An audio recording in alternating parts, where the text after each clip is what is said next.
Welcome one and all to HC Space.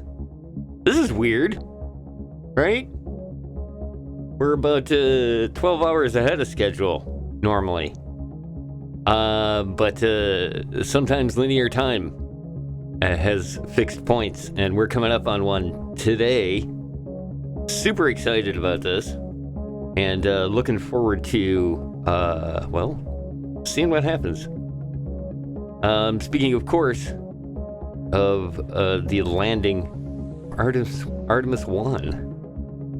We're going to be doing kind of a landing watch party, I guess, for HC Space today. But we're also going to take a look and play a little bit of Mars Horizon. I figured this would be good just in case, because you never know.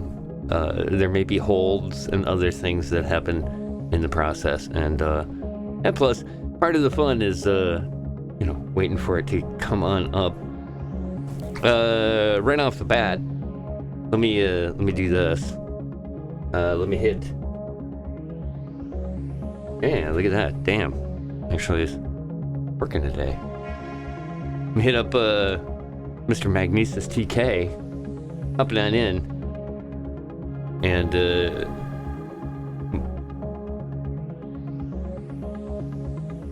here we go. Up and on in and saying hi. And yes, I when we last talked, I did not sleep since then. And here's the thing: is that now this sounds weird because for those of you that aren't familiar, technically my sleep schedule should be about 12 hours shifted from this. But something really amazing happened this morning, and I was happy to catch it and then be able to kind of shift my my sleep schedule around so that I could watch it. And I'm speaking of a SpaceX launch, that happened this morning at about, I think it was 2:38 a.m. Eastern. And that gives me the opportunity to do this. Is that the one? No. There it is. I'm going to send you over here real quick. Actually, you know what? Before we do that, let's jump back here real quick. And remind you of a couple of other things that we've done in HC Space as far as kind of live coverage stuff goes. We did the Mars Perseverance landing. And then when the SLS-1 launch happened, it just so happened that we were on trekradio.net at the time. Myself and one of my moderators here on the channel, GG Hick, he and I just happened to do a radio show, and it just worked out that the launch, even though there was a delay in it, we just ended up staying up and doing the live coverage of it on the radio while we were watching some of the streams and stuff. And that was a lot of fun. And I chalked that up as an HC Space idea so that it could fit in with this, what we're taking a look at here today. Now, what I wanted to show you is this.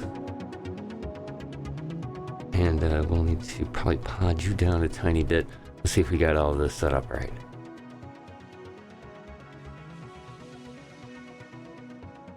There we go. This is the launch this morning. And man, it was cool to see. Oh, 1 second. There we go.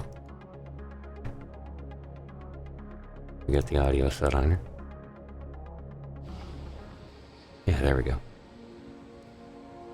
The familiar hissing noise. Falcon 9 is in startup. There it is. The vehicle is also now pressurizing for launch, and now we are just waiting for the final call from the launch director.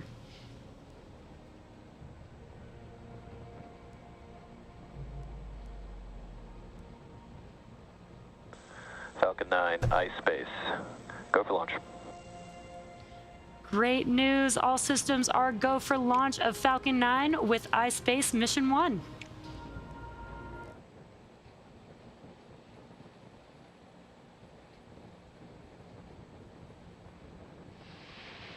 T-minus 20 seconds and counting.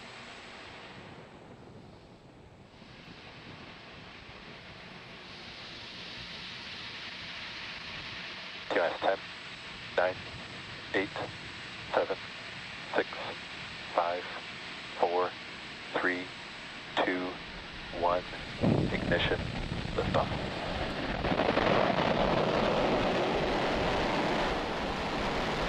Hell yeah. Vehicle's pitching downrange. Stage 1 propulsion is nominal. Hopefully this will be the, yeah, this is the feed that I watched. And, man, this is so good to see. On board is, Falcon 9 has successfully lifted off from Pad 40 at Cape Canaveral Space Force Station, carrying the iSpace Series 1 lunar lander. Yeah. During ascent, we tilt the engines, which we call gimbaling, and that turns the rocket horizontally. And that's what we call a gravity turn. We are still Power telemetry is nominal. We are still going up, but we are also heading horizontally away from the launch pad.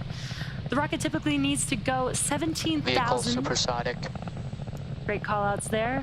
The rocket typically needs to go 17,500 miles per hour horizontally in order to avoid being pulled back down to Earth and get Max into Q. orbit. And we just heard a call-out for Max Q. That is maximum dynamic pressure. This is the largest structural load that the vehicle sees on ascent. Now that we're past the period of Max Q, or maximum dynamic pressure, Engine chill. we do have 5 events coming up in quick succession. That'll be MECO, stage separation, stage 1 flip, SES-1, and then the boost back burn on the first stage will begin. Again, MECO is where all 9 of those engines that you see lit up on your screen, those will shut down. That helps slow the stage down in preparation for stage separation. Then the first stage will do a flip in order to make its way back to its landing zone today on land, followed by SES-1 or second stage engine start 1 on the second stage. That's where the MVAC engine will ignite, and then the boost back burn will also begin on the first stage. Those events are coming up here in just a few seconds. Yeah, watch this.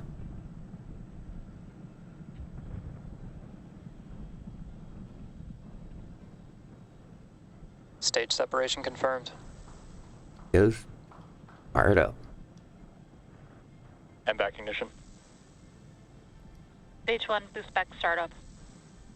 Ah, damn. Some really cool views there. We just had MECO stage separation. You could see the stage 1 flipping in the background of the MVAC view, and an awesome view of the first stage boost back burn there.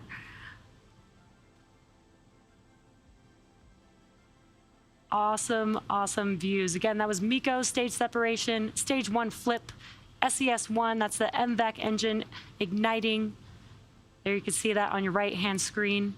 Stage 1 is currently in its boost back burn. Bearing separation confirmed. And there you can see on the right-hand screen, the fairing halves have deployed from the second stage as well. These fairing halves have completed their 4th and 5th flight and will be recovered when they return back down to Earth on our recovery vessel, Bob. Stage 1 boost back shut down. And as you saw on your left-hand screen, the engine has shut down on the first stage. That concludes the boost back burn for stage 1. So,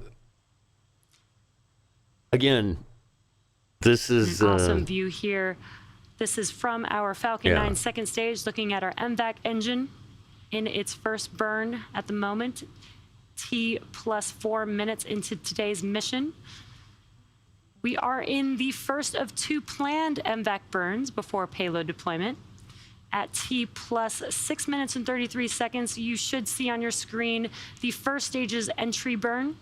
That burn will last about 20 seconds. Now, the entry burn is where we relight 3 M1D engines, starting with the center E9 engine, and followed shortly afterwards by the E1 and E5 engines. Now, that slows the vehicle down as it passes back into the Earth's atmosphere.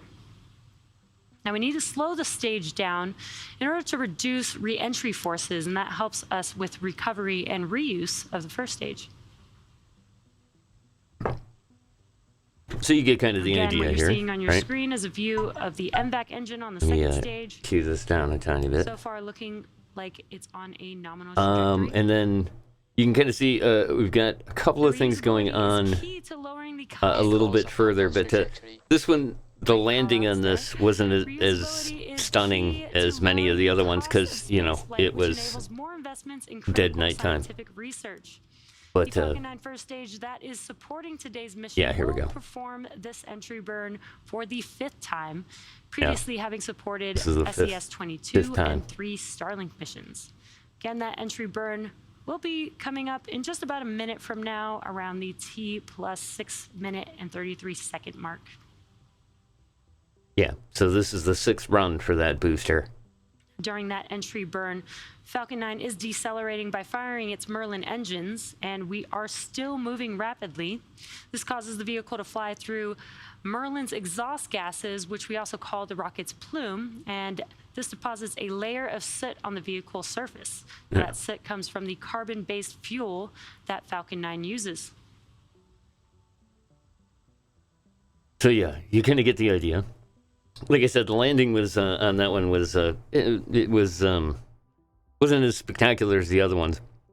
It was kind of neat, but I was watching a bunch of other cameras as well while that was going on, and there were some other really good shots. Actually, that when the first separation happens, when that booster kicks in, that wave, like, I don't know, the exhaust wave that you can see coming off the back of it is really spectacular.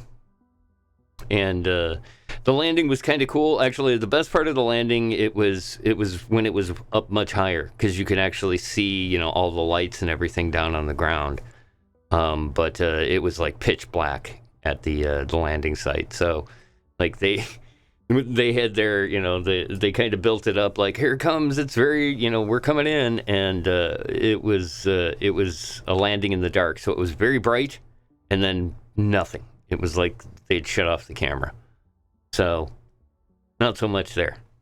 But still very cool. And like I said, again, that was 2:30 this morning. That was taking this lander, this lunar lander, which is being put up there by a private company. So this is the very first time that a private company will, is going to use another private company in order to put something onto the moon. And they're going to be studying stuff, and this is actually the first of 2 landers. The second lander is actually going to have a rover on it, so that they can study the area in a little bit more detail to where they're landing. But it's pretty cool, and once again, you know, like I said, it's a first. So we've got you know, the the first NASA launch for the Artemis-1, and so far there were some minor issues, but nothing huge as far as I could understand. They were items that apparently were fairly easily corrected, and they learned quite a bit of stuff, obviously, on it. It also, at the midway point in the mission, it is the furthest at any object that is supposed to carry somebody has gone from the Earth, which was quite nice. And definitely, if you get a chance to take a look, some of the pictures that they're sending back, and these are only these are the early pictures. Once we get the pictures off of the capsule, there's going to be just a treasure trove of really amazing shots. But the one that I found quite striking came just a couple of days ago, when they turned the cameras back and started taking pictures of Mars, just over the horizon of the moon. And it was just kind of, all right, we're ready. Let's do this thing. Let's make this happen. Let's get going with it. But again, like I said, that's me. And like, kind of the whole thing with doing this was I was just planning on jumping in and really streaming it at first. But like I said, something else I figured I could also get into and have you guys take a look at is this game that I've been having a lot of fun with. And I will be 100% honest, a lot of this has to do with the fact that it is all of the space stuff going on. Because one of the things that I really enjoy in this game, here, let me get you just situated there. A little slippery, you know, space travel and all. Basically, this is a creating your own space agency and putting together missions, unlocking research, and launching rockets. I think originally I got this game from when we first started doing streams over on Trek Radio Official. Hick and I would do our own space-themed show, and one of the ones he did was this game, Mars Horizons. And the idea behind it is it's ultimately you kind of win the game by putting boots on the ground on Mars. And it starts in 1950. It starts like in 1950, I think. And basically, like each month, you progress along. Every year, you get a evaluation of how you're doing. Your space agency is doing versus the other space agencies around the world. And yeah, so these are like your competitors, and it kind of gives you an idea of like where you stand in relation to your competitors. There are bonuses for completing tasks that are called milestones first. And this particular playthrough that I've been doing, I think I've done a couple of like playthroughs where I've got all the way to the end, and then do another playthrough where I've done a couple other things. And this one here, I had taken some time off from the game and came back to it after they had done quite a few updates to it, and went through, and you can kind of see here, basically, I think I've gotten first in completing all of the major milestones in this. And a lot of that has to do with just kind of the way that I built things, the way that I sent missions up, how quickly I did stuff. It makes a huge difference how much you put into research versus other things. And taking chances on a couple of early on aspects of maybe a mission, like, for example, sending a man in space, taking a couple of kind of risks at trying to get that done faster than some of the others, which there were a couple of times where it was fairly close. I think China is my big competitor, if I remember correctly, in this. And well, USA and Japan, but I know Japan definitely took some risks and did not do well. But yeah, I got all of the basic things done. Got a human in space. That's one thing I wish. I don't remember exactly when. I'm quite a bit more ahead of historical spaceflight at this point, because I think I have two space shuttles, and it's 1977, so maybe about 7 or 8 years ahead of the curve normally. And I didn't exactly do things quite in the order that they happened, but I do have the space station, and I believe it's finished now. I think Space Station 2 is completed. So I have the ESA already up in space as well, along with I am launching something similar to Skylab. Here, this one right here. We've got a crewed observatory mission going up. So I'm kind of, like I said, some things are happening at the same time. The first, what was it? The first multi-crew mission was actually on a space shuttle, and it wasn't just 2 people. It was like 5 people. If I remember, or no, it was like 3 people. That's what it was. It was like the max that I could put onto it. So we kind of did that. I think I was also, I think the first space shuttle launched when we landed on the moon. I think that was kind of how that turned out. But like I said, in this, a big part of it here is getting to Mars. And part of the reason that I was going to do this for the stream is because I've actually got a couple of Mars missions, early on Mars missions here. I have a feeling that I might be able to get on Mars by maybe like 95, 96, right in there. But I'm not positive on that yet. And like I said, this game can be a pretty rough at times. All right, let's actually turn the music up a tiny bit so you can hear how the soundtrack for this goes. It's not too bad. It's kind of one of those soundtracks that's nice and quiet in the background, but will eventually you'll catch on to when it loops, and it'll drive you slowly nuts.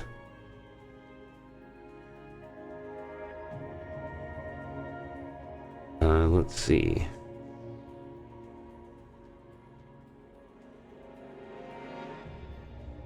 Okay, so Basically, like I said, the idea here is that we do it on a yearly basis, and then you kind of set all of your plans in motion for the month, and then move on to the next month.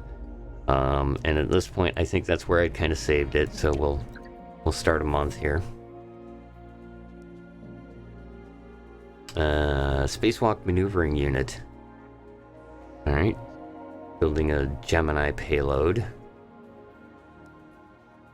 And it's not too bad.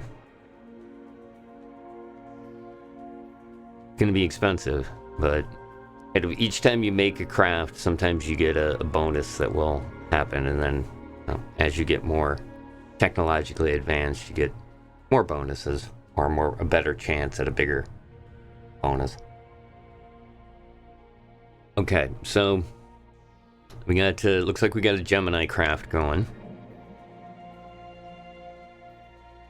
And a broadcast satellite, which we're gonna launch. Yeah, and this is a moneymaker mission, which we're gonna, because of the short time that we got it done, we got a 30% bonus on this. All right, so we'll launch this mission. I love this part of it.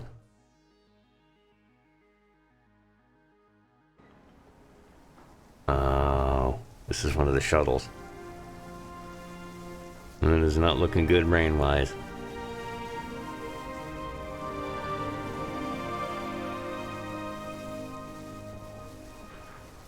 Watchtower 1.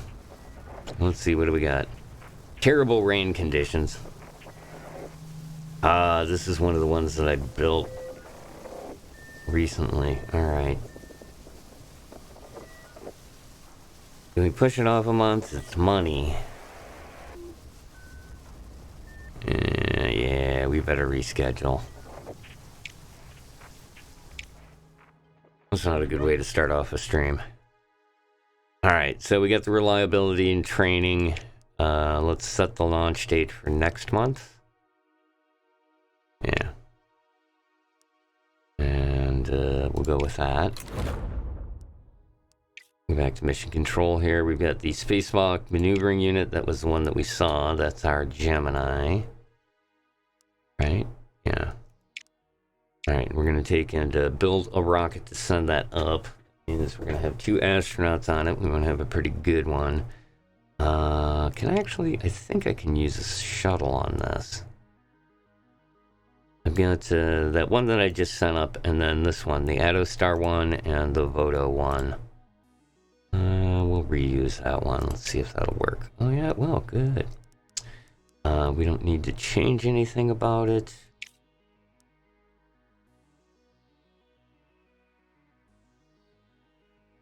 Actually, no, we don't even need to do that. A composite casing on it. That'll work. 600K and 3 months to fit it up. And the nice thing about the way that I've got the shuttle set up in this version of history here. Alright, let's get it refit, ready to go. That's everything at mission control. These are all the missions that I can do. When you start off, you only have 2 missions that you can do, and then when you add more things to your base... Okay, this is the Forrestal Space Center. And here's my large launch pad. There's my medium launch pad, and there's the small launch pad. That's where we started. This is the headquarters over here. These arrows that you see are when certain buildings are touching other buildings, you get a bonus. So like some of them, you know, you can kind of see down on the bottom right there. You get, depending on how you set things up and where you put things next to, you can get really good bonuses for stuff. And one of the things that I did early on was I really cranked a lot of money into research. And working with research, and then doing missions that have science as kind of their payout.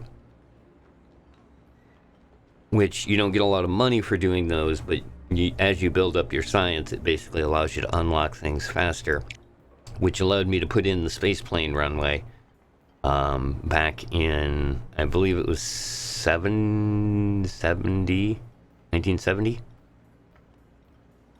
It was 70 or 71 is when I got a chance to put that in, and I was running, and I had just built the first space shuttle. So when you have this at the same time, 20% of fitting costs and cost reducing for reusing a shuttle.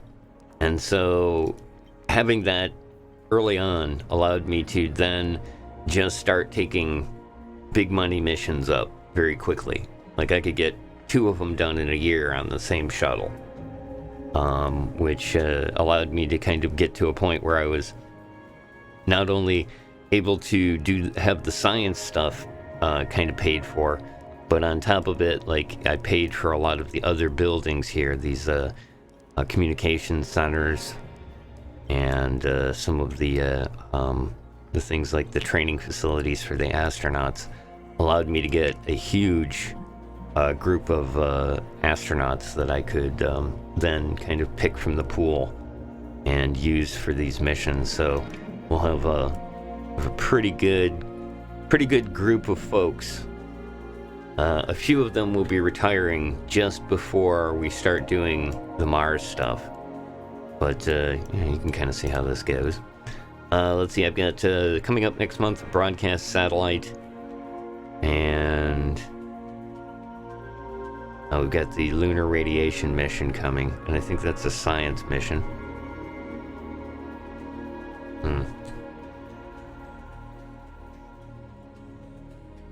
I'm correct. Vehicle assembly, that's another bonus for that. And then Red-Eye-1 is the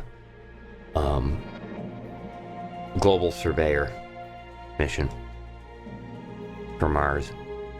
Alright, next month. Okay, the Hall of Fame is complete. We put up a Hall of Fame, increases the number of astronauts in the pool by 4. So remember I showed you that I had a lot of astronauts. That's kind of a key thing when you start doing a lot of shuttle missions, is you need to have at least 2 that you can call on, and the better their skills, the better. Atlas V rocket research, that's our heavy lift rocket. We're kind of working our way to putting together the SLS system, which should be about an hour from now. We'll be seeing stuff on the landing. I do have an alarm set to go off, so we'll see that in a sec. Let me see here real quick. Oh, okay.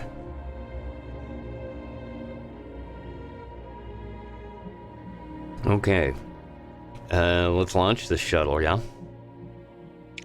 Looks like we got some more things ready to go, yeah? Radiation mission. Alright, this is a lunar one. Yeah, lucrative. This is a money mission. Cashing in on this bad boy.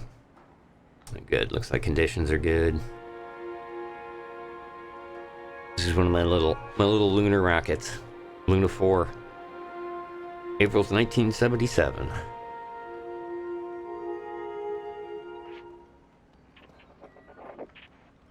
Good conditions, plus 5%. Oh yeah. A 1% chance of critical failure. 74% chance of success, and positive event happening is going to be about 25%. So let's launch this bad boy. 5, 4, 3, 2, 1.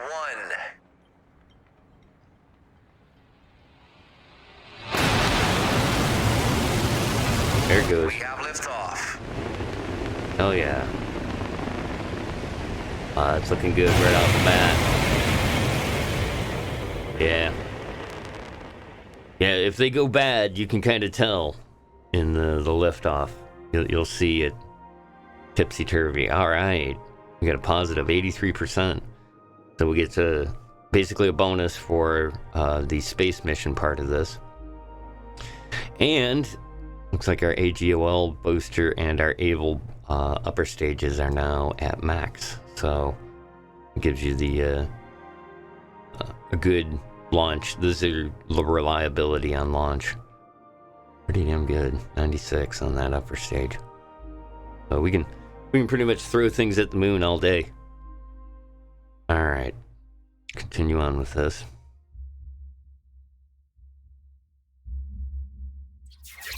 And this will probably be the only time that I'm gonna actually run the mission part of it, so that you guys can see it, because you'll see it's a fun mini game, but it tends to be very time consuming sometimes, and you want to kind of get them rockets going. All right, so the idea here is that up on the top here, this is our objective. We need these are data. The blue things are data. The purple things are navigation, and these are communication. This is power. So what you have to do is you have to basically get through at least you get 4 turns with this particular build that I did here. And in those 4 turns, you get 4 commands that you can give. So I'll give 4 commands, then go a turn. Those commands are right here, and you use different resources that you currently have in order to do that. So the craft, starting off, only has power. So you can use your power here in order to generate these other things. Ultimately, you want to get it to 2 and 3 of these 2. But there's a 25% bonus if you get it to 2 and then this one to 6 instead. And it's kind of tricky because you don't want to go over and cash it in. So it's basically like kind of a little... It can be a fun mini game, and sometimes it can get pretty frustrating. Let's see, for this one...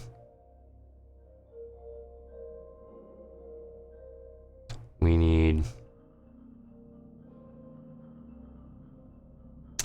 This one has a little extra power on it. Let's start off by cranking up a little bit of communication.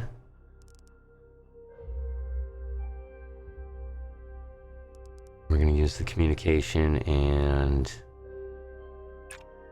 one of these. That'll generate 3 of these. Right, so there's where we're at. What I'm going to do here is I'm going to overdo these communication nodes so that I can get double digit out of this. I can also do that here, but I'm going to wait a turn. Alright, so that puts us at... Now see, we're not over. We're good on that. We've got 2 points. Run those. That first one failed, but you can use electricity to override it, so it's going to cost us 1 point, but... oh, okay, we won't get 1 of these communications if we don't, so yeah, we'll do that. We'll get our 2 points in communication, and then we'll run our next thing here. Oops, we got a bonus, so we're going to get a bonus of +1 of the circles, which is exactly what we needed. And we'll get this one, should run us... There we go, that'll get us our other 3 of the blues. Alright, and then we spend those blues, pick up 2 of those. There we go. Now we can burn off 2 of these, get this up to 4, so we're just 2 points away from completing that. I'm going to burn up 2 electricity for this, and that gets us at our 6 and 1. And then from there, I suppose we could just, from there we should probably generate some power. Let's recharge some power just in case something goes wrong.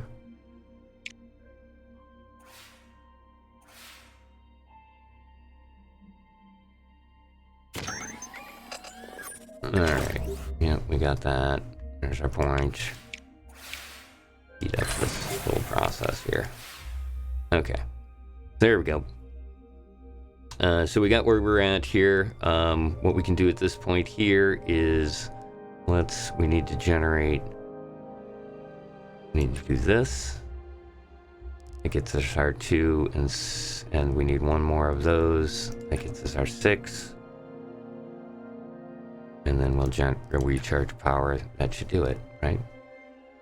Yep. We'll get the 25% bonus. And we're done. Now, like I said, this... Oh, okay. Burn 1 power. There we go. So you get that, you get the translunar injection orbit into place. It goes and does its orbit off to the moon. The thing I liked about this particular one and why I wanted to start off the stream with it is because basically this is what the capsule's doing. It's just doing a swing around the moon and then back. For this one, we also have to worry about our drift. Okay, so we're going to have to basically pilot it in through this, and you can see here now, we've got some of these that will move 2 to the right, and then 1 to the left, or 3 to the left. So you get kind of the idea is you have to adjust this so that we're in this green safe zone. So let's see, for this we need 7 and 4 to get our 50, we get 50% this time. So we're really going to want to hit that if we can. We'll start off by, we need to generate...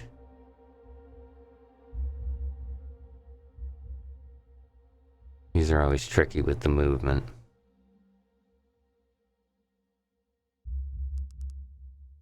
Okay, 2 of these.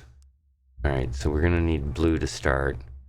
And we're going to get a little wobbly to do it. So see, when I do that, it's going to tip it to one side. When we do that, we'll also burn 2 of the power so that we can get 2 points here, because we're going to need to build up that as quickly as we can. And then we'll run 1 more power. And that'll put it back into the center. We'll have 4 points in blue and 2 in red. Run it. Alright. Uh-oh.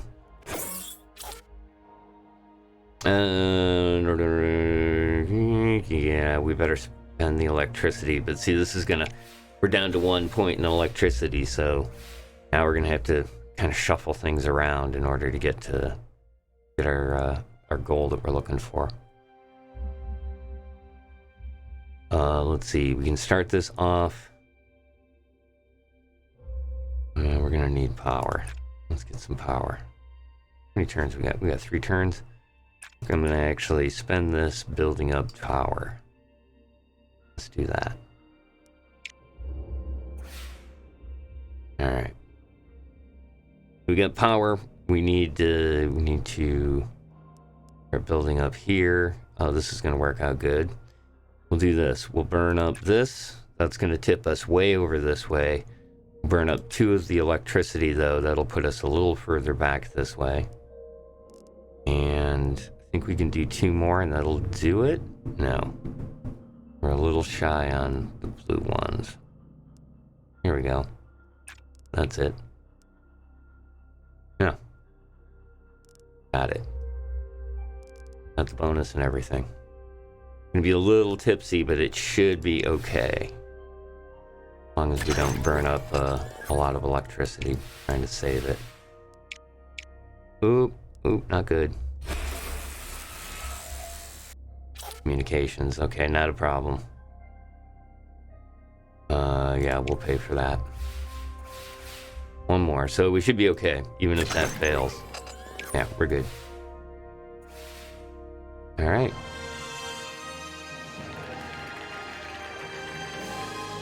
Woohoo! Got our lunar orbit. We picked up not only the cash that we were going to get from doing this, but we also got a ton of bonus, the 50% bonus on it as well. And one of the other things is once you become capable of getting to Mars, then you have to actually build up XP in your experience and your overall total for launching. So you kind of have to keep doing missions is what they're kind of prodding you to do there. There we go. All right, so like I said, that was the their equivalent kind of doing the Artemis mission in this game. It swings around there. Unlike the Artemis mission, though, we're not landing it. But But here, I'll show you this real quick.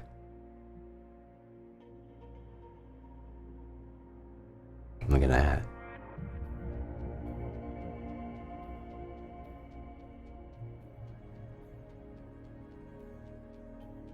I have the imagery that they've been sending back, and like I said, this is like the tip of the iceberg for the stuff that we're gonna see. Mainly because they don't have. Hick and I were talking about this. They don't have really a satellite network in between the moon and Earth yet to really transmit high-speed data. But that will definitely be something that's coming. And man, like I said, this is super exciting that they're bringing it on home here. It's been 25 days actually that it's been out there and roaming around.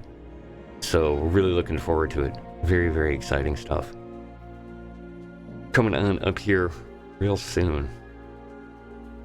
Tell you what, we will. I'm going to take a little break here for a minute. I'm going to grab some more coffee and get ready because we've got. I don't know. Basically, we're coming up here. I think we'll do another 20 minutes of playing Mars Horizon here. And then we'll start to go over and look at some of the other feeds and stuff that I'll have up here. So again, thanks everybody for coming and joining me for HC Space. Very excited about this. Today is the Artemis-1 landing. And hopefully we'll get some good stream coverage of it. Because I'm just going on an assumption that I'll be able to find something. But so far, I have not been let down. So we'll take a quick break and get ready, maybe launch another rocket and get into the Artemis-1 landing. Thanks again for joining me. Appreciate you guys being here. We'll be right back.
we're back. Thanks again, everybody, for coming and joining me for an early morning, if you will.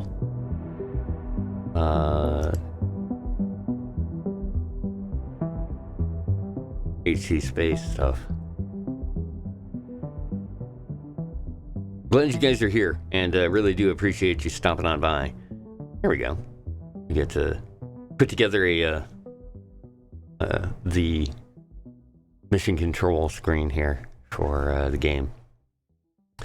We're playing a little bit of Mars Horizons as we get started here in our coverage for the lander. Kind of watching the NASA feed right now. It's a press conference. Is what looks like is going on there. It should be basically about another 35 minutes, and we've got the landing coming on in. So what I'm going to do here is we'll get back into a little bit more of Mars Horizons.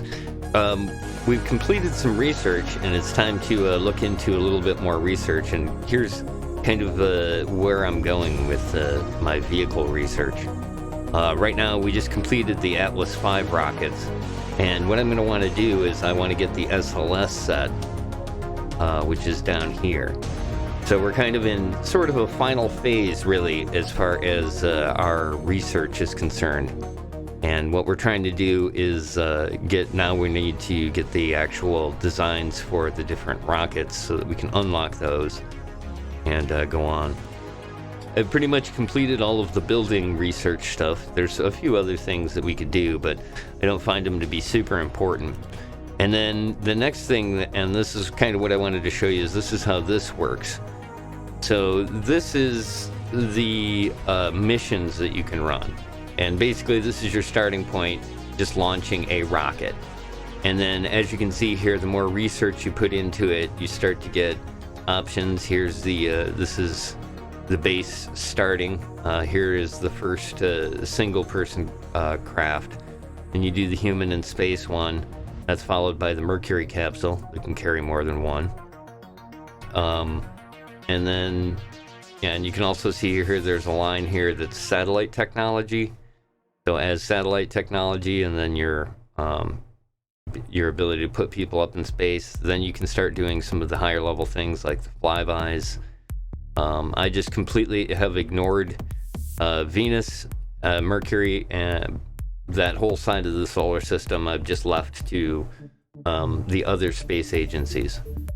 And it's a little technique that I kind of do a lot of the time, is like, no, I'm just going to work over here. You guys, why don't you guys go do all that? And there's a lot of research and stuff that you can get in it, but it's also, they're a little bit, to me, they're kind of not a necessary, because you can accomplish the same sort of thing working with the moon in the way that I am. So I've kind of skipped over that. Mercury and Venus, I'm not even bothering with. But Mars, I got a lot of the research started early on with that, and you can see in here, this once I got to commercial satellites, that was when I could kind of shift over. I got the Apollo mission done, and then I could start commercial satellites and basically trying to pay for everything. Once that's kind of kicked in, then I was able to start doing the space station project, which is a lot of money to do that. But if I skip over doing some of the other stuff here, the Saturn, you can see Saturn and Jupiter I'm not even focused on. I'm just running straight down here so that I can get down to here. But at some point, one of the things I will have to do is I'll have to at least research this stuff. I may end up in the late 80s, I was thinking about sending the Voyager, at least one Voyager out. It's just, it's a crazy amount of points, but it takes years to complete it. So like, you'll be just kind of playing along and it's all of a sudden like, oh, we've reached, Saturn. It's like, geez, is that thing still going? So it's kind of fun stuff. But yeah, ultimately the goal here is to get this bottom section that I haven't gotten into researching in missions yet. So this is going to be where a lot of the science money is, or the science points are going to go. But before I want to do that, I want to complete the technology to get that science into the air. That's what we're going to study here with this next section. All right. And then from there, we're go on the broadcast satellite. Let's launch this bad boy. I think we... Oop. 1 second.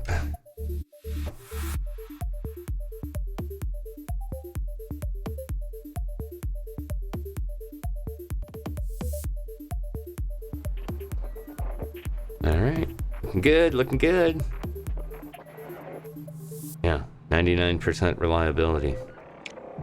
5, 4, 3, 2, 1.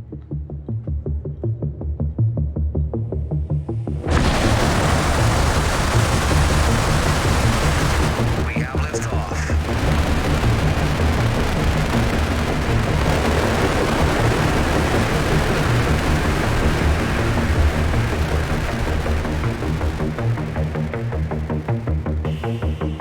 Yeah. Nice. Good launch. 55%. It's a secure launch. We'll take it. All right.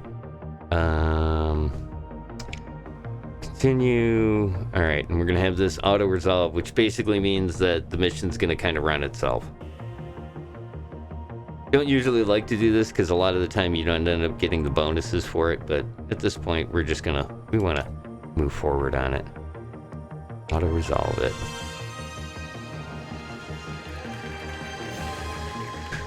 They did it. I do like this. Nice little sequence here.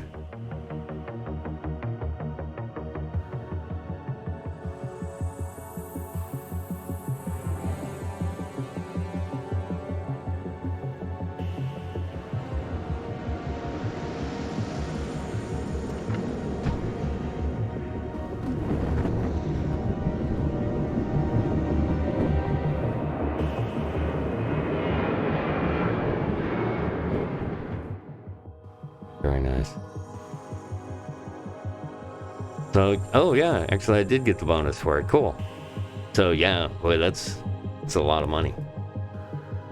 Because basically, I've been kind of overspending myself in the first decade. I just really it was scrimping and saving money.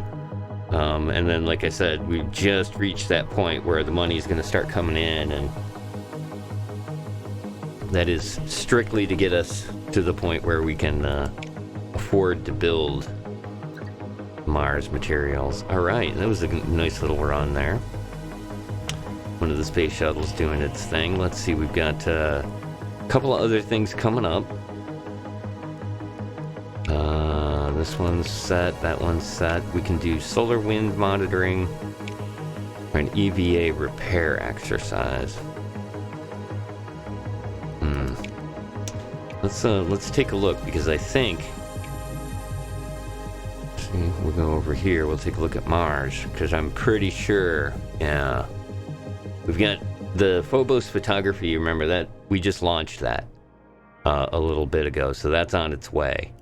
We can get this global surveyor done. Yeah, this will get us our radar, so let's plan that bad boy out. There's our surveyor. Now, we can pick some different things about how we want to do it, and you take a look down on the bottom right. Oh, here, let's bump over to the big screen. Yeah, there we go. Down on the bottom right, it shows you how much this is going to cost. Down here, and then up here is our different types. Okay, there's the blue things. This is navigation, and so you can add bonuses to those. It's going to cost you in a lot of cases, and it also has usually a negative that goes with it. But here's increased power. So like I said, everything is generated off the power system. So having adding more power to it is going to almost double the price. But you get more power. It's always nice. But I'm just going to go with the standard one here. It's 563K. It will take... how long to build?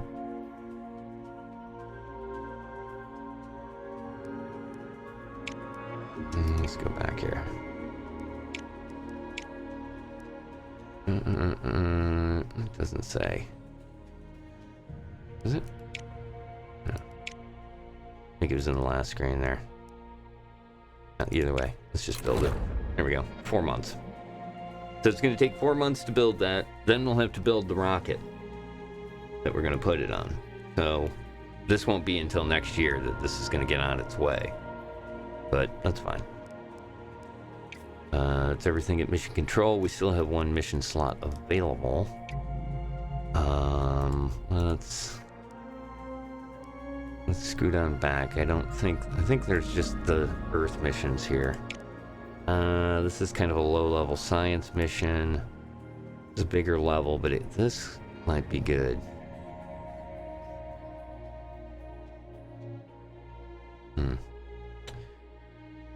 If I run this mission, you unlock this special ability for a vehicle upgrade. That's not a bad one, actually. Because especially when we start rolling out the SLS systems, we're gonna kind of be doing those ahead of when they're, really good. So we can actually put this reinforced tank walls on the first couple of launches, and that will increase the reliability of the launch. Shouldn't be too bad at that time, but I kind of want to get it first one on the pad, sending people that quickly. So yeah, this would probably be a good one to do. It's just going to take some time, but that's okay. We'll need a Gemini capsule for this, I believe. Yeah, we don't want to send an Apollo, I don't think. Maybe. Oh, hey, there's the alarm. Let me know that we are 10:40. We're getting closer.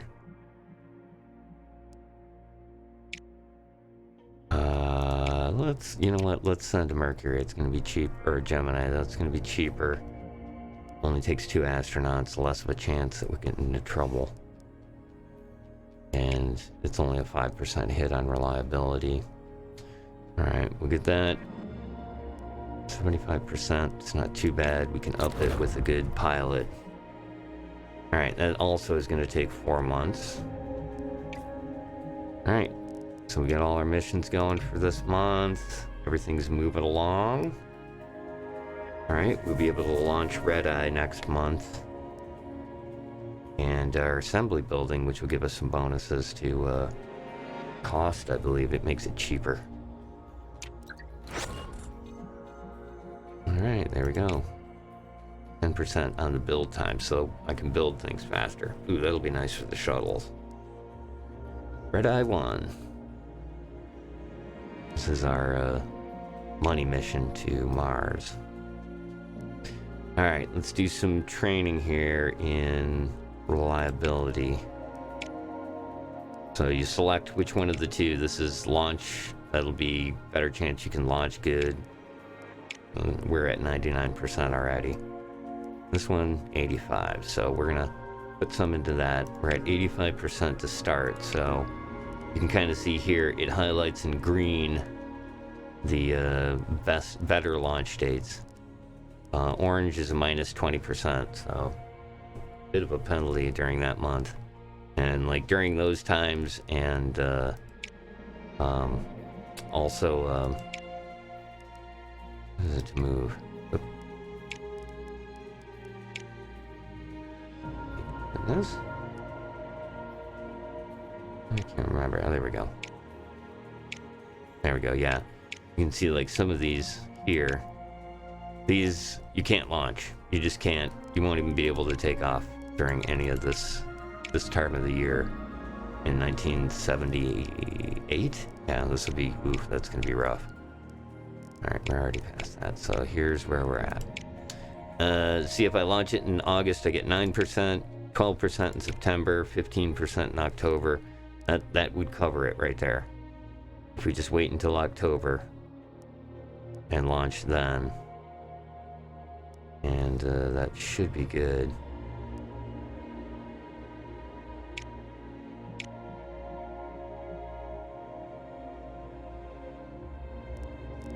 Whoa, whoa, whoa, whoa, whoa.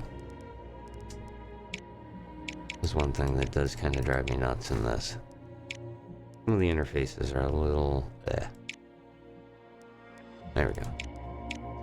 Yeah, 15's the cap too, so doesn't get any higher than that. That's our max bonus, so we will select October for the launch for this. Alright, everything should be good to go, right? Yep, missions are going, got our plans all set up. Don't need to do any research, so next month we got a space shuttle ready to go. Research on our rocket's complete. There's a space shuttle. Star 1. Alright, let's get some launch preparations in place for that. I'm gonna assign 2 astronauts to the crew. Let's see, what is 80% on our cargo? Can we upgrade that? These are our available astronauts. Some of these are on space stations. We're recovering from recently landing, I think. I think I sent 2 people up before. Alright, so each astronaut has like a special ability on it that help that particular mission. So scientists will get us more science in the mission. Electronics gives us 1 more power. Lucky. I like these lucky astronauts. Problem solver do? Random resource requirement. Okay, well. Enthusiast. 50% higher cost. They're just excited. They're always good to send on PR type missions. And we're launching with like the ESA or something like that. Send those people.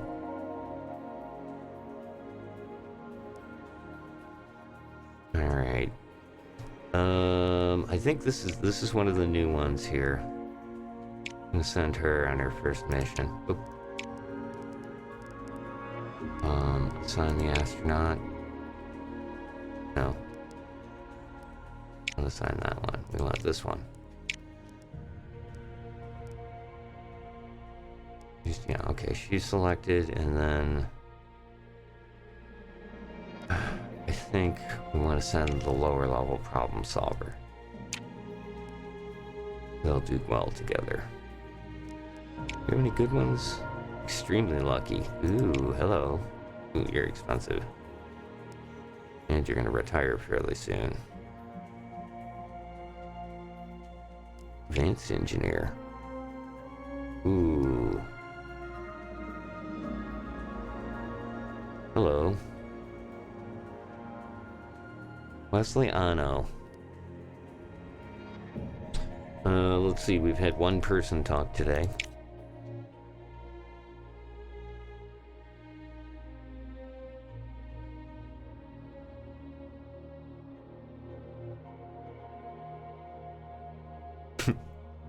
There we go. Magnesis TK, we're gonna hire you. And not only are we hiring you, but we're gonna throw you onto this rocket.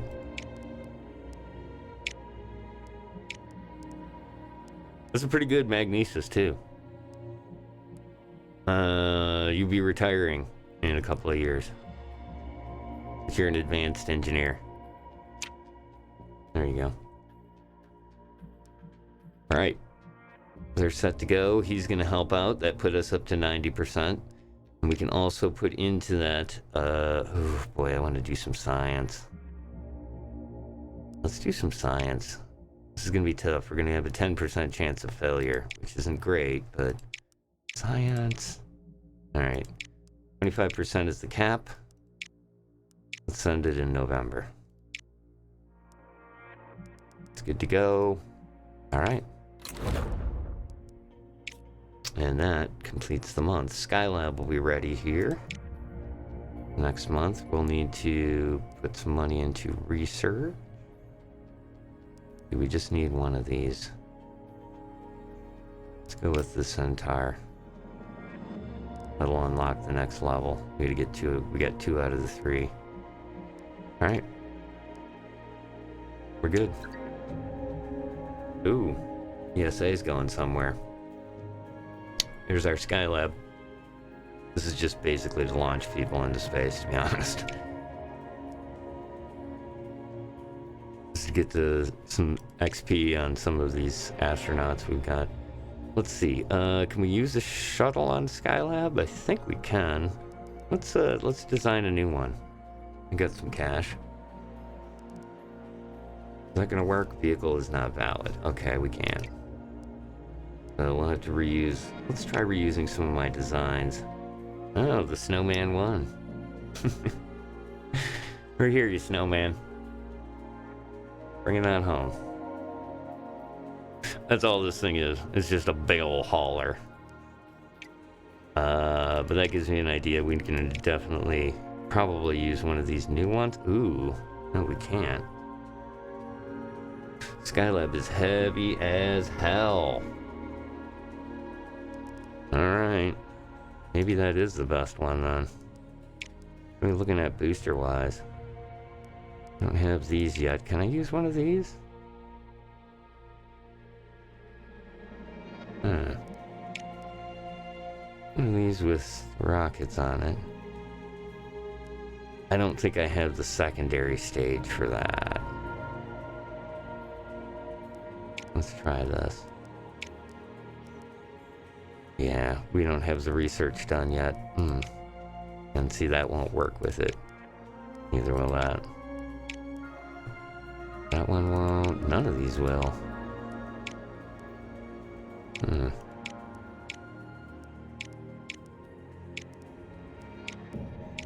That's weird.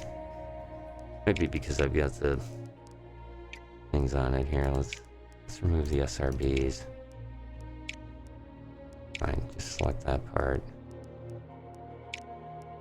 Alright. We'll do it without the SRBs and see if we can do anything with that. I don't think so.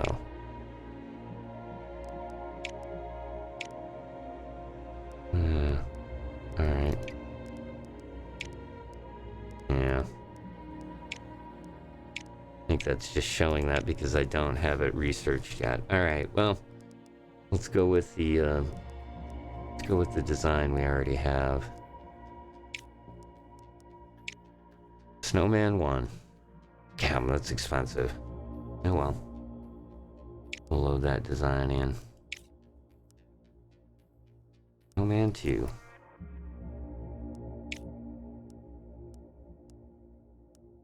Composite casing? That's the only one we can do.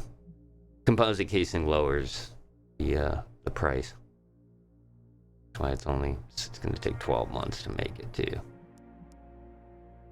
Skylab is heavy, and still, it's not the greatest stats, but you do what you can with what you got. You see here. Yeah, it's going to be more expensive even, and I'll have to put on the big booster, and yeah, screw that. Alright, let's just build that bad boy. Alright, is that good? I don't think we have any. No. Alright. How are we doing time-wise? Alright. Looking pretty good here. I don't know. Give me a second here. Should have a launch coming up.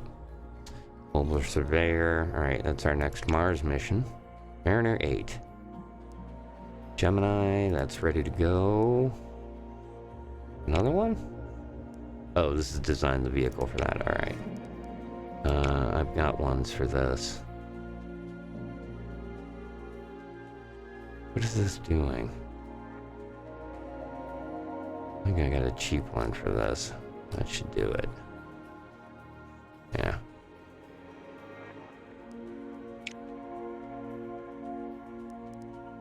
Even put an upgrade on this.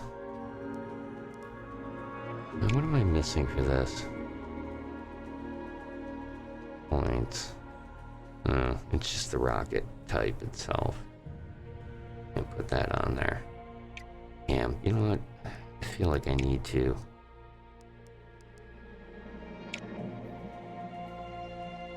Jeez. Alright, that's not bad.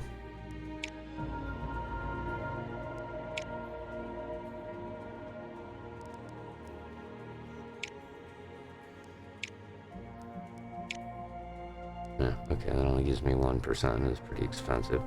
Let's go with that. That moves our reliability up quite a bit. I think that's the best upper stage. The rest are going to be heavier. Expensive, yeah. I can run that. Ugh. Drops the reliability down though.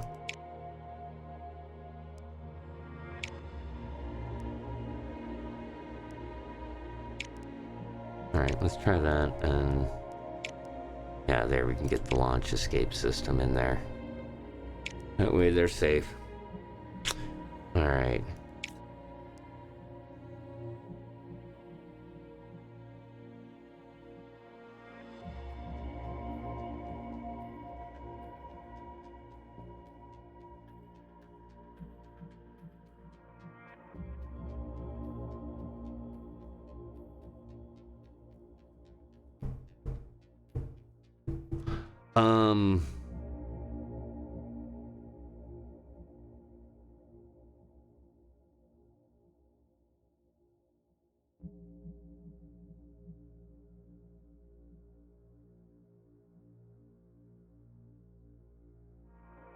Trying to come up with a name.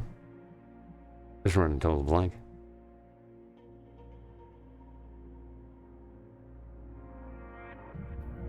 HCS.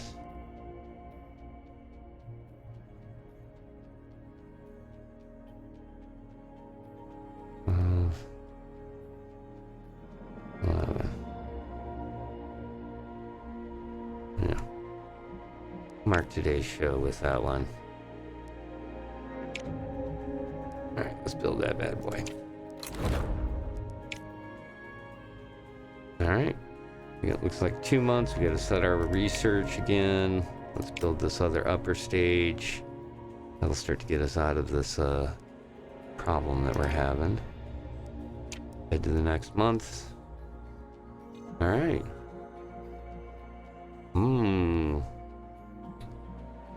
Well, this is interesting. Take a moment here. Hop on over to here.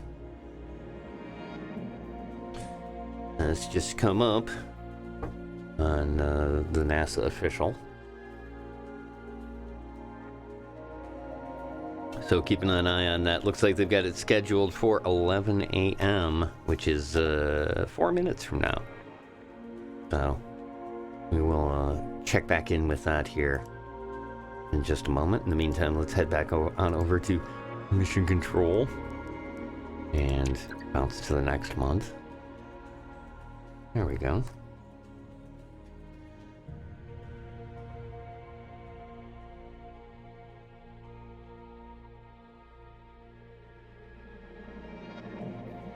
All right. Phobos photography.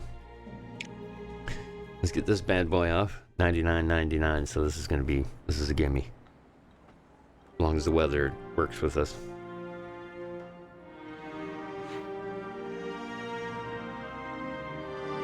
Reda 1.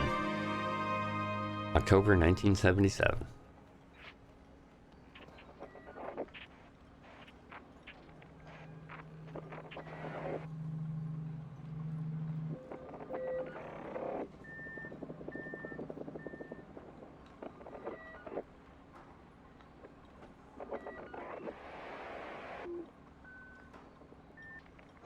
This will be a good one for this.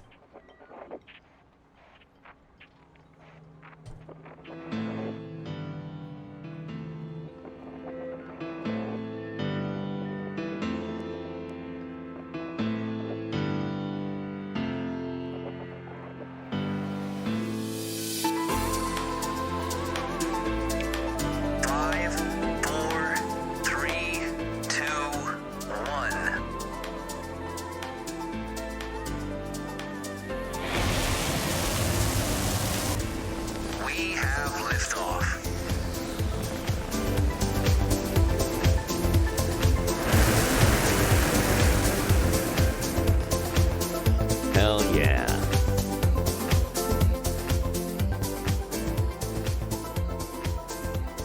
Nice. At 93% on that. That's a good lift off. Gotta like that. Perfect trajectory on that. It's because we got them basically leveled up. Our Atlas we've been using quite a bit. So let's have this auto resolve. See how the mission turned out. This is the first part of the mission. We're launching our transfer on over. Nice. Yeah, we got the 50% reward on that as well. Like I said, it's a nicely built little craft. All right, now that's going to take 4 months to get to Mars. We'll launch the spacewalk maneuvering unit here. All right.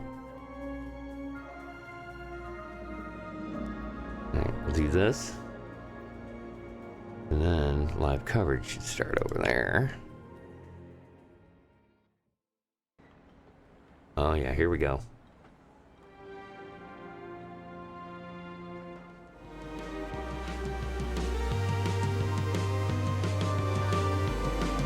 Star 1, ready to launch.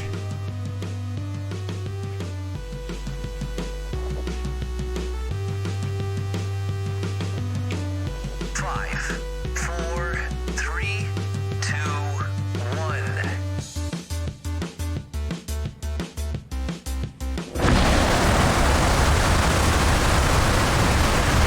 We have liftoff.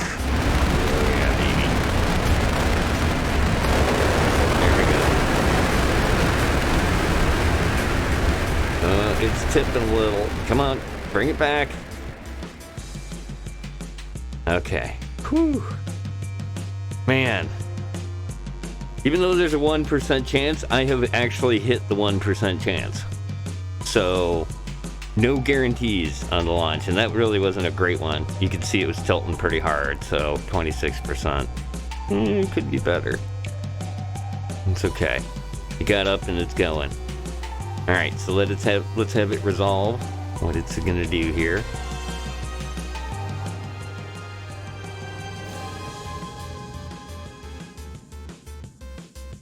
Bring this on home.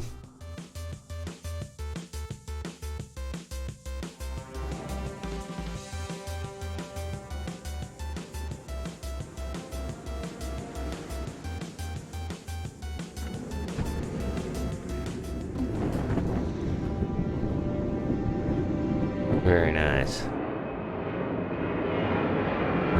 Very nice. There we go. 50% bonus on that, so we got more science and public opinion bonus as well. You want to kind of the public part of the game is you want to build up, have good things going on, so that the public's excited about it. That way, it helps out with your leveling up. All right, they're going to be recuperating for 6 months, but both of them, their initial jump into space. It brings us to November of 77. Looks like we don't have anything else going on. We'll need to set up our research for the next month. Let's get these supplementaries done, just to be before we get into doing big stuff. We got a lot of science building up, so we're in good kind of shape. We're getting 500 a month, so I don't want to go on big project stuff, because that'll basically kind of blow where you're waiting to build up science. All right, we got global surveyor craft ready to go. Can we use a shuttle on this? Looks like we can. You know what? Let's make a new one. All right. We're gonna put.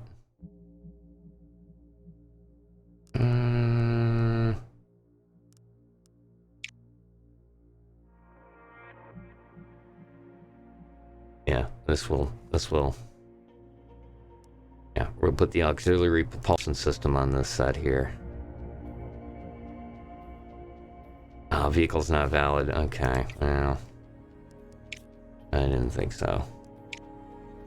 Alright. So this one? These are the two high-end ones. Oh, that would work, but it's not very reliable. Actually cheaper to run that. Let's run that.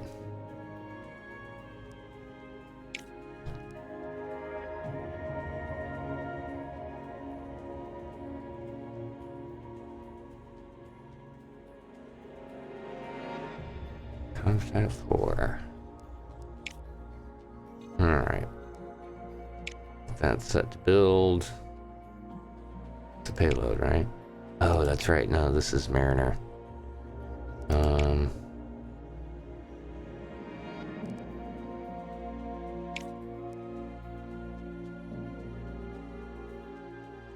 Well, this is actually...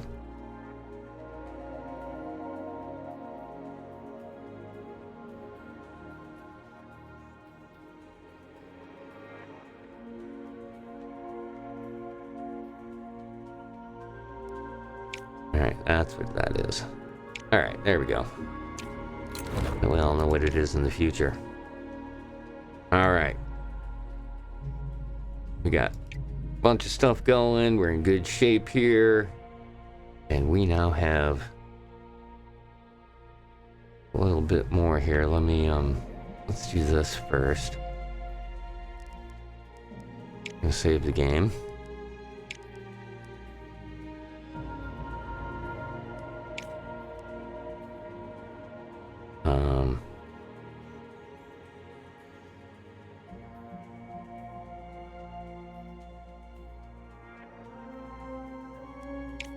She's space save, good enough. Options. Shut this down. Oh, we shut that down. We will then move us over to here.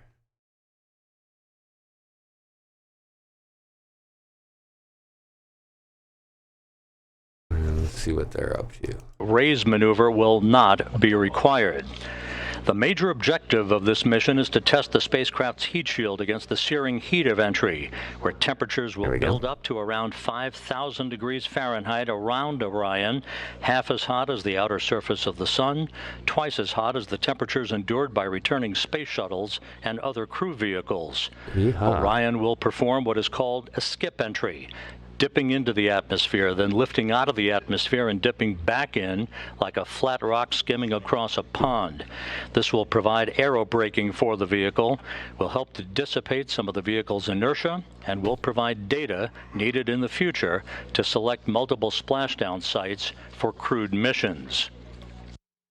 We are expecting 2 periods during entry when the buildup of heat-generated plasma around Orion will block communications and the receipt of data with flight controllers here in Houston.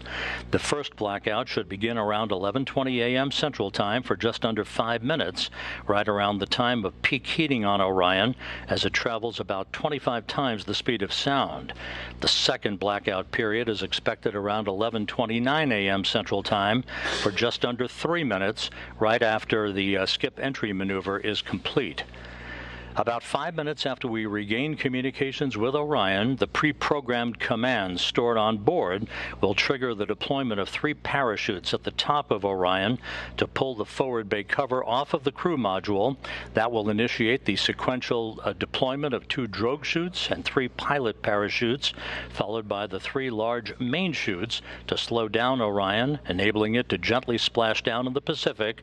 The current splashdown time, 11:39 and 42 seconds a.m. Central Time, 9:39 and 42 seconds a.m. Pacific Time. We'll be talking more about those parachutes shortly. The weather forecast at the splashdown site west of Baja California is excellent. The Spaceflight Meteorology Group here at the Johnson Space Center has just issued a forecast calling for scattered clouds at 1,700 feet, winds peaking to about 9 knots with periodic wave heights of about 5 feet. That is all within flight rule limits, and it should be a splendid day for Orion's homecoming. Excellent. That is all very good news. Yeah, I'm gonna basically we'll keep this feed going, and whenever they're talking, I'll try to keep it down. But super excited.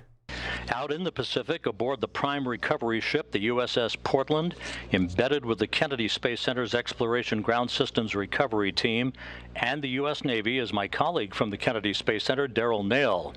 Daryl, good morning to you, and as they say in the Navy, give us a sit rep on preparations out there.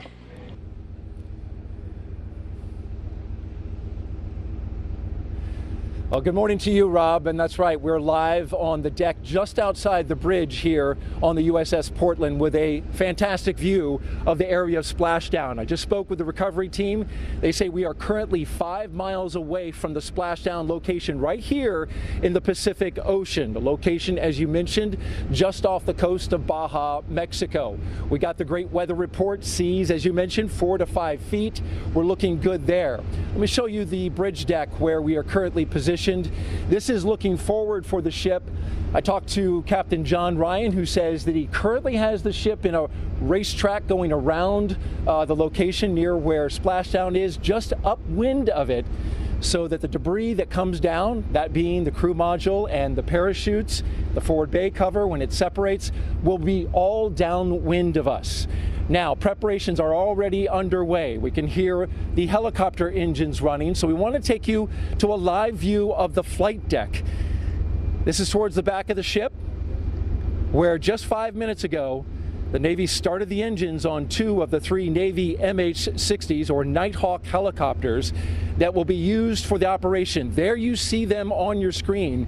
The 2 helicopters on the left side of the flight deck, they will be involved in the operation. The third to the right is a backup helicopter. Now, one of the helicopters will use the Navy's infrared targeting system, which will start looking for Orion at an altitude of about 50,000 feet. Should be able to quickly lock on to Orion's heat shield, which should be still very hot after reaching 5,000 degrees Fahrenheit on the heat of reentry. The second helicopter will track the forward bay cover, a 1,000-pound, 9.5-foot wide titanium cover on top of Orion, which protects the parachutes during the heat of reentry. It is jettisoned to allow them to come out. Now, NASA's plan going in was to recover it, but they've made an adjustment due to the seas and the limitations of a small boat crane needed to lift it out of the water. Both helicopters, if you can see just to the left of that helicopter at the bottom of your screen, have GSS cameras mounted to them. These are ultra high def cameras to record 8K resolution video for engineering purposes. Now, with those helicopters just minutes away from flying out, let's take a look underneath this very flight deck. You can see into the well deck, and this is the multi-purpose capability of this vessel, the USS Portland. Down on the well deck is where the final phase of recovery will happen. 2 teams of Navy divers are preparing to launch the small boats. You see them at the bottom of your screen, just partially protruding there at the bottom. Those are inflatable boats that the Navy will use. 6 in all will pre-position themselves in the open sea to recover debris from the descent operation, and then, of course, secure the Orion crew module itself. The Navy dive team will also take above water and underneath water photography of the heat shield before the crew module is moved. This is for all engineering purposes, so they can see it freshly returned from space. Once the divers have Orion stabilized with tow ropes, you see that bright yellow structure right dead in the middle of your screen.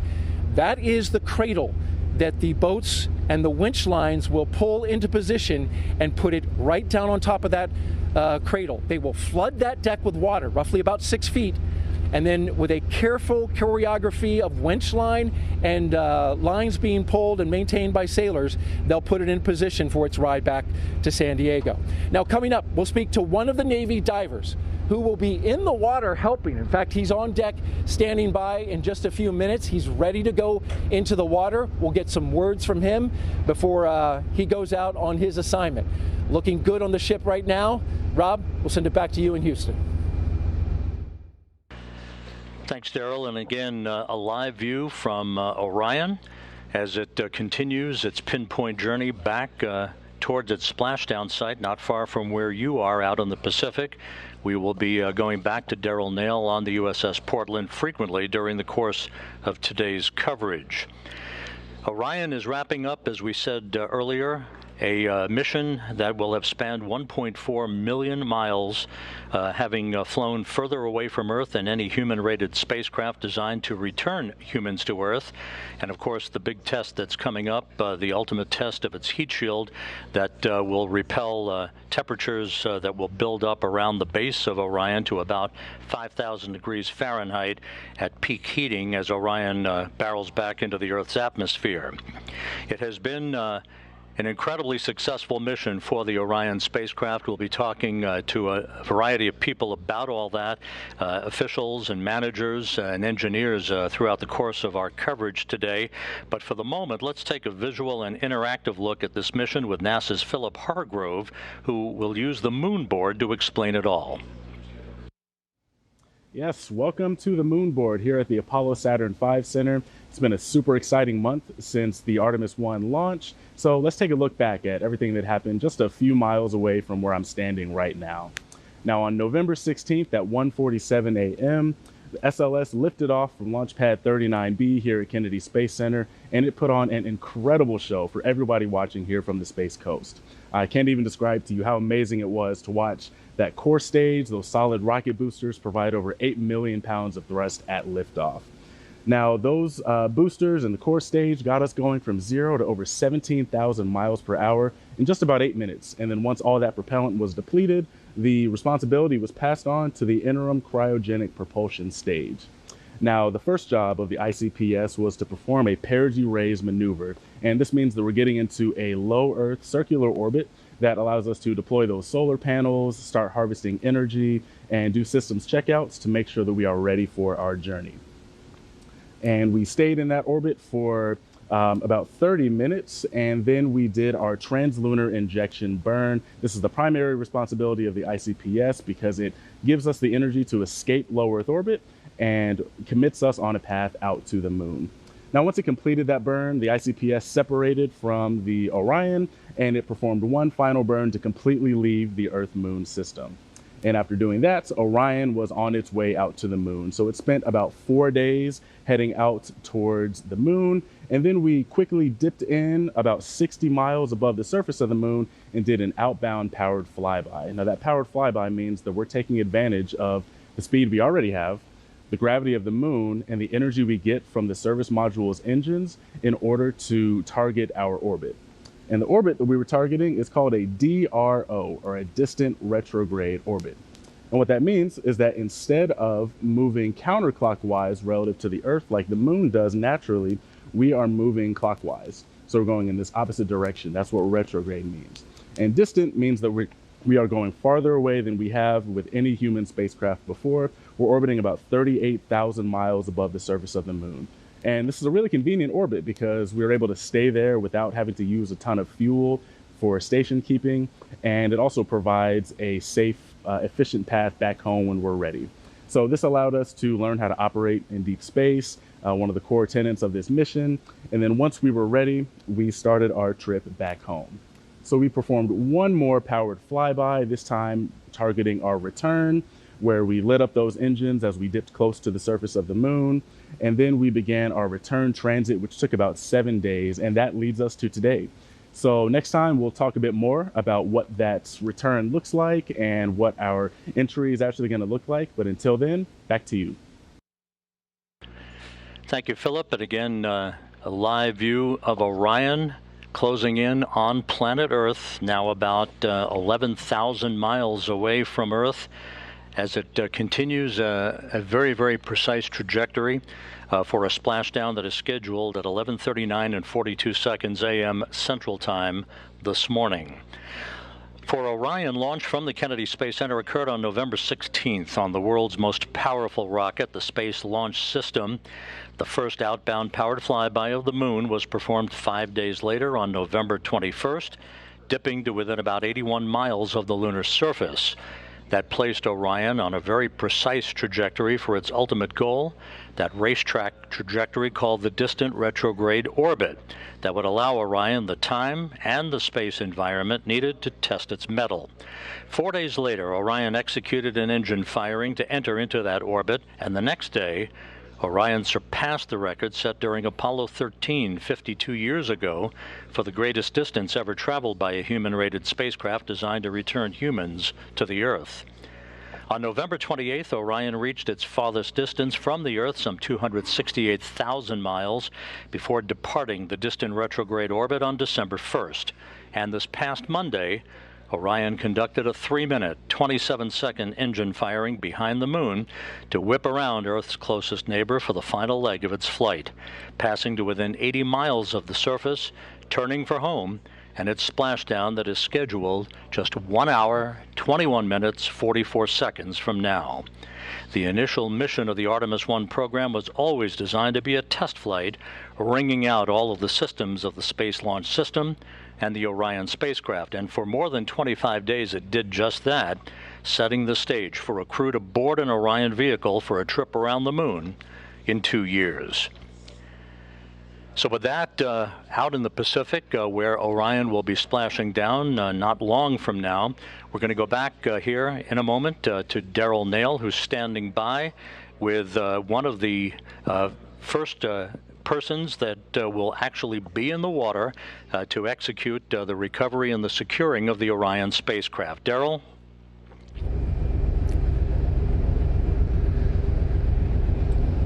That's right, Rob, and his name is Wayne Shearer, and he is the Navy diver first class aboard boat number 2. He is the lead on one of the 2 small boats called Cricks, which are essentially small inflatable Navy boats. He's just about 20 or so minutes away from getting into that boat. Thank you, Wayne, for coming up here and making some time for us to tell us about the operation today. Of course, sir. So tell me exactly how your team goes about securing this spacecraft after it comes back from space, splashes down the water just a few miles from us. Well, a sequence of events are going to go splash down, wait 2 hours. We're going to do a hazard analysis, make sure there's no gas coming off of it. We're going to come up, take those pictures like you said earlier for those engineering purposes. Once that's done, then we put the what's called a pony collar on it, and then basically it's a sequence of events of pulling all those ropes out like you said earlier and pulling it into the well deck. Easy day. Easy day, and we know that there are certainly going to be some challenges, right? Seas are 4 to 5 foot currently, which is within your limit. Let's take a look now underneath the well deck to the boats that are currently being prepared. You're really literally going to be going down here and right to that boat after we conclude our interview. How will you manage the 4 to 5 foot seas with a bobbing spacecraft and bobbing inflatable boat with your team? Well, this is just another day in the park for us. You know, we've trained for the last year and a half for this. We've been in worse seas than this, recovering anything under the water. It's just different. Instead of recovering something from under the water, we're going to recover something that fell from the sky. You can see on our screen, those are the tip edges of your 2 inflatable boats. I imagine you'll be positioned somewhere towards the front or back? I'll be positioned toward the middle of the boat. Towards the middle of the boat. And as you do this operation, have you thought about just the importance of it, reflecting that it is you who will be one of the first people to put your hands on a spacecraft that just came back from space? I mean, definitely, this is probably every kid's little dream, or every little kid's dream, to be able to do exactly what I'm doing today, you know, and I think I can speak for the whole dive team that we're honored to be part of history and to be part of something so monumentous, and just ready and excited to go out and do this. On a personal note, you and I were talking about how you got into the Navy and the dive team. What was it that motivated you to become a Navy diver, and then ultimately, now that you're on this operation, looking back at that choice? Well, February 2003 from Leesville, Louisiana, and I heard a loud boom outside my window one morning, and I ran outside and talked to my dad, and a few hours later we're watching the news, and unfortunately what we heard was the USS Columbia break up. So, you know, it was not a great thing to hear, but it kind of jump-started my career of like, hey, what do I want to do? And I wanted to be out there to help people, and the Navy just kind of fell into my lap. And, you know, 20 years later, to be able to be part of history of the first next thing we've flown into space like that is absolutely a dream come true for myself. Certainly a tragedy for NASA, one that has created many lessons learned for our agency, but interesting that it led you into this.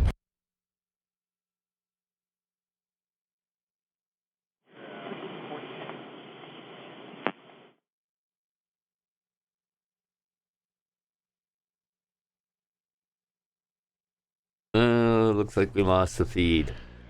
Sensors they have around the world. Oh, there And it briefly, is. Wayne, as you look out here to the Pacific Ocean, where you will literally be in the water in just a few minutes, They got will you him be back. sharing any words with your team? Good luck, be safe, and let's be part of history. All right, we wish you the best. Wayne, thank you for taking the time, and good luck out there. Thank you, sir. Rob, we'll send it back to you. Thanks, Daryl. It looks like a great day out in the Pacific, west of Baja, California, where Orion is headed. And you can't beat this view, though. The view of the Earth, where Orion is headed, tried and true, on a pinpoint course for a splashdown just 1 hour and 16 minutes from now. After Orion enters the Earth's atmosphere at the conclusion of this 25-and-a-half-day mission, the spacecraft is going to rely on a very heavily tested parachute system to slow down its speed and allow for a very gentle splashdown. Koki Machin, the chief engineer of Orion's parachute assembly system, now describes the process and the path to the certification of the parachute system.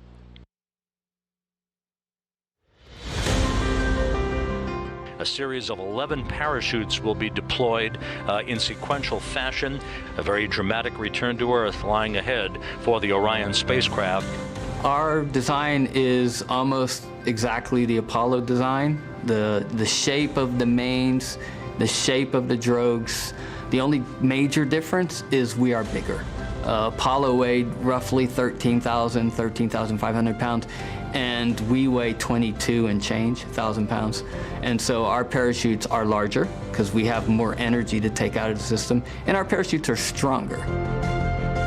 So at a fundamental level, all round parachutes are alike. The Orion system has drogue parachutes that initially decelerate the system, and because they're deployed at a much higher velocity, they're made of ribbons.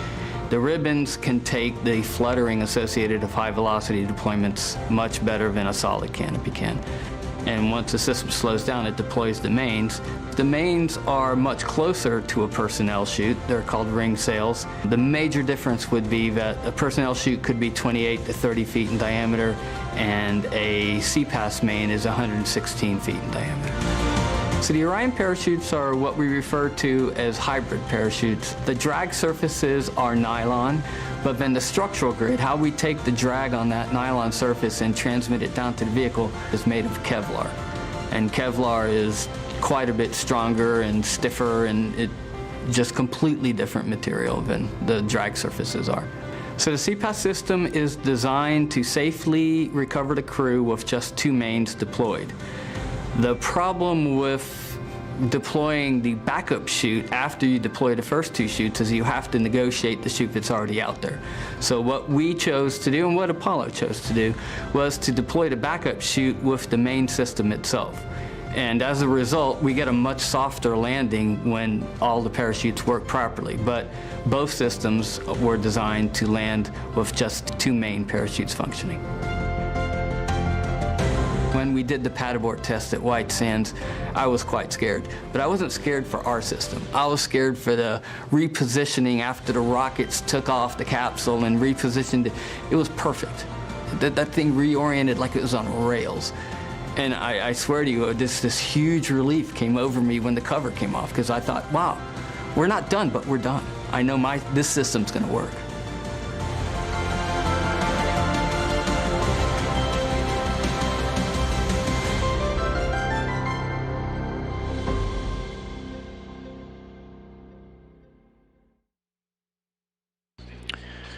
And there again, the view of the Earth. We're about 33 minutes away from the first big milestone that will be the separation of the crew module and the service module, signaling the beginning of Orion's entrance into the home stretch of its 1.4 million mile journey. With us at this hour is the Deputy Associate Administrator for Exploration Systems, Kathy Kerner. Kathy, thanks for joining us this morning. It's great to see you. Glad to be here. You know, this is a little bit of deja vu for you. You were a flight director in this room for a number of years. Your thoughts as Orion approaches the end of this maiden flight?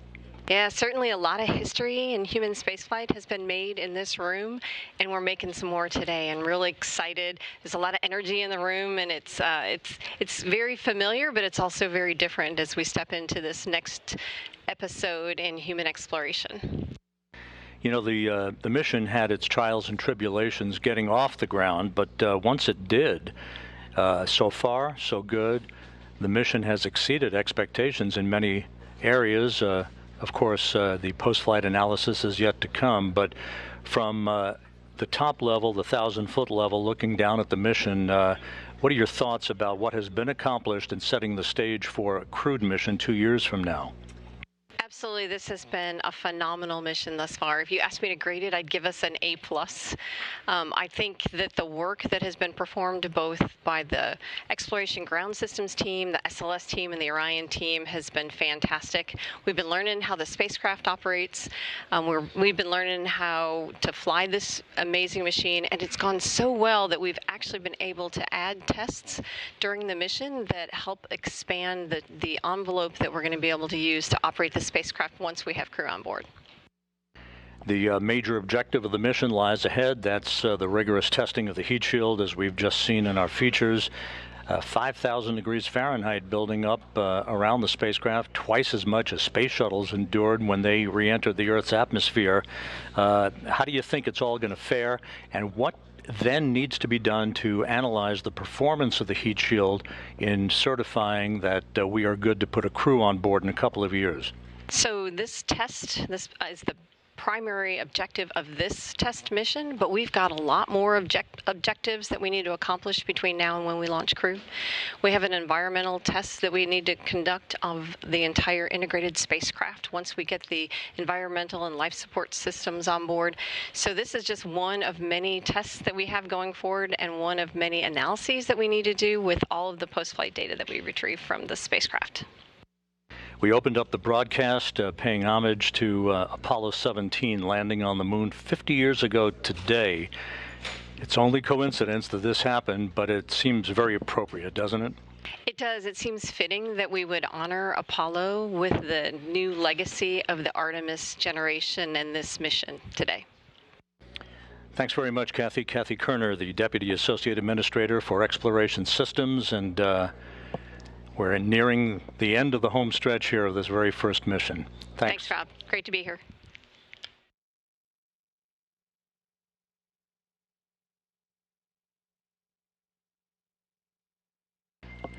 And as the Earth grows larger and larger in the field of view, Orion continues its trek back home with crew module, service module separation just 30 minutes from now. Entry interface just 20 minutes after that. In the meantime, let's go back out to the Pacific, the destination for Orion today, where Darrell Nail from the Kennedy Space Center, again embedded with the Exploration Ground Systems and Recovery teams, is standing by with Shannon Walker, NASA astronaut. Well operations. All hands on the wall, staying clear of wing walls, vehicle storage areas. That's right, Rob. Shannon Walker, NASA astronaut, has been on board since we departed on Wednesday to come out to the site. Thank you for being here to take some time to talk to us amidst this important operation to recover the Orion crew module. Absolutely. I am happy to be here. So tell me a little bit about the reason you're here and what you're doing as you observe the operations today. Yeah, of course, we do not have crew on this capsule, but I am here because the next Artemis flight will have crew on it. And so we are starting the process of assessing how we're going to operate with crew. How do we extract the crew from the capsule? How do we get them to the ship safely? How do we do all the medical checks we want to do? So we're starting the process of getting ready for the next Artemis mission. And with this capsule being recovered today, it will be brought back. I imagine that the astronauts will be very interested in the data that comes off of it. This particular capsule has sensors all over it, more than any future capsule will have. Yeah, absolutely. So this is going to tell us what we need to do, change, modify for the next Artemis mission. On all flight quarter stations. The ship expects to read manned flight quarters at 0945. And what you're hearing are some announcements from the ship PA informing the crew at what stage in the operation we're at. I should mention that we just had helicopters, the MH-60s at the back of the flight deck just launched off and are in flight now to the recovery area. They play an important role here. Shannon, continuing now with our interview, when you look at the operation as a whole, they're currently trying to determine how the astronauts will be recovered. That's not happening today. That's right. But that will have to be integrated into the operation. Do they come off immediately after the crew splashes down? Or there's an idea kicking around there to have them stay in the capsule and come to the back of the ship. What are your thoughts on both of those? What are the pluses and minuses on those? Well, certainly the plus of having the crew come off immediately is that the crew is not staying in the capsule for an extended period of time. There'll be a time when we'll have to turn off the cooling in the capsule, which would mean the crew will start getting very warm in their suits. So it's better to get them off before that. Also, you'll probably see later the operations in the well deck. There are a lot of waves in there, and it's probably not going to be a fun ride for the crew to be in there. So you're right, we're looking at it. The actual, let's see, next summer, we're going to have another test run. We'll be out on a ship, and we will be looking at all the different methodologies for getting crew off the capsule. And may I ask what your particular favorite would be? I mean, I think you've already kind of indicated you're leaning more towards, let's get off the ship. Get off immediately. Yeah, so I think we will probably, now don't quote me on this, but we'll probably extract the crew via helicopter from the capsule and helicopter them over to the ship. And as an astronaut, just briefly, when you come back from space, physically, you're in a condition where, how would you describe it, physically and mentally? Yeah, so when we come back, we consider crew deconditioned. While on the space station, for example, we have lots of exercise, so we're really strong when we come back. It is still a big adjustment to being in Earth's gravity again. The lunar missions is kind of in the middle between what we did in the shuttle days and what we're doing on the space station. So we don't know exactly how the crew's going to feel, but they're going to be exhausted, and so their balance may be off a little bit. So it's better just to get them out of the capsule. As far as the mental side goes, I found that when I am back on Earth, it's just a huge sigh of relief in that somebody else is worrying all the details, and I can just sit and relax a little bit. Well, we appreciate you being here. Thank you for all the insight. You're doing a great job of staying balanced amidst the 4 to 5 foot seas as you see the horizon going up and down, right? It is definitely a challenge. Thank you very much, Shannon. Rob, we'll send it back to you in Houston. Thanks, Daryl. Thank you, Shannon, and happy sailing out there as we continue to watch this scintillating view of the Earth, as we are just 1 hour, 5 minutes away from splashdown. Now, as Shannon Walker alluded to in that interview with Daryl Nail on the USS Portland, we're going to be on the air here for a couple of hours after splashdown, while a number of flight objectives and test objectives are being conducted, data gathering on the Orion spacecraft. But the whole recovery issue to get Orion into the well deck of the USS Portland is no small feat. Melissa Jones, who is the landing director and the recovery director from the Kennedy Space Center, has worked tirelessly to choreograph all of the elements of that recovery operation. Let's take a look now at how Orion will be recovered. Today we are aboard the USS John P. Murtha, and behind me is a mock-up capsule of the Orion crew module, and we are training the team to be ready to do Artemis-1 recovery operations. My role as the NASA Recovery Director is to lead the interagency team that will recover the capsule. Ever since the Apollo program, NASA and the Navy have worked together to recover NASA's capsules in the water. So one of the huge benefits of working with the Navy is the fact that they're operational and we leverage their core competencies to bring the flight hardware and the crew back safely from the moon.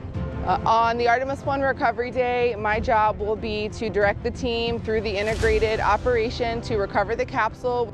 The ship will get to the recovery location 24 hours before, and we will start launching weather balloons.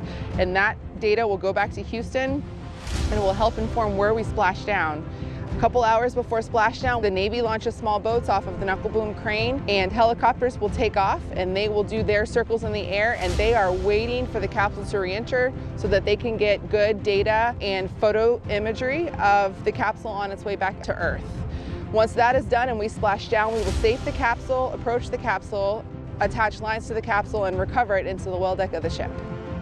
Artemis-1 recovery operations will take about 5 hours to perform all of the work we need to do because we are gathering data so that we can fly crew mission on Artemis-2. When Artemis-1 splashes down, it's going to be the culmination of all of the hard work that we've put in as a team.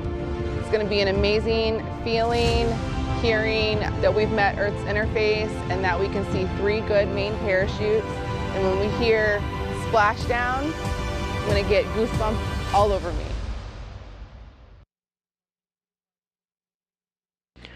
And again, that whole recovery operation will take several hours. We are going to remain on the air for at least 2 hours or so after splashdown, so that we can bring you all the information regarding the initial safing of the vehicle and the test objectives that the flight control team here in Houston, led by Flight Director Judd Freeling, will be absorbing all of that data, mostly about the thermal conditions of the spacecraft, which will have come through some 5,000 degrees Fahrenheit in entry.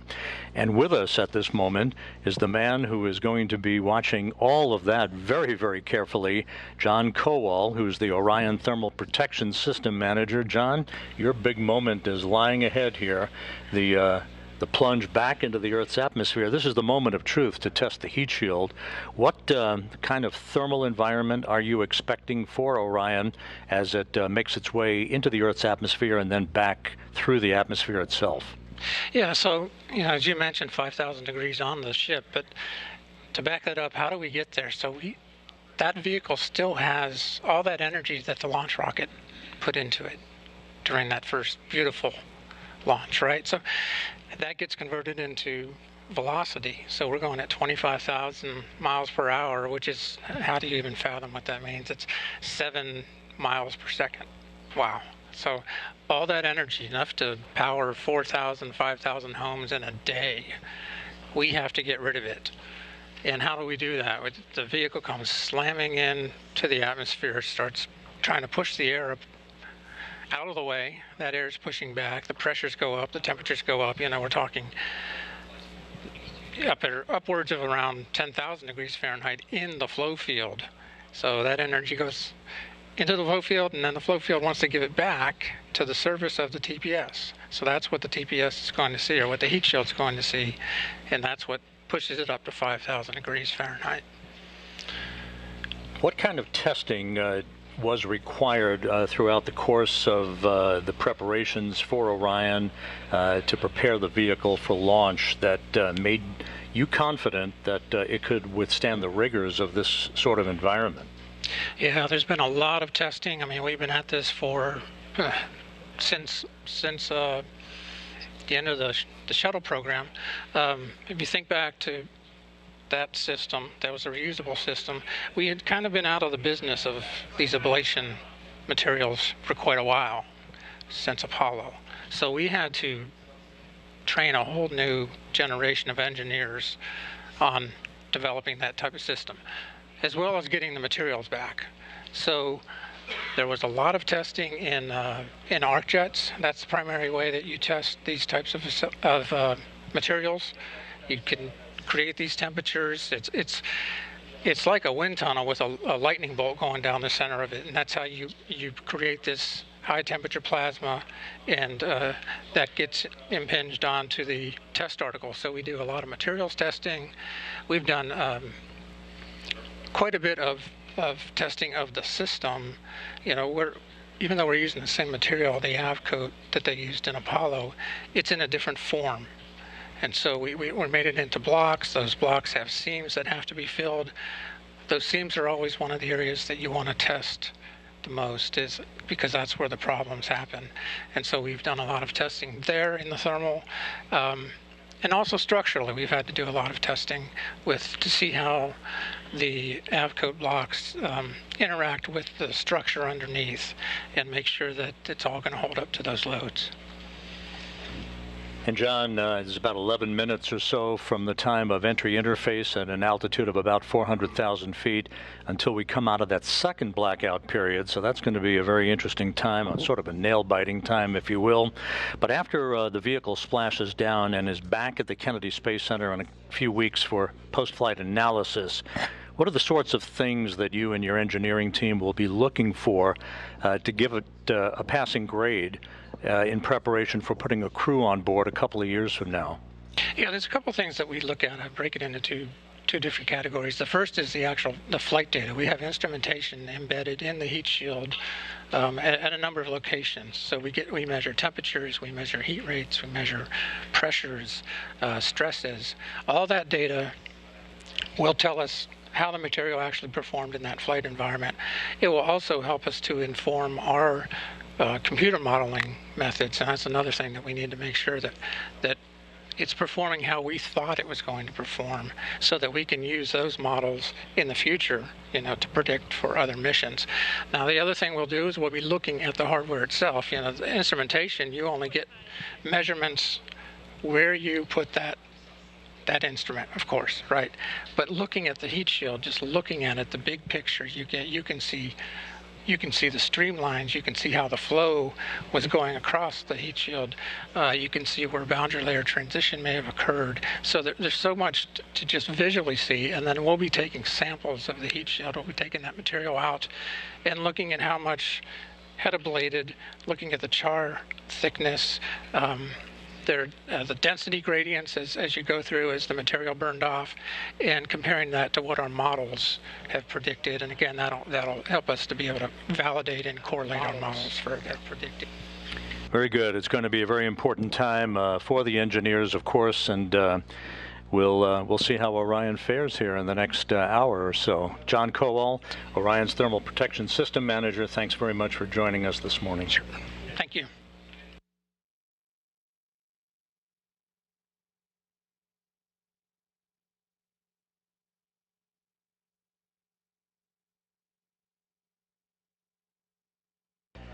Now just 16 and a half minutes away from the separation of the crew module from the European service module that will begin a trip hammer series of events as Orion begins the process of entering the Earth's atmosphere. Entry interface just 36 minutes away. So let's go back out to the Pacific Ocean west of Baja, where Daryl is on the USS Portland. Daryl?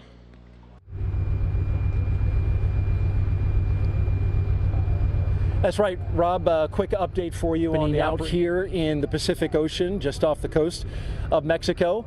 We have the small boats, the Navy small boats. All 6 boats are now in the water. They call them CRICs. These are Navy boats that are inflatable, highly maneuverable. These are the ones that will actually put hands on the spacecraft in order to secure it and eventually get it tied to lines that brings it to the back of the ship and into the well deck. I want to talk a little bit about this location here today. This location in the Pacific, we're just about 5 miles away from the splashdown area. This was actually the backup location. Initially, this was supposed to happen off the coast of San Diego, California, but the weather forecast for that area called for a cold front that has moved in today, bringing with it 12-foot high seas, and those seas would have been too high to perform this operation, too high for the small boats for recovery. So Recovery Director Melissa Jones and the mission management team made the decision to back up and go to the backup location 300 miles south of San Diego, and that's where we find ourselves today with excellent weather in order to do this operation. As you look off into the sky, we're awaiting the second to last weather balloon release that we will have for the day. This weather data critical to the operation that is happening today, especially when it comes to the landing point of the crew module in the ocean, as well as the debris that goes with it. And that debris happens during the separation of the forward bay cover, which covers the parachutes, and then of course the parachutes and their hardware themselves. All of it together, they take in the winds, and you can feel the winds are picking up a little bit. That wind data will give us refined information and data in order to calculate exactly the landing spot. Now, we're not alone out here in the Pacific Ocean. We do have friends helping us today, and I want to take a shot now of a ship off in the distance that has joined us for today's operation, and that is the USS Montgomery. That ship is just a few miles away, as you can see it there. The USS Montgomery is providing security today. It is what the Navy calls a littoral ship. It specializes in close-to-shore combat. It's highly maneuverable in that space. Today, though, it has a peaceful mission, and that is to provide security to this location during splashdown. So for the public safety, to prevent boats from coming in and around the area, as well as provide additional eyes to the sky in tracking Orion crew module as it comes down. You can see a little bit of a bounce there, and that's caused by the seas that we are currently experiencing, which are in the range of 4 to 5 feet. Those seas closely tracked by our NASA team with the wave management system. They are wave monitoring system rather. They are closely monitoring the seas for the moment where we bring the Orion capsule into the well deck. That is a highly choreographed and very dynamic operation. With the seas being what they are, when those waves come into the well deck, it can create a very dynamic environment with waves splashing back and forth inside the well deck, and teams on ropes trying to stabilize Orion to get it in just the right position here on the ship to then allow the well deck to drain out, have the Orion crew module put in place for its ride back to San Diego. That's the latest from here on the USS Portland out in the Pacific Ocean. Rob, will send it back to you. Thank you very much, Daryl. We can report that all of Orion's systems are performing magnificently at this hour. At an altitude of just under 6,000 nautical miles, we did lock up on the tracking and data relay satellite system. So Orion's telemetry is now being processed through the TDRS network. This worked in concert with the Deep Space Network throughout the course of the mission. And now that we're on TDRS the rest of the way, we'll be able to have real-time data through our tracking and data relay satellite system constellation. We're just 11.5 minutes away from crew module, service module separation, the first major milestone on the road home in this final phase of Orion's 25.5-day mission. So let's take a visual and interactive look at what is coming up for Orion's journey back to Earth. Let's go back to NASA's Philip Hargrove at the moon board. Thank you. Welcome back to the moon board. So we're going to talk a bit about the European Service Module and the Orion Crew Module. So as we know, these two systems have been working in tandem for a really long time. Back to the moon board. Again, thanks everybody for coming and joining me here on HC Space. Obviously, the NASA feed is gold. Really good stuff. I'm going to get you back to that here in a second. There is also a couple other feeds I'm switching you in between as we're going along. But for the most part, they're kind of hitting up on what NASA's doing as well. The other one that I have is, let me see if I can get it up here for you real quick. There it is. This is the feed from Space Coast. This is NASA spaceflight. Their feed, and this shows basically not going to be much here, but you can at least see what that looks like there. And then I've also got a couple of other feeds that I'm kind of mixing in with it. So again, thanks everybody for coming and joining me while we goof around with this and give it a try. Having a lot of fun. I said, kind of moving stuff around. But I'll get you back here so you can kind of see what he's talking. And this section is actually designed to completely be pulled off by 3 parachutes. So we have 3 parachutes that's going to pull that off. We have 2 drogue parachutes that are going to come out after that to slow us down a bit. We have 3 pilot parachutes. They're going to pull our mains out. And then the stars of the show are 3 main parachutes that measure up to 116 feet in diameter each. So that gives us 11 parachutes that it takes to get us safely back home. So now that we know a little bit about what that hardware looks like, we can take a look at what that journey actually looked like. So as we know, we had a 7-day return transit. And as we approached the Earth, the service module and the crew module separated from one another. And the service module is going to burn up in the atmosphere above the Pacific Ocean. As that happens, the Orion crew module is going to use its reaction control thrusters to do a 180 flip and point that heat shield towards the atmosphere as we target re-entry. So a really important phase here is entry interface. This is at an altitude of about 400,000 feet, and this is where we define a lot of our entry conditions, such as the flight path angle and the velocity. Now this is really important because if you come in at too shallow of an angle, you may bounce right off the atmosphere and not even re-enter. But if you come in too steeply, you're going to experience forces that are beyond the design of your spacecraft. So what we're going to do today is actually toe the line and do a nominal skip maneuver where we're actually going to bounce off once. That allows us to have a steeper re-entry, and that actually increases the heating, allowing us to really test the capability of that heat shield. And we will also be minimizing the G loading, which leads to a softer ride for the Moonican and in the future for our Artemis astronauts. Now, once we do that, the atmosphere is going to slow us down pretty significantly, but we'll still be going over 300 miles per hour. And then we will slow down to 20 miles per hour after that sequence of 11 parachute deployments. Now, once we splash down west of California, we will have these red inflatables that will make sure that no matter what orientation we hit the water at, we will be right side up. And then the USS Portland is going to recover the capsule and bring it back to the US Naval Station in San Diego. Now, there's a really large team comprised of US Navy, Air Force, NASA, contractors who worked really hard to prepare for today. So I am super excited to see them welcome Orion home. Back to you.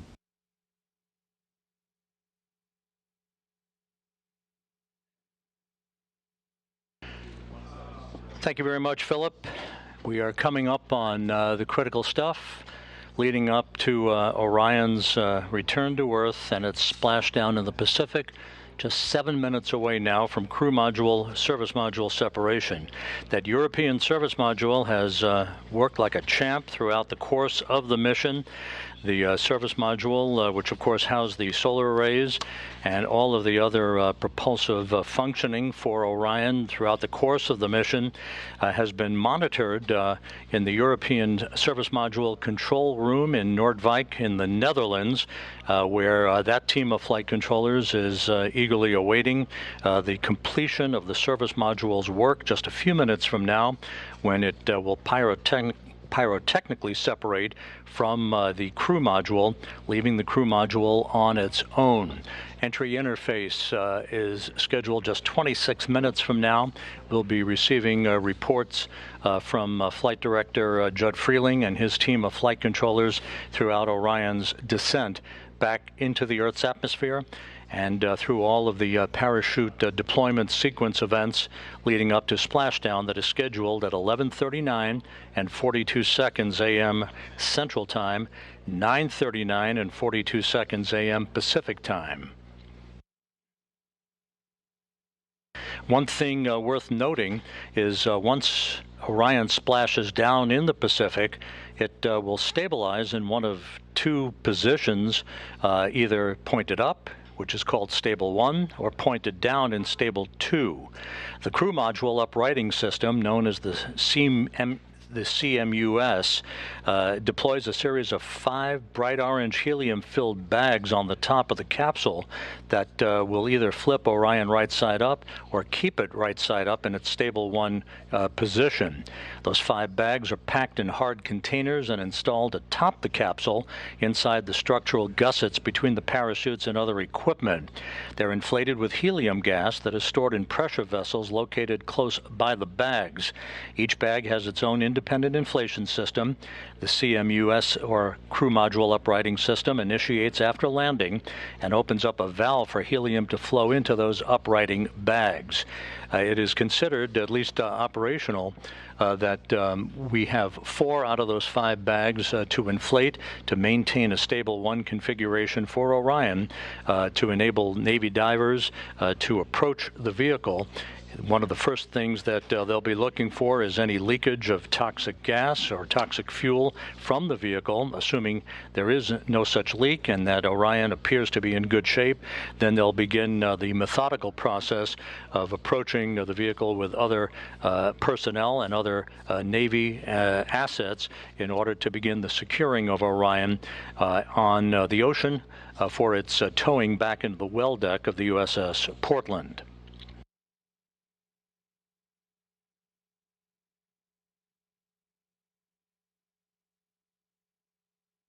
We're under 4 minutes now until the crew module and service module separate from one another. We'll be standing by for all of that.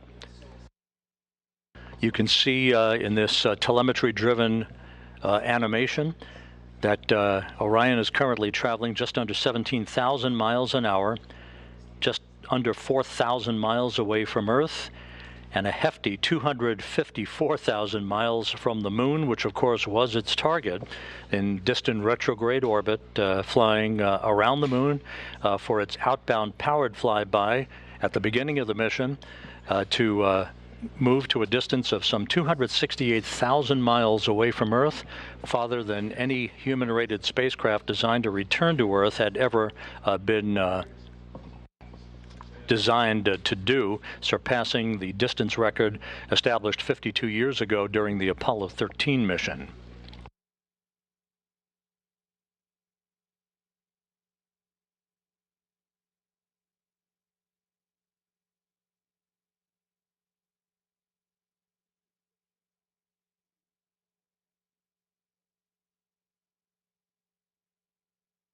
Well, it looks like he's going to be quiet there for a moment. Jeez.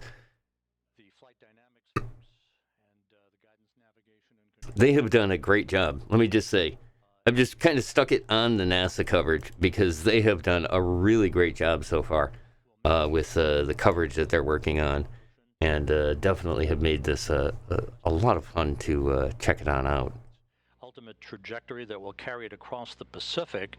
It will be moving from south to north across the Pacific Ocean to the splashdown zone, almost a direct straight line towards the point of splashdown, which will be west of Baja California. Now just under 2 minutes until crew module, service module separation.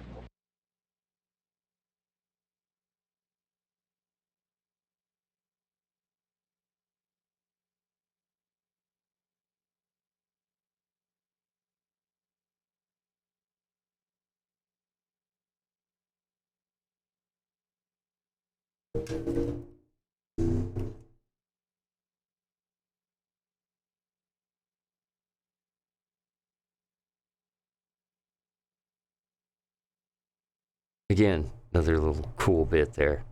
I always hate to interrupt him.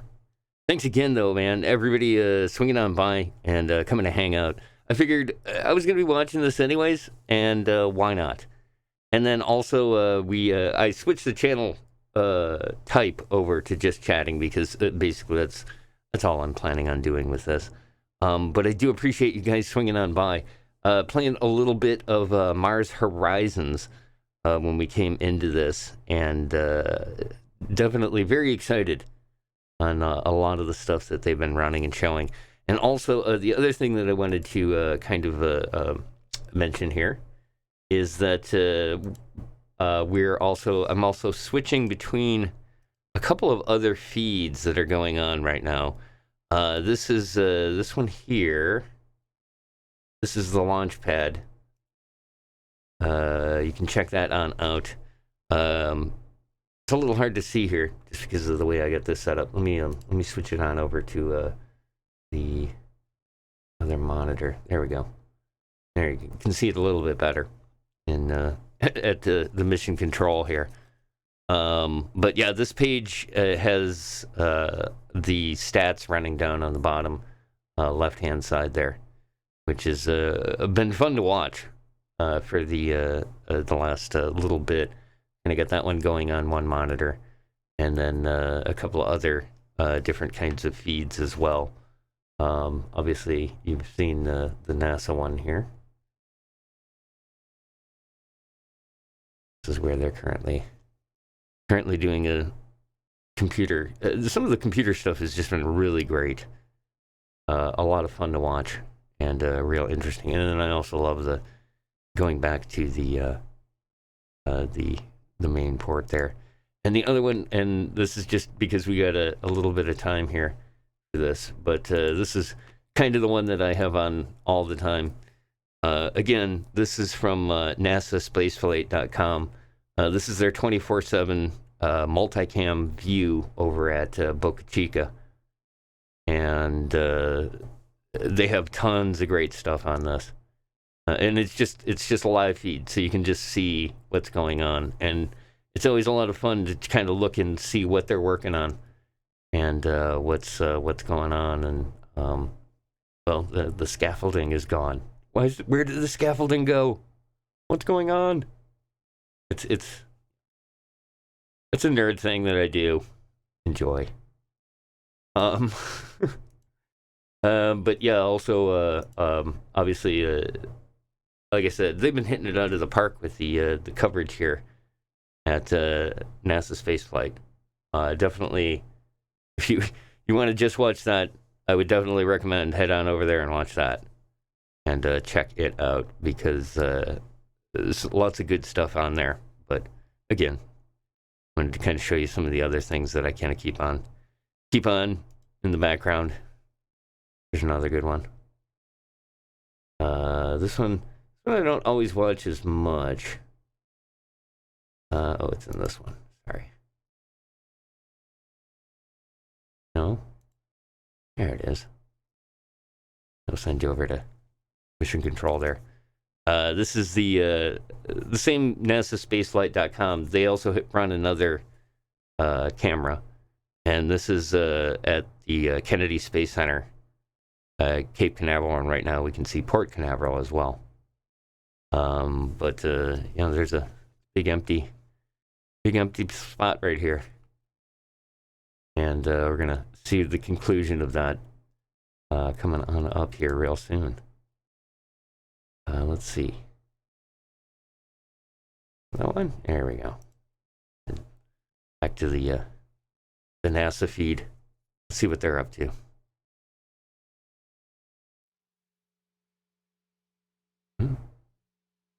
Apparently not much.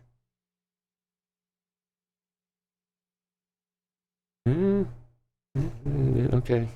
Well, I think they're just being kind of quiet right now. But again, we'll take this opportunity and thank you all once again for all the support and stuff that we've been getting on. Here we go. And the crew module raise burn that we thought was not going to be needed is being conducted. Just basically a fine-tuning of the orientation and the angle, a 16-second firing of the thrusters, and a good burn reported, 8.12 feet per second in a change in velocity. So the raise burn was executed. That will further fine-tune Orion's path at the proper azimuth or orientation, where the heat shield is at its optimum angle, to begin the repulsion of the heat that will build up around the heat shield at the time that we begin entry interface, just about 15.5 minutes from now. So the crew module service module separation went off as planned. The raise maneuver was executed at 11:03 and 41 seconds Central Time. Again, the raise maneuver was executed. Orion now flying at the proper orientation for entry interface into the Earth's atmosphere. Entry interface is scheduled at 11:20 and 14 seconds a.m. Central Time at an altitude of 400,000 feet. At that point, Orion will be traveling 24,464 miles an hour with a range to splashdown of 3,659 statute miles.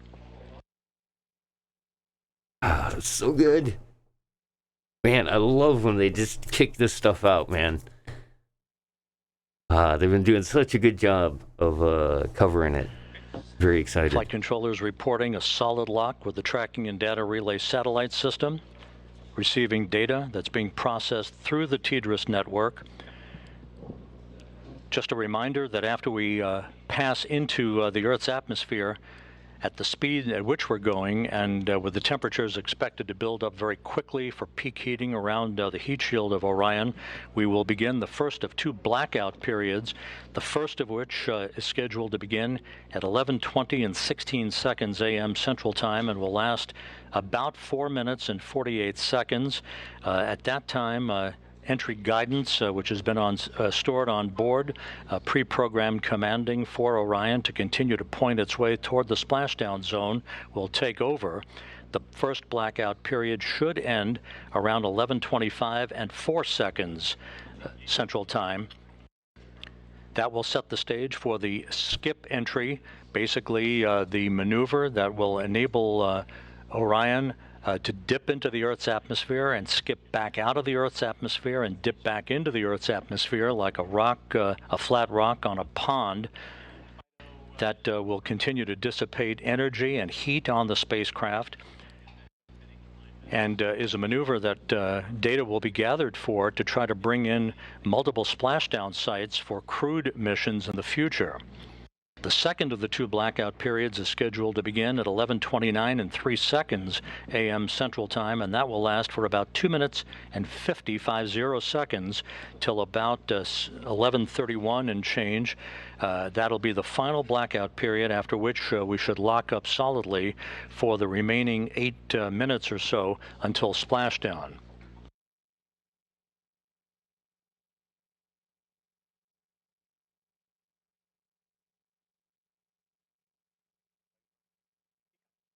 Yeah, basically the communication blackouts are the "this is fine" moment on the capsule, because yeah, they're blacked out because of the heat. There's just no getting through it. So we'll know things are good when we don't hear anything. Once again, thanks everybody for coming and joining me. And I hope you guys are enjoying the coverage here. Like I said, I'm bouncing it around. This is actually over on the launch pad again. I'm really enjoying the watching the countdown on the distance from Earth. This is Mission Control, Houston, 12 minutes away from entry interface. It's Mission Control this time. Everything is going by the book so far here in Mission Control. Very quiet on the loops. Entry Flight Director Judd Freeling and his team of flight controllers watching carefully over their data as they oversee the arrival of Orion for its splashdown site west of Baja, California. Time to splash down 31 minutes. There they are. That is a solid gaming rig right there. Look at that. Damn. That's a LAN party, my friend. It was great looking. I love the mission control. The big board. Look at the big board. Right there. Really great coverage, like I said. And it's been a lot of fun going through this. And like I said, I don't know if playing the Mars Horizons for a little bit got me kind of ramped up on it, but that was what I was hoping for. Less than 11 minutes now until entry interface. Here we go. Yeah, you can see down at the bottom there they got... During the period of the two blackouts, and even after we have emerged from the second of the two blackouts, Orion, through a series of pre-programmed commands stored on board, will conduct a series of role reversals. This is very much like space shuttles conducted during their entries back to Earth, where it will roll to the left and then back to the right, banking roll reversals that will bleed off excess energy, excess inertia, and speed, and control the thermal characteristics of the vehicle as it heads towards its subsonic point, where it will go under Mach 1. It will go subsonic at about 11:34 and 55 seconds a.m. Central Time, some 5 minutes before splashdown. We're under 30 minutes. T-minus 29 If everything minutes. goes as planned, Orion will reach an altitude of 40,000 feet at 11:35 a.m. Central Time, just about a minute before forward bay cover chute deploy begins. The series of 11 chutes, 3 that will pull the forward bay cover off of the top of the crew module.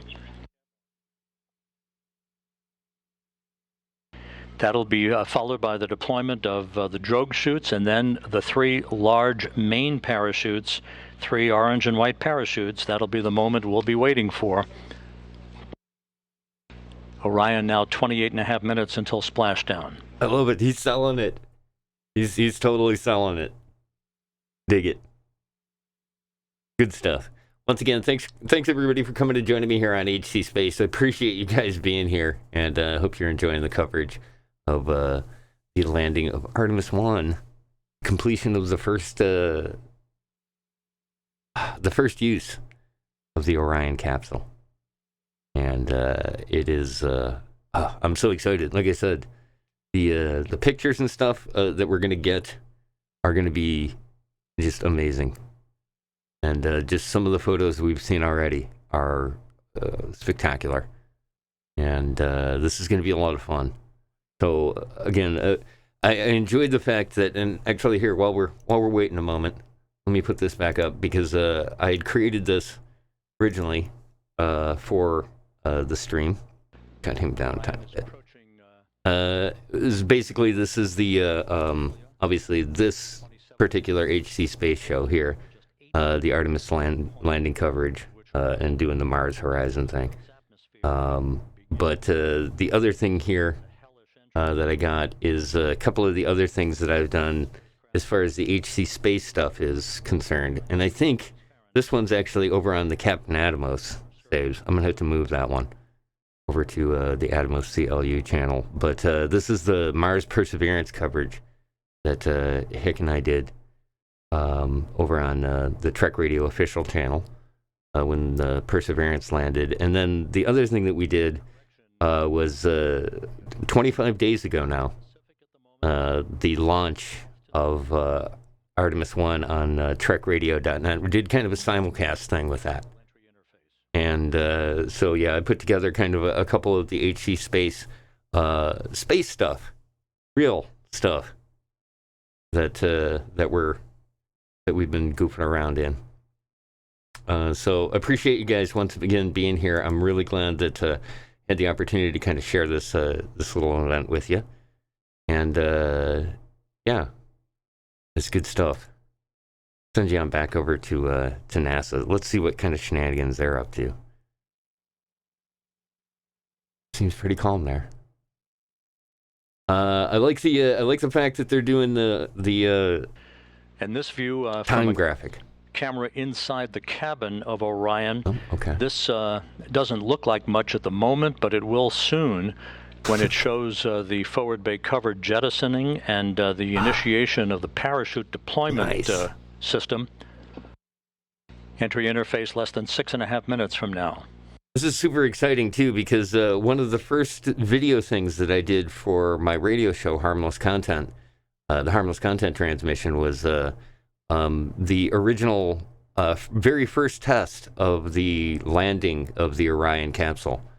And I took that and kind of did a cosmic-y, spacey, kind of a Zen following this landing procedure. And man, when the parachutes come out, it is so good. And I've got really good music that I was getting. Just to recap, a lot of trouble paying for that. The crew module separated from the European service module about 14.5 minutes ago, right on target as it was planned, and a short raise maneuver, a 16-second firing of Orion's thrusters, oriented the vehicle, raising it just a tad so that its heat shield was at the proper orientation in the direction of travel to begin entry interface in about 5 minutes at an altitude of 400,000 feet above the Earth. Orion is making its way south to north across the Pacific Ocean. Currently traveling at 23,000 miles an hour.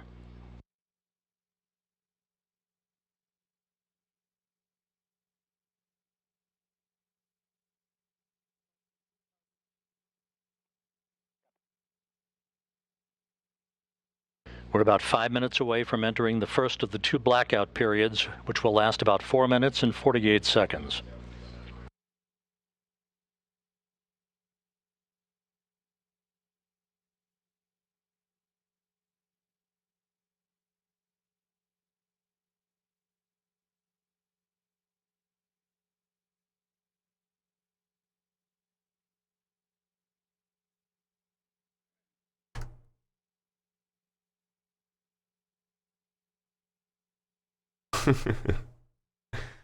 A journey that began with the power of the launch of the Space Launch System 25.5 days ago.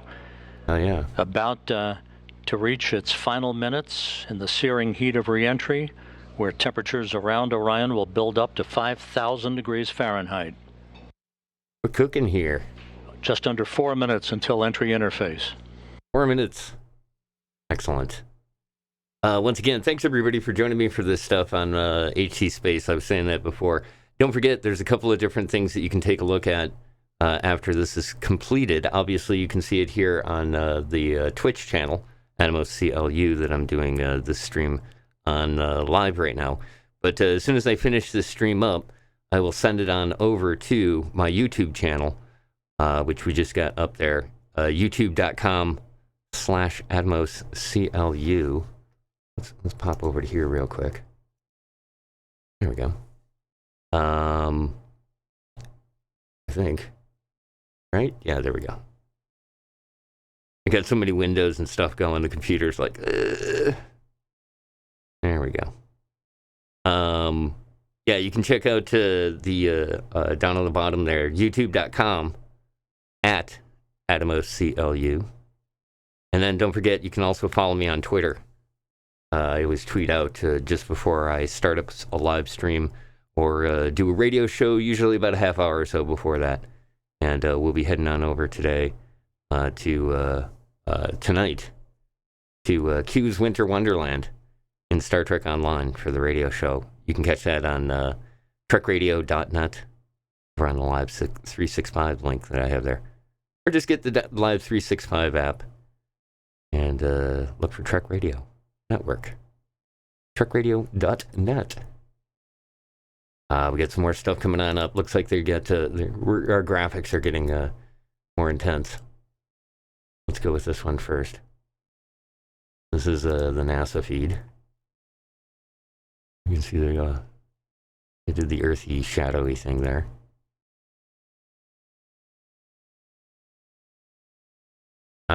This is the thing I like here. 1 minute, 44 seconds away from entry interface, moving from south to north to its splashdown target west of Baja, California.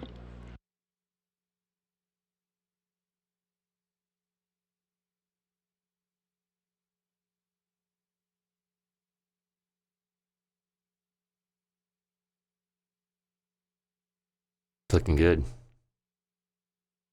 Yeah, like I said, I love the... give me graphs.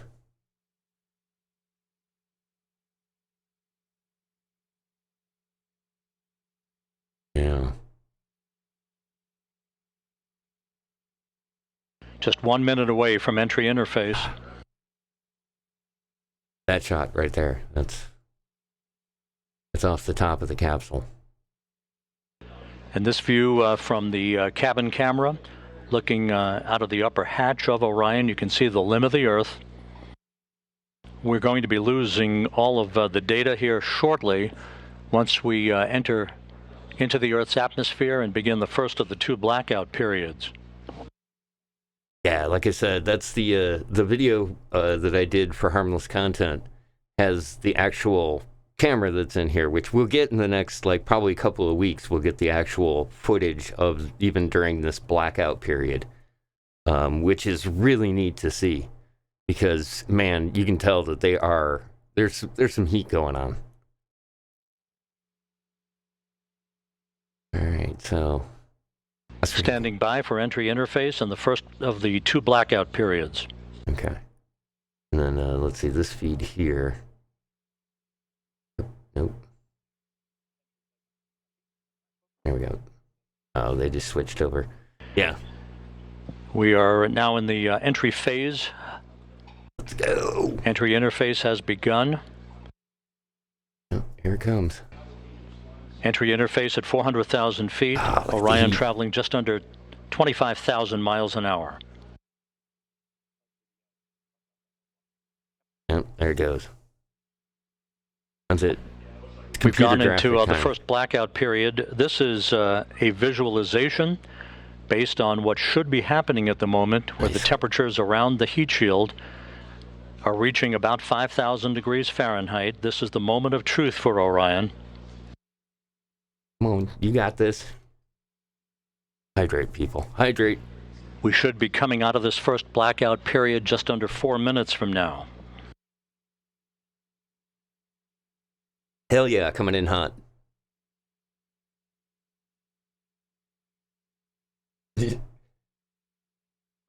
Orion should be traveling about 23,326 miles an hour at the moment. Range to splashdown, 3,125 statute miles. Again, this is a visualization of what should be happening with Orion at the moment, although we are in a blackout period that should end about 3 minutes and 15 seconds from now. Once we emerge from this first blackout period, we'll conduct the skip entry maneuver that will further dissipate heat and energy and begin a very, very dramatic reduction in the velocity of Orion as it approaches its splashdown site. Get some music in here. Oh, man. Solid.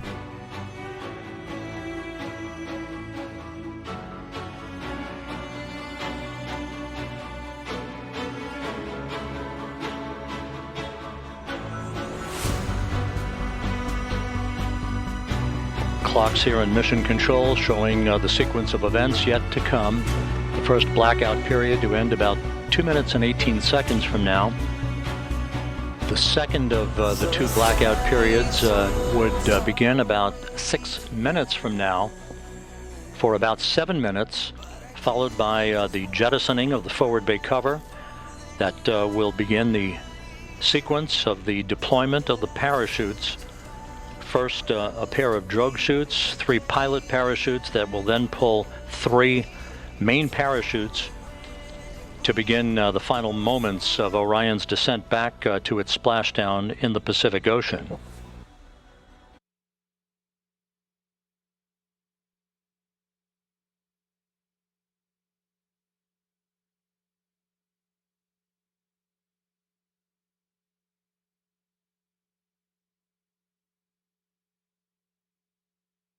I missed the graphic already. Yeah, they've even, I noticed NASA's even starting to do this with the, down on the bottom of the screen here, giving at least a timeline, you know, when we can expect kind of things to be moving forward. It's not as good as the SpaceX stuff. Because, oh man, I'll tell you, watching that launch this morning. 1 minute to go until we come out of this first blackout period. Yeah, when we emerge from this first blackout period, we'll be at an altitude of 274,000 feet, traveling just under 17,000 miles an hour with a range to splashdown of 2,000 statute miles. Yeah, that's bleeding off some hardcore speed on that first skip.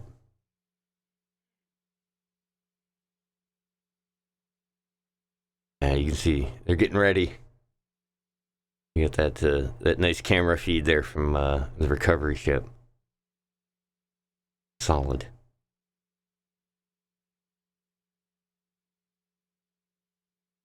Let's see. Now it's like everybody's feed is now standing by for a reacquisition of signal. No, everybody's just straight up. This is where we're looking.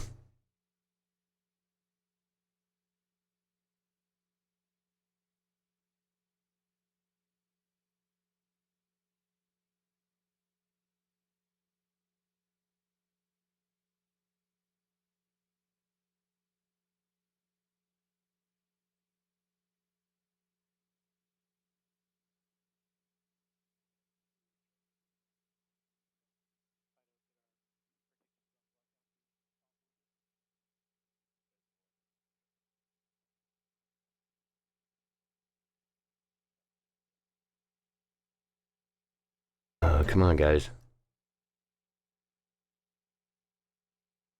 Presumably they have cameras transmitting from onboard one or both of the helis. Oh, yeah, man.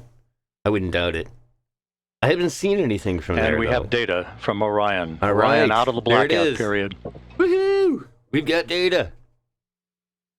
That's what we wanted to hear right there. Look at that. Hell yeah. Flight Dynamics reports that Orion is right on the money, coming right down the pike. A good view out of the cabin camera look at looking out that. of the upper hatch of Orion.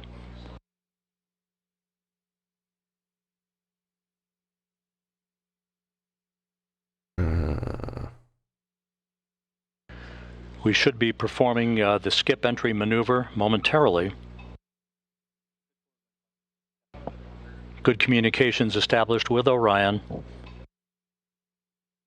That's all good. All good. The second blackout period to begin about 2 minutes from now. All good.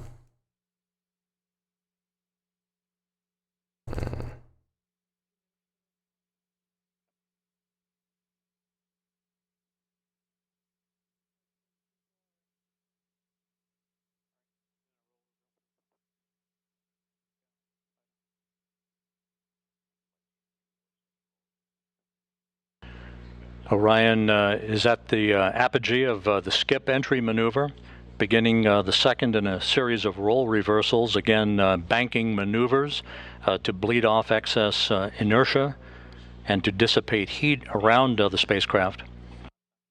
Man, I love seeing the big screens because you can actually see like the ball on the one screen, and then on top of that you can also see the actual The start of the second blackout period, about 1 minute and 13 seconds from now, will come at an altitude of 270,000 feet, with Orion traveling about 16,400 miles an hour, range to splashdown less than 1,000 miles.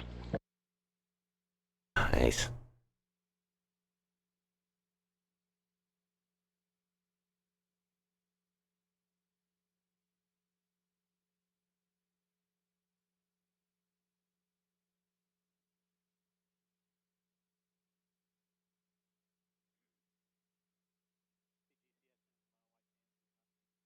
Mm-hmm. Yeah.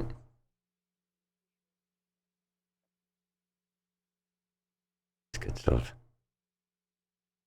Yeah, it's moving along, man. There's no question about it. But, you know, it is a very big chunk of metal that we're Coming throwing. up on the start of the second blackout period. Still got 10 minutes. All right.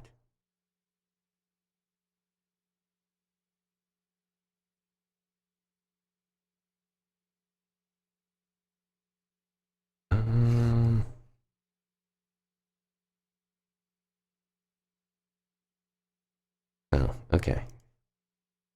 We should be in that second blackout period right now. All right. Yeah, seems to be that way. Orion approaching a velocity of 20 times the speed of sound.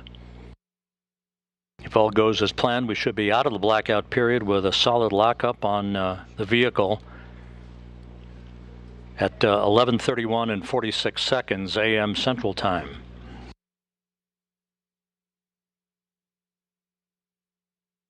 We got it. We got it.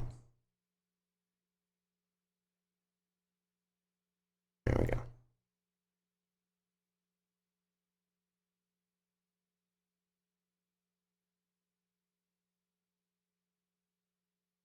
All right. Yeah, I think that's it. Yeah, I think that is pretty much the best feed. I think that's what we're going to get, which is fine. Hope you guys are having fun. I appreciate you guys swinging on by. Like I said, once it comes down, and we'll get it pulled on board, get kind of a check of it. I've seen a couple of these recovery missions, and there won't be a whole lot going on after they basically bring it on board. But it is really kind of neat to see. This is Mission Control Houston, the airborne WB-57, one of the airborne assets to track Orion's return to Earth as visual acquisition of the vehicle. All right. Coming on in. We should be coming out of this second and final blackout about 30 seconds from now.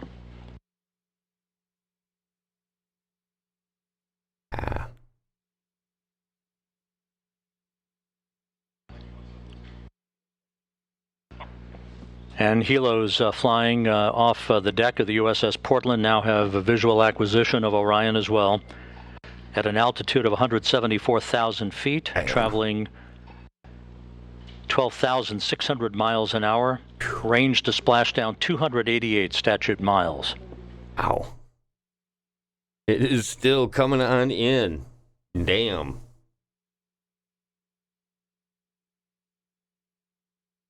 It's somewhere in that picture. I'd go to the larger screen, but it's not going to be any better. This view on the deck of the USS Portland. Yeah, they're ready to go.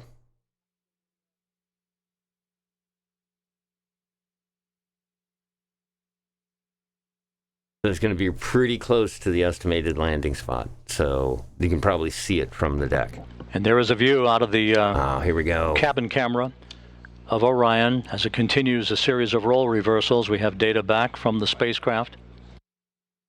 Right on. Flight Dynamics reports Orion straight and narrow on a true course toward its splashdown site. Hot damn. Forward bay cover jettisoning less than 3.5 minutes from now. Ah, yeah, baby.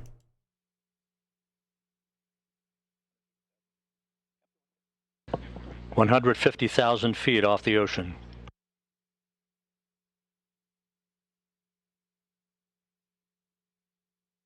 Here it comes.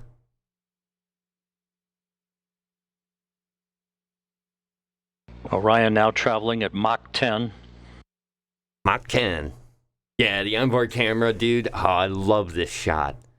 Like I said, that video that I did, man, is 10 minutes. It takes 10 minutes to get from the upper atmosphere down, and it is the entire ride to splashdown.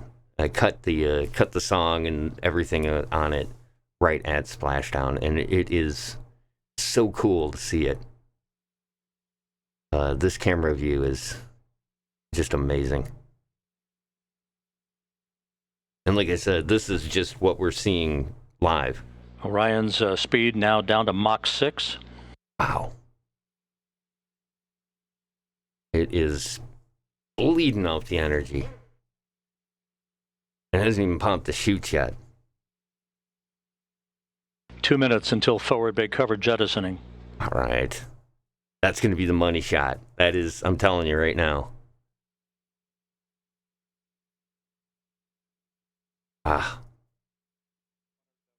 Swinging back around. I love Orion 100,000 feet now. Love they described the reason why they're doing this is because, again, more friction.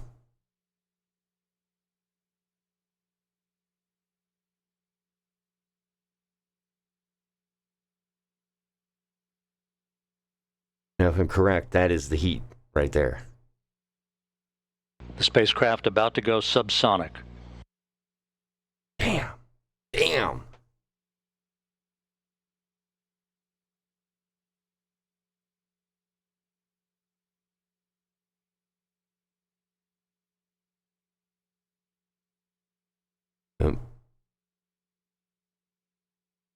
Somebody get out and wipe the camera.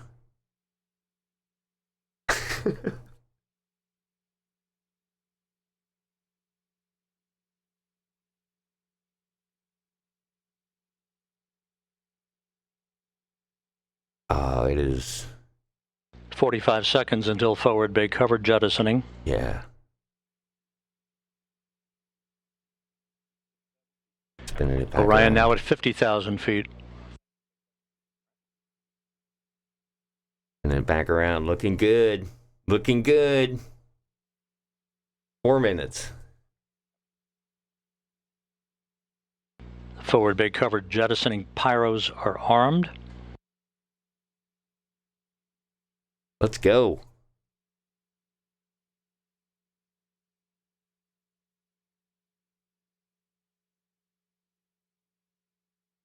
Give us the camera.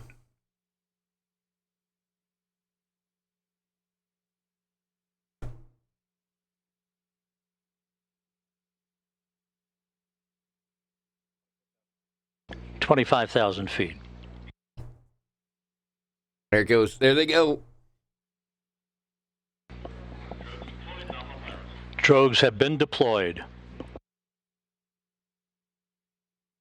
are ripping along. Ah, good. Little shade. There they're filling up nice. Yeah, that's looking good.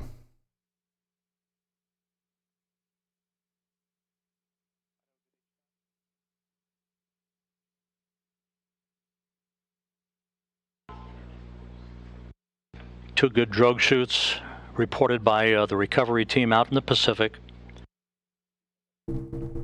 The descent rate is right on the money. Yes. Orion's velocity now down to 282 miles an hour. Damn. Range to splashdown 1.5 miles. 1.5 miles, 282 miles an hour. 10K. God, that is amazing.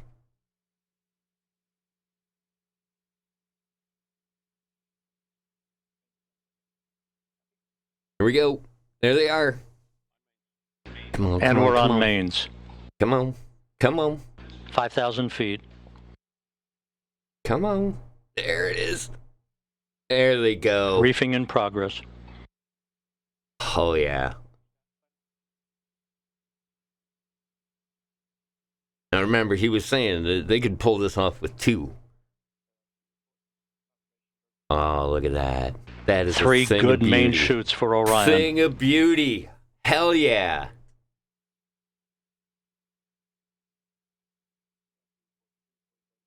God damn, that's we have beautiful. 3 fully inflated main shoots. That is beautiful. Time to splash down 90 seconds. I love watching these. Perfect descent rate reported. They just bounce around.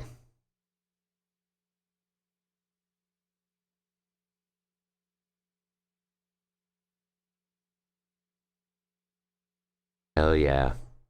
Coming through the cloud cover.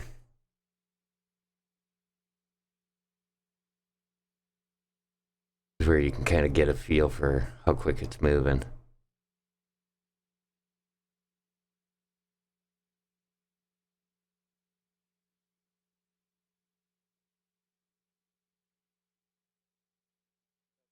Now this is it. And there it is. There it is. High over the Pacific, America's new ticket to ride to the moon and beyond now in view. Look at Orion under its chutes descending towards splashdown. Look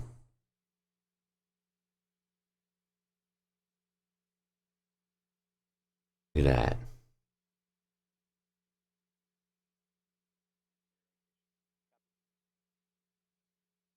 Orion in the perfect orientation for splashdown. Yeah. Just seconds away. Yeah. They couldn't have gone any better. At all. It's in exactly the right position. It's moving at the right 1,000 speed. feet. Damn. Damn. That was worth the wait.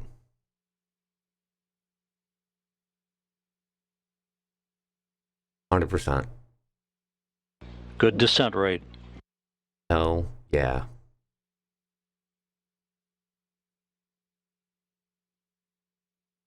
Yeah. This is the Mars thing, I think is what 500 they feet. mean. Because that was my understanding, was Orion was going to be part of that. The SLS is designed specifically for the moon and beyond, as they've always put it. Here we go. Bam. Splashdown. Hell yeah. From Tranquility Base to Taurus Littrow to the tranquil waters of the Pacific, the latest chapter of NASA's journey to the moon comes to a close. Orion, back on Earth. There you go. Unofficial splashdown time, 11:40 and 30 seconds a.m. Central Time. That's a closed statement right there. That is a closed statement. Nicely done. At a mission elapsed time of 25 days, 10 hours, 54 minutes, 50 seconds. All right. That's unofficial. I'm splashing down. I'm doing it. Off the coast of Baja, Doing California. It here, chat. I am doing a standing O. Hell yeah. That's what I'm talking about right The crew there. Look at module that. uprighting system now being inflated for Doing its thing. Hell yeah. for the bags currently being inflated. Look at it go. It's going to pop. Right back up on the surface. Go pick that up, boys. We got a Snoopy to rescue. And we have a report that Orion is stable 1, upright, the way it should be. Hell yeah. You could see that was going to be the case as it came in. It's good. It did its thing. That's a good sign, man.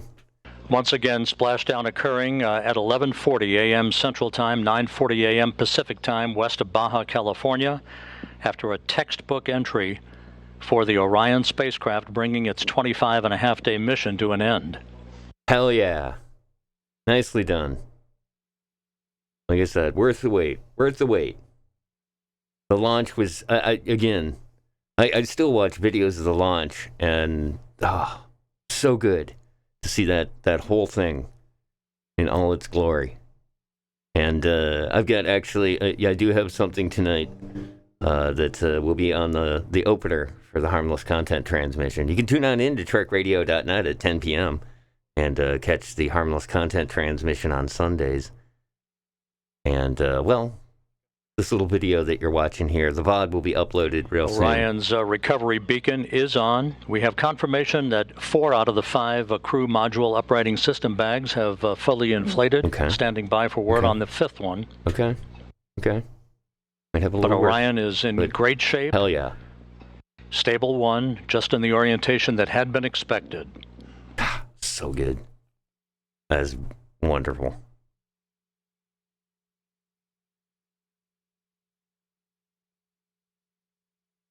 All right, let's see here.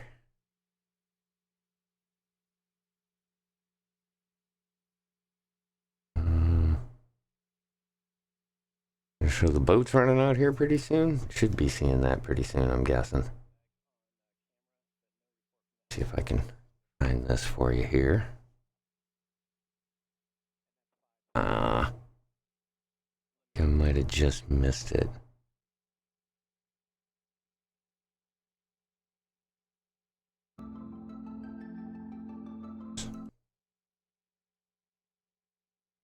Okay. This is Mission Control Houston. Cool. Once again, the Orion spacecraft, having completed a journey of 1.4 million miles,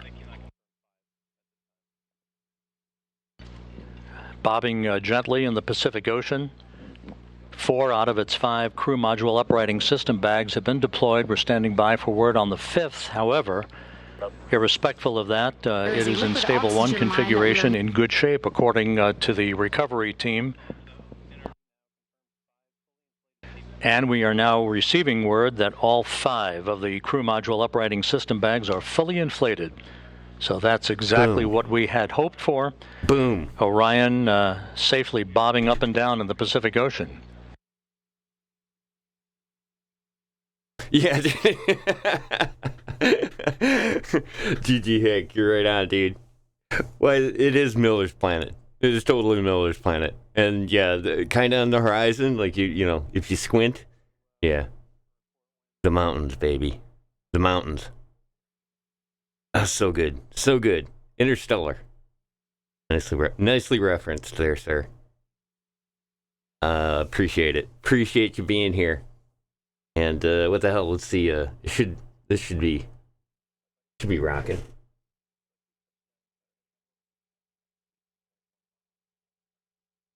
Oh.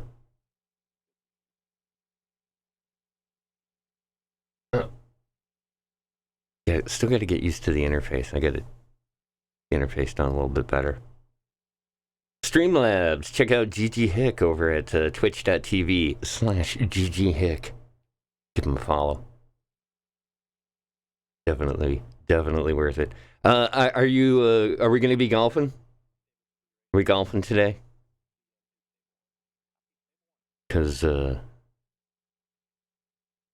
definitely want to plug the PGA Tour 2K23. He's been playing on Sundays. Sundays from the Sand Trap. You can check out GG Hick. And well, at least that's what he's. I don't want to throw down the pressure here as to whether he's going to be doing it or not. But my man, I need to have that. I definitely need to get that as a a video command. I'm still working on putting those up in the stream where you can do that. But I think I got to do the affiliate thing for that. I'm not positive, but appreciate it as always, man. I'm glad you can make it and swing on by. I got a treat for you. This is Mission Control Houston.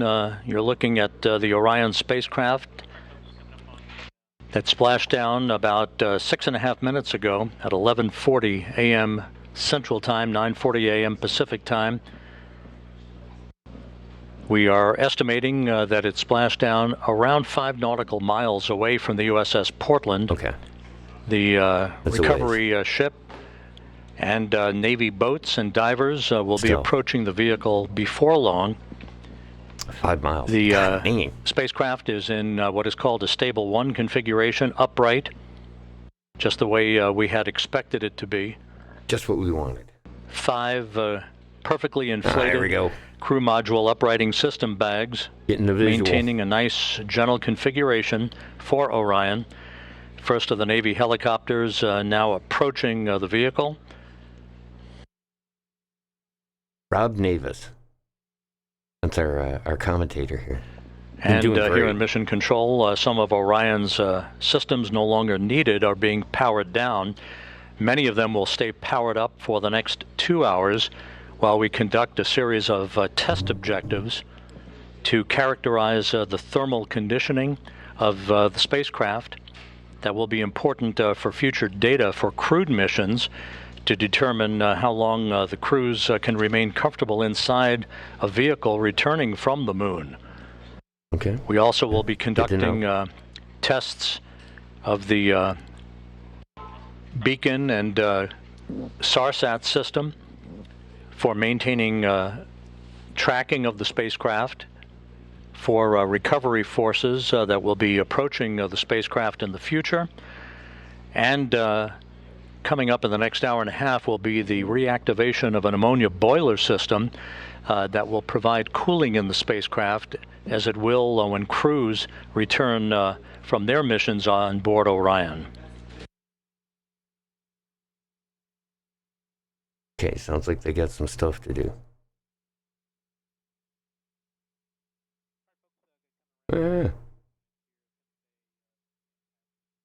Somebody's in the camera. Yeah, they are. They're chilling. But we got it up there and back. And go out and get it. Damn, it is a beautiful day out there. What? Oh God, no. Don't worry about it, dude. It's all good. It's all good. No, I was just asking if we got Sundays from the Sand Trap coming, and I think that was about it. I was just kind of commenting on these guys are chill. You are okay later this afternoon. Yeah, definitely. Like I said, give that little shout out there. Definitely check out GG Hick this afternoon. Playing somewhere PGA Tour 2K23 over on his on the GG Hick channel. It's been a lot of fun watching it, and we're about midway through the season, and I am hyped, which is weird because I'm just not. This is Mission Control Houston. Reports from the USS Portland indicate that the first of 2 Navy helicopters flying in the vicinity of Orion, which is about 5 nautical miles away from the ship, indicate no damage to the spacecraft and no hazardous fuel leaking from the spacecraft. Big thumbs Good view of the helicopters and the initial Navy boats that will be approaching Orion a short time from now. Sweet. Once again, the splashdown occurring at 11:40 a.m. Central Time, 9:40 a.m. Pacific Time. Nice. Nice. All right. I think we got a minute here. So while we do, let me show you this. Here we go. All right. So this morning, and by morning I mean Eastern Standard Time, at 2:30 in the morning, 2:38, to be a little more precise, this happened. And at T-1 minute is when Falcon 9 will go into startup and the internal flight computers will take over the launch countdown.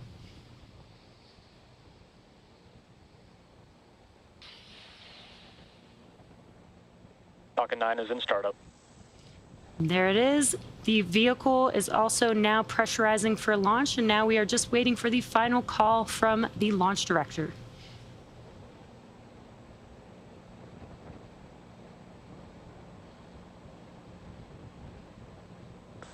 Falcon 9, I-Space. Go for launch. Great news. All systems are go for launch of Falcon 9 with I-Space Mission 1.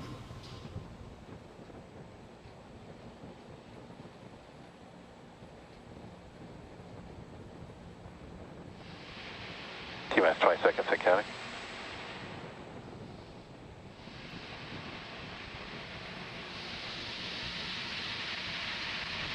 T-minus 10, 9, 8, 7, 6, 5, 4, 3, 2, 1. Ignition. Liftoff.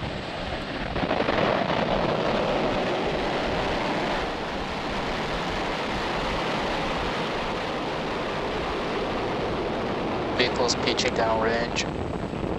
Stage 1 propulsion is nominal.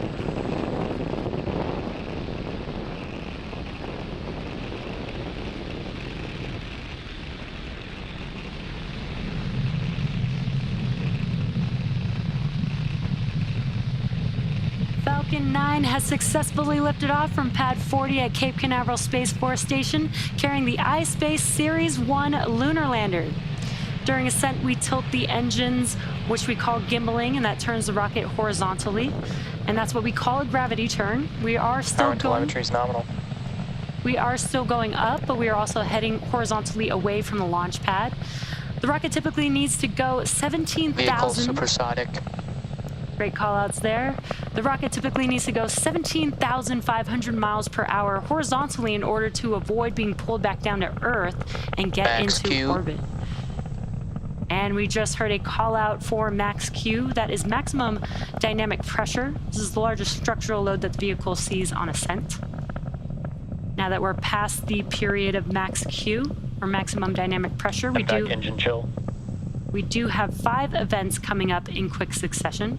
That'll be MECO, stage separation, stage 1 flip, SES-1, and then the boost back burn on the first stage will begin. This is Mission Control Houston. Orion that you see lit up on in your the Pacific screen, Ocean, those will shut having down. splashed down at That helps slow the 11:40 stage down a.m. in Central preparation Time, for stage 9:40 a.m. separation. Pacific Time, Then the around first 5 stage nautical will miles do or a so flip from in the order to make USS its way back Portland. to its A landing textbook zone entry today on for the land, vehicle. followed by on the SES-1 USS or second stage engine start 1 on the second stage. That's where the MVAC engine will ignite, and then the boost back burn will also Sorry about begin the on the first background there. stage. Check this out. Those events are coming up here in just a few seconds.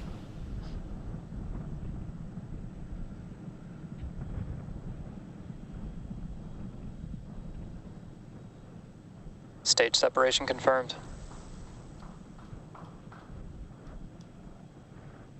And back ignition. Stage 1 boost back startup.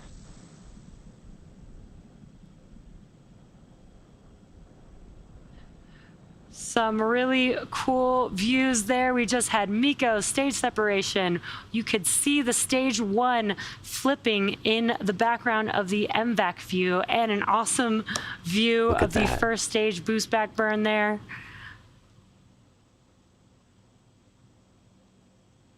Awesome, awesome views. Again, that was MECO stage separation, stage 1 flip, SES-1, that's the MVAC engine igniting.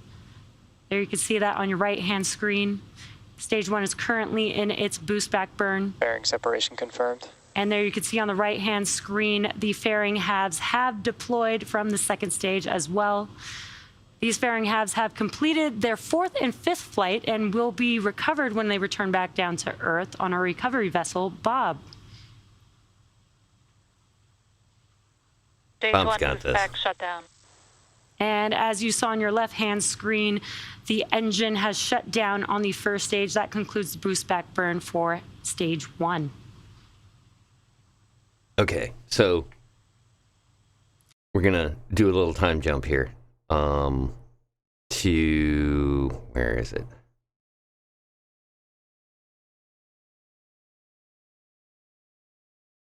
They did such nice coverage of this.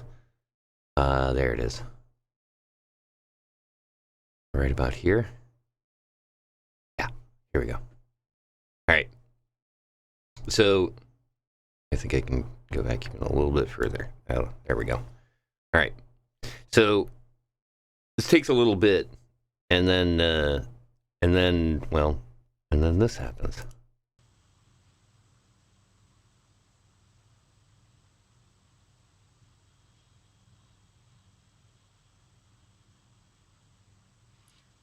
Again, you're seeing a view of the second stage MVAC engine on your screen.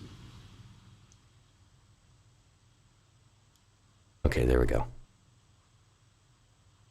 That's the booster there. Now, Stage 1 entry burn startup. I kind of warned everybody There because now on your left-hand screen is the first stage. We did hear this the is a call night out, landing. and also can see those engines lighting up the screen, very bright there. This burn lasts about 20 seconds. Again, it's 3 of 9 M1D engines reigniting. Yeah, right on, right on.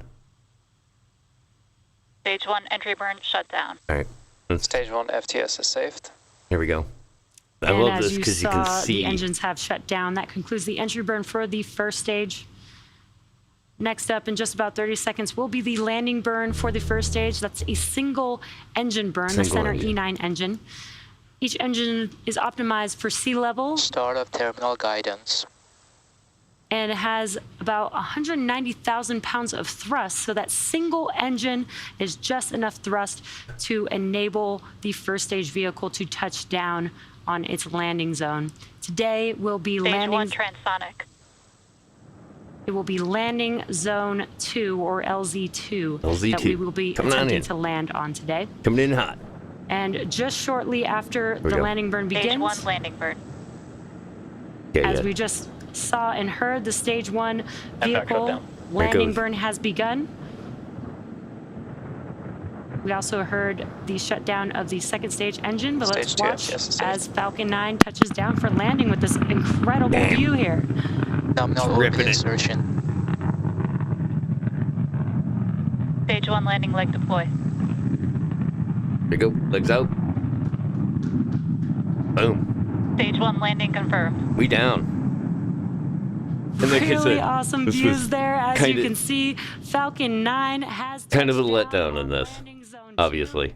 That is Just because you can't really see much. It's pitch black there, and even if it was light, the only thing you see is the engine rolling.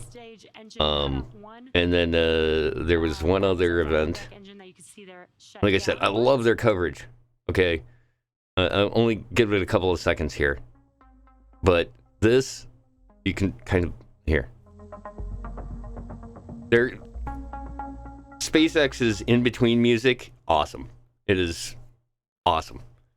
I did a good chunk of the work for today's video presentation stuff in the show, listening to that stuff. And man, it is just, again, next level stuff. Let's see, do we see this here? Yeah, I think. Yeah, there it is. Okay. This is the satellite being deployed. There it goes. Oh. Series 1 lunar Okay, lander. here. We'll back it up for you real quick. Both missions are considered There we go. technology demonstrations and will provide feedback for future missions. I'm sorry. Let me give her the mic Deployment. here. During Here. the code. This is really good info on this. Okay, we'll keep it down so just in case. Welcome back to the webcast Here we go. for iSpace Mission 1. So far, we've had an on-time launch at 2:38 a.m. Eastern Time, followed by successful ascent, stage separation, first stage landing, and a second stage engine burn. Now, during the coast phase, we were expected to have a second relight and shutdown of our second stage, which should be confirmed momentarily here. The next major milestone coming up on today's mission is the deployment of the iSpace Series 1 lunar lander from Falcon 9's second stage, which will happen in just about 30 seconds from now. Now, as a reminder, today's launch is a part of the Hakuto R program and is the first of 2 missions. Mission 2 is tentatively planned for 2024. Both missions are considered technology demonstrations and will provide feedback for future missions.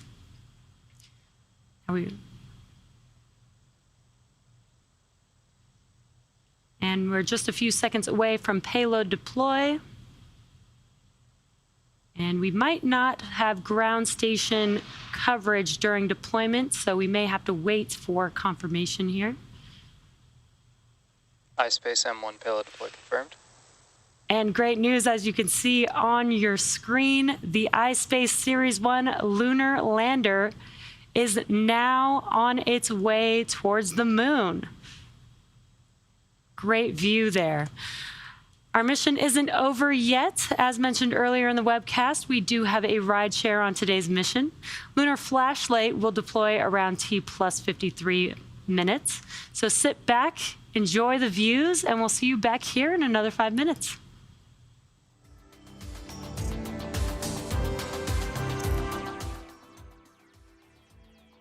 Like I said, highly recommend the music.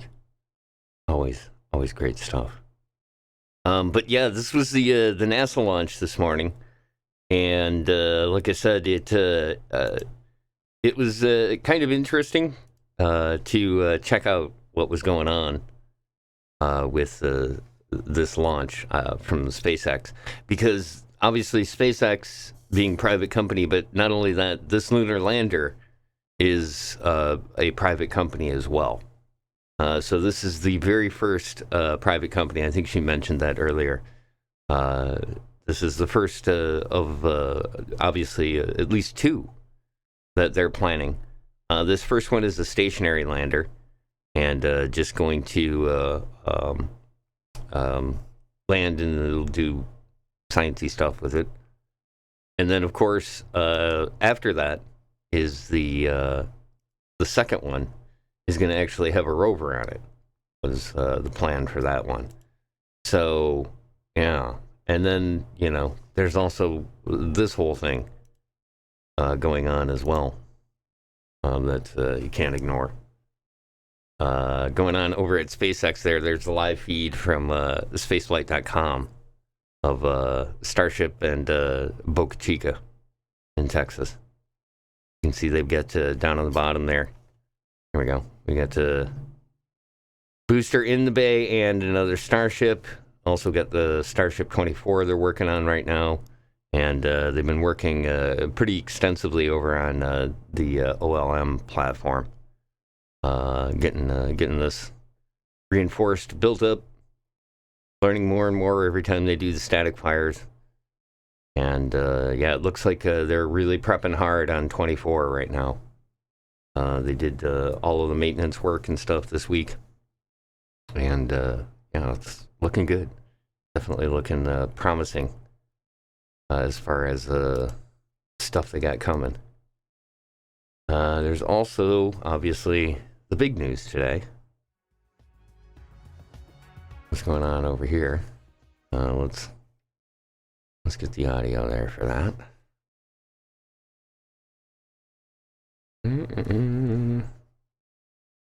There he is. An Artemis generation is taking us there. Okay, there we go. And Orion continues to await the arrival of the USS Portland, which shouldn't be very much longer from now, and some flight test objectives that will be taking place over the next couple of hours before we here in Houston hand the vehicle over to the Kennedy Space Center recovery team. NASA Administrator Bill Nelson, pleasure to see you today, and thank you so much for being with us. What a day. Oh, it is my great privilege. Bill Nelson doing his thing. And definitely, it is a stressful job. That is very stressful. And man, the relief has got to be next level for him. It's good stuff.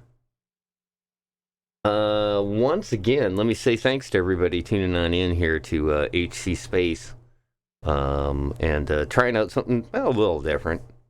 We've done a couple of these in the past. Let's see. Yeah, here we go. This will obviously be today's show that we're currently streaming. Played a little bit of Mars Horizon earlier, and then led on Mission into Control the coverage. Houston, 26 minutes after the return of Orion from its circumnavigation of the moon and a splashdown in the Pacific, a bullseye splashdown, just about 5 nautical miles away from the USS Portland, as had been planned. The Portland about to arrive near the spacecraft, as you heard from Daryl Nail, who at this moment is standing by on the Portland with the woman in charge of the recovery operations, Melissa Jones. Daryl? Let them do their thing. Thank you, Rob. That's right. Melissa Jones, the recovery director, just came from outside the ship's control center where she was monitoring and, of course, managing her team in the midst of this recovery. So, Melissa, thank you for being here. Thank you for having me. This is an exciting day. What a day it is, right? We just had splashdown and want to ask you, first of all, operationally, where do we stand and what do we have to go?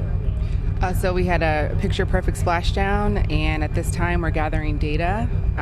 With the CM powered up, we'll get some flight test objective data on thermal conditioning, and we're doing some signal data with the tri-band beacons, making sure that we can see the beacons on the capsules and on the astronaut suits to prepare for Artemis-2.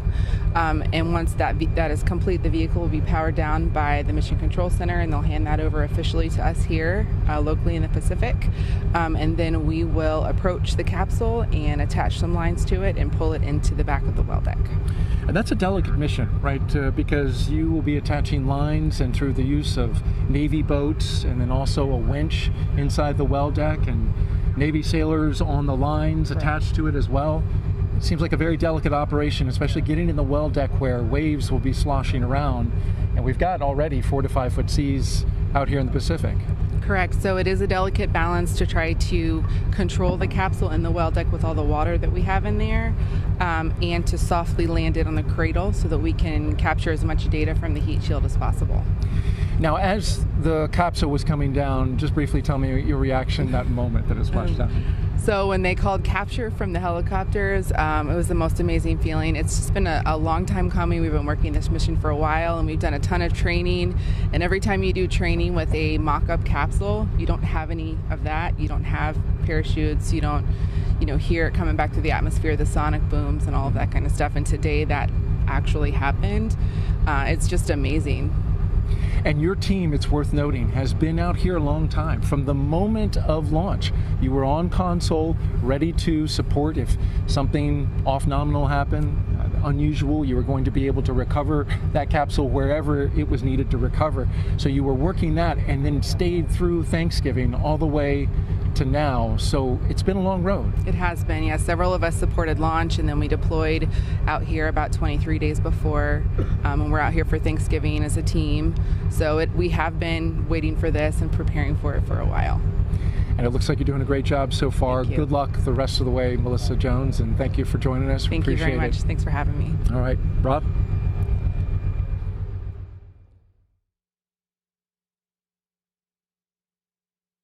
Thank you, Daryl. We'll be back to you on the USS Portland here shortly as the post-splashdown activities and the recovery operations will continue. As mentioned earlier, it will take about 2 hours from the time of splashdown until the time that Flight Director Judd Freeling and his team of entry flight controllers here will hand the vehicle over to the Exploration Ground System Recovery Team that will work over the next several hours to bring the Orion into the well deck of the USS Portland. With me, a familiar face, Bob Cabana, NASA's Associate Administrator. Bob, it's great to see you here. And with Orion back on Earth, another milestone accomplished on the road back to putting Americans on the surface of the moon. In terms of the criticality of what we've seen over the past 4 weeks, your thoughts on how this mission evolved and now the stepping stone that would put a crew on board a couple of years from now? Oh, Rob, it's been absolutely critical to get this mission off safely. This test flight is what we need in order to prove this vehicle so that we can fly with a crew, and that's the next step, and I can't wait. You know, the launch, first off, yeah, I was on the roof of the Launch Control Center. I went up there with the administrator and deputy administrator when we came out of the T-minus 10-minute hold, and it was phenomenal. It was absolutely amazing. The rocket performed flawlessly, and I haven't been that happy in a long time after we came down off the roof. And then to see the mission go as well as it did, the shots that we got from the vehicle, that one from 40,000 miles away where you saw the moon with the Earth in the background.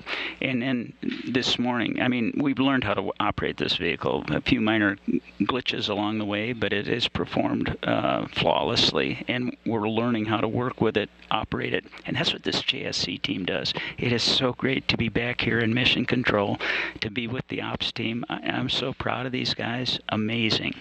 But if you were watching this morning, I loved the video. I don't know if it was on NASA TV or not, but the moon just kept, I mean, the Earth just kept getting bigger and bigger. It was really hauling as it came in. And the preciseness with which they were able to bring it down and seeing the chutes come out, and it's just, I'm so proud of this team, the Orion team, the entire SLS, Artemis team, the folks here at JSC. It's just been amazing. I wish Gene Cernan were still alive. You know, here we are on the 50th anniversary, and Gene was such a proponent of getting us back to the moon. I wish he were alive to have seen this mission. It would have meant a lot to him.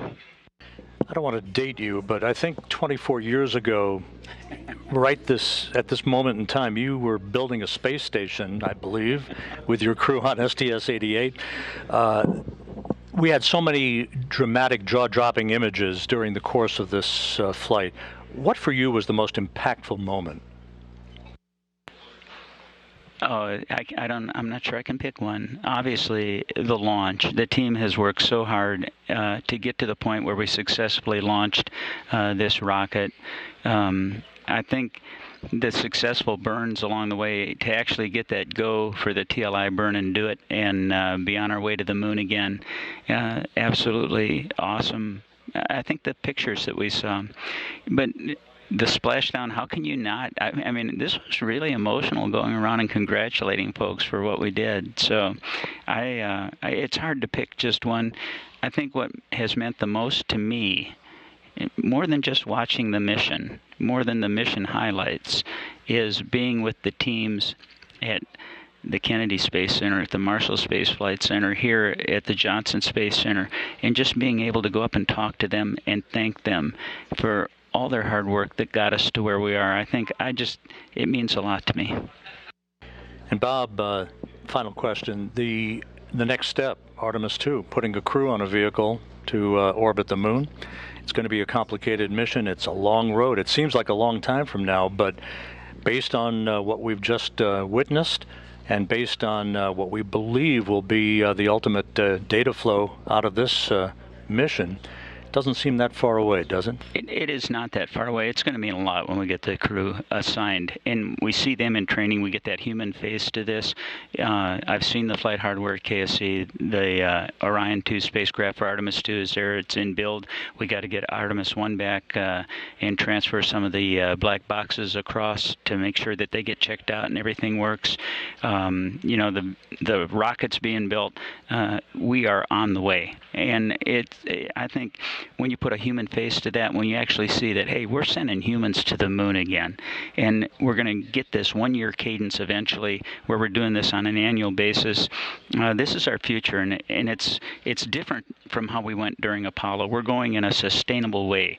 We're paving the way to go onto Mars, not just the moon and Mars, but to establish a presence in our solar system beyond our home planet, to explore, to have those technologies in space, to continue to learn and improve things here on planet Earth. Bob Cabana, NASA's Associate Administrator. Thanks so much for being with us, Bob. Rob, it is always a pleasure to share a mic with the voice of NASA. I think a lot of you, buddy, you know that. We've worked together a long time. You keep doing a great job. Thank you very much, Bob. Bob Cabana, NASA's Associate Administrator, with us here in Mission Control. That was a good interview. Good interview. All right. I did pick up from that as it looks like it's going to be a bit. And I don't know if I'm going to stick around for an extra hour after. Continue on. But I figured at this point we could, since we're going to be waiting on, it looks like we're going to be waiting on them to approach the deck. I think is kind of the next phase that'll be coming on up. So, what I thought I'd This do is Mission here, Control Houston. Yeah, let's find out. About 37 minutes since Orion splashed down in the Pacific on the deck of the USS Portland, as he has been throughout the course of the morning. Daryl Nail, my colleague from the Kennedy Space Center. Daryl, how are things going out there? It looks like you're about to approach the vehicle. Ooh. Okay, well. Yeah, we're very close to that moment, Rob, here on the USS Portland. We're just about 100 miles off the coast of Baja, Mexico. The operation, as you've heard and been commentating, it is going pretty smoothly at this point. But we are in a pre-planned waiting period as we wait for the ammonia that is inside the capsule. It is used for cooling. This is boiling off at this moment into the atmosphere, and until that's complete, the boats will be on hold. Now, the Navy divers right now at this moment are outside of the 120-yard radius around the capsule. That was part of the plan. They will close within just a few feet to start detecting if there are any hazardous gases coming from the capsule. Kind of remember. But that will only happen once our recovery director, Melissa Jones, has given them the go to close in. The ship, meanwhile, the USS Portland, is on its way to close within 2,000 yards of That's what I thought. the capsule. As you can see it floating there. Yeah, well, okay. Well, the bags fully see what inflated they're doing. that are used to upright it. Bright orange in color at the top of the capsule. The ship will then come alongside the capsule, and once the Navy divers have gone in and made sure that the capsule is safe to approach, they will begin taking imagery, photographs both on the top side of the water, and then also they have Navy divers prepared to go underneath the capsule, of course, and take pictures of the heat shield, the all-important component of this capsule, which is the primary objective in terms of the test and this flight test, is to make sure that that heat shield works and works well. So fresh from space, they want to make sure that they have images of it preserved as it is now before the operation begins, where they pull it into the well deck of the USS Portland. That will involve the attachment of ropes, as well as a winch line that then connects to the USS Portland. The well deck of the USS Portland will be flooded to about 6 feet, and those Navy boats will attach their lines and then pull alongside the Navy vessel, connect to a winch line, and then carefully tow it into the well deck. Again, we are currently awaiting the completion of ammonia boil-off from the capsule. They've allowed for up to 2 hours, but it could take a shorter period of time. And once you see those Navy boats closing in, then you'll know that that ammonia boil-off is complete. And of course, we'll let you know when that happens. So 2 hours. Live on the deck of the USS Portland. Kind of. Rob will send it back to you. Max, I guess. One of the. Thank you, They can go earlier. Daryl Nail on the USS Portland out in the Pacific, west of Baja, California. Back here in Mission Control as the flight controllers watch over the initial phase of the recovery operations. We're joined by the director of the Johnson Space Center, Vanessa Weich. Vanessa, great Sunday to have you here with us on console. Fabulous Sunday. What Hell a yeah. great day. It's amazing to me everything that has been accomplished throughout this entire mission. But being here with the team and seeing and witnessing this splashdown together, amazing. Wonderful. I really can't describe how I feel. You know, we were talking just a moment ago, it never ceases to amaze me how these missions are designed. The execution is one thing, but the design of the mission here by the flight control team, and just down the hall, by the way, there are humans orbiting the Earth in the International Space Station, so it's almost like a 2-for-1 here. It is. I mean, to me this week, and well, for the past 26 days, being able to come into the control center and know that we had teams controlling the International Space Station with our crew members on board, and we've had, as you know, successfully crews living off of this planet for over 22 years, but then in another control center where we're monitoring and making sure that the maneuvers, everything that had to happen on the Orion spacecraft, that was being tracked, followed, and, data, anything that needed to be sent up was just done so perfectly and professionally. This team has trained for years. First, you got to plan the mission, as you know. Then you have to execute the mission. And so the years of planning, the years of getting ready, the preparations really paid off. After a team wins the World Series like the Astros did, you can celebrate for about 24 hours before you have to worry about spring training that's coming up. There's almost never a moment to breathe. Artemis-2, not too far down the pike. Yes, absolutely. So for us, this is great. We've accomplished Orion-1, this test flight, being able to test out the heat shields, those parachutes, as you saw, brought the spacecraft down. But now we have to get it ready for our crews to be on board. So all of the systems that we need to integrate for our environmental controls, those are things that will be new as we go forward for Artemis-2. And then it's the outfitting of the cabin. All the things, simple things you think about, if they're going to be going for 10 days. So we got to make sure that we have the food, we have the clothing, all of the things that they're going to need for their next trip. But there's a lot of additional training, there's a lot of additional planning that has to happen in order for us to be ready for Artemis-2. Thank you so much. Vanessa Weich, the director of the Johnson Space Center. What a busy time this has been. Oh, but I also, Rob, though, I want to say thank you and congratulations to all of the employees, our entire workforce here at NASA Johnson Space Center.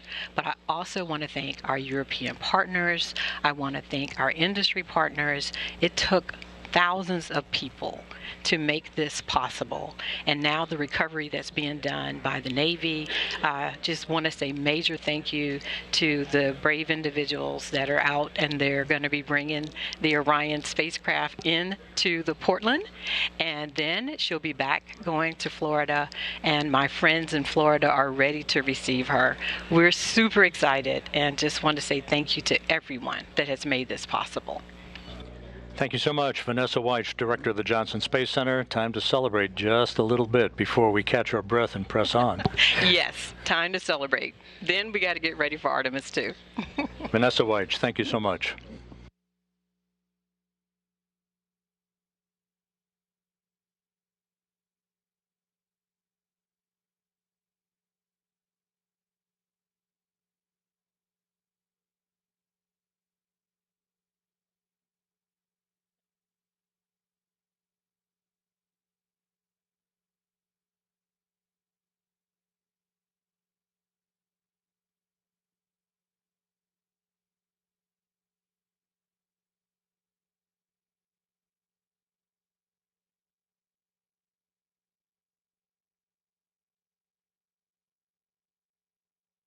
Yeah. That's good stuff. All right. Let's take a moment here. Say thank you once again. Hitting almost the 4-hour mark. We're going to give them a little bit here to figure out if it's safe to approach, and I'll kind of keep an eye on the main feed. But while I'm doing that, I wanted to, let's see, I wanted to do this. Here we go. Let's send you over here first. And kind of go back over to here.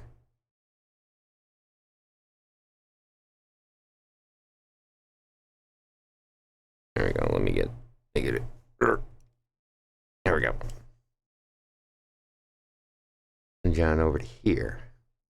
This is the game that we were playing here today, Mars Horizon, and checking it out, having a lot of fun with that.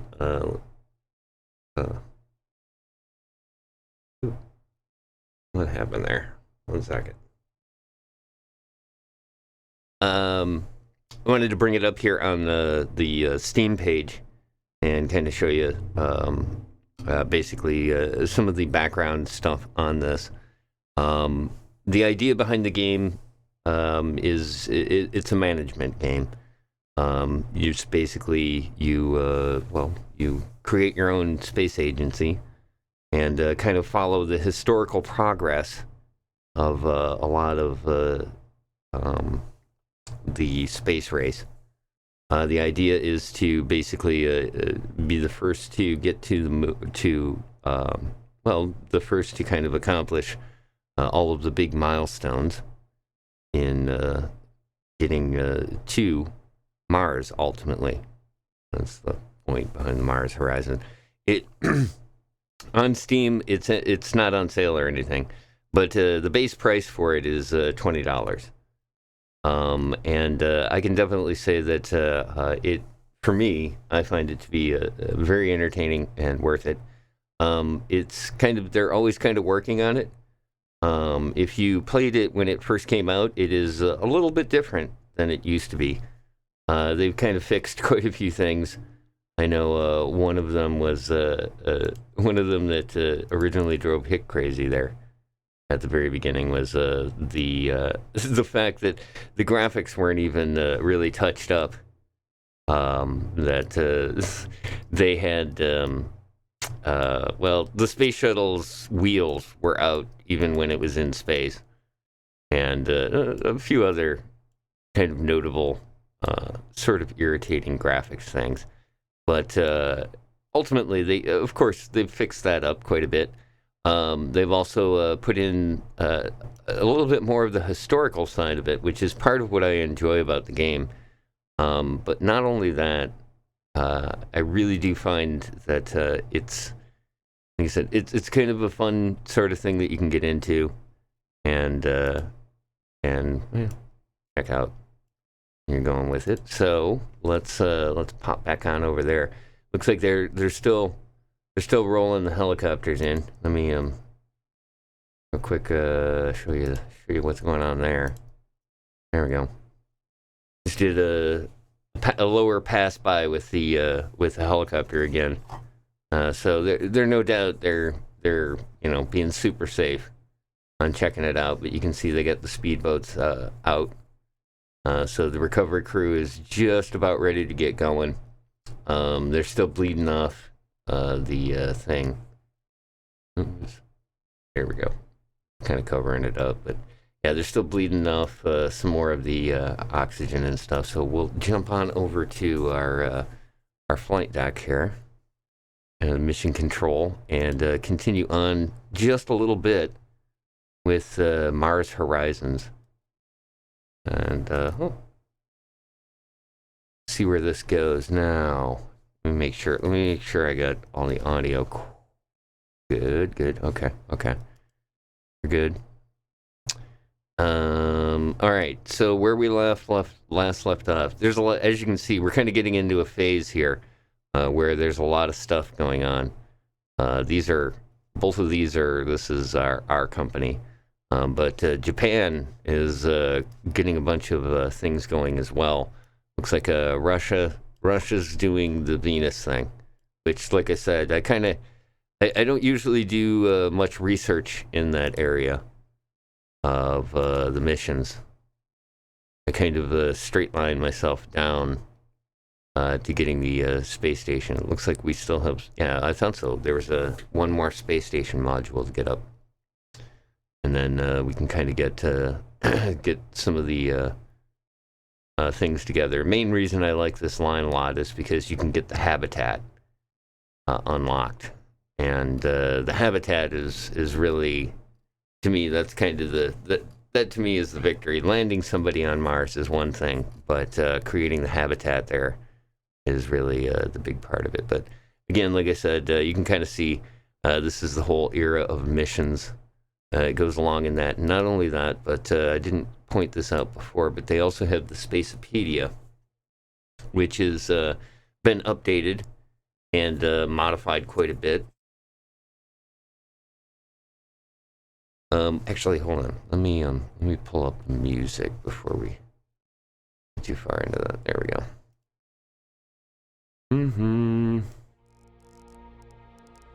There we go. Turn it down just a tiny bit. That'll work. Like I said, it's good background music.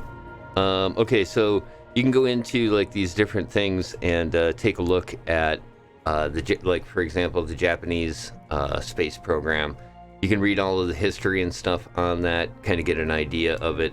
And then a lot of the design of working with the other space agencies, you know, it'll kind of give you a clue for how that works. But yeah, this then gives you, like, as you complete each one, you get more entries in the diary, the Spacepedia, which has some cool ones. Like here, you can kind of see that's where we were at, is the modular space station was one of the more recent ones that we completed. Oh yeah, and the Saturn flyby. I'm kind of prepping to do a Voyager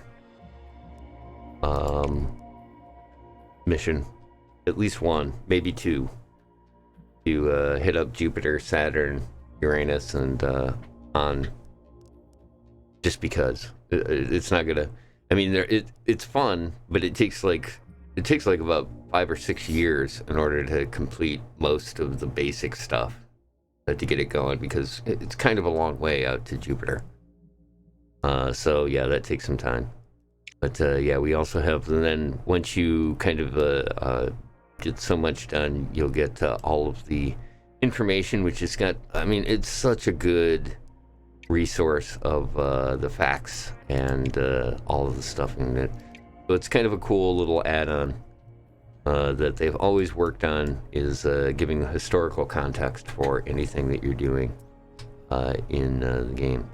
Let's see. I think when we last left off, we still, yeah, we've got everything completed.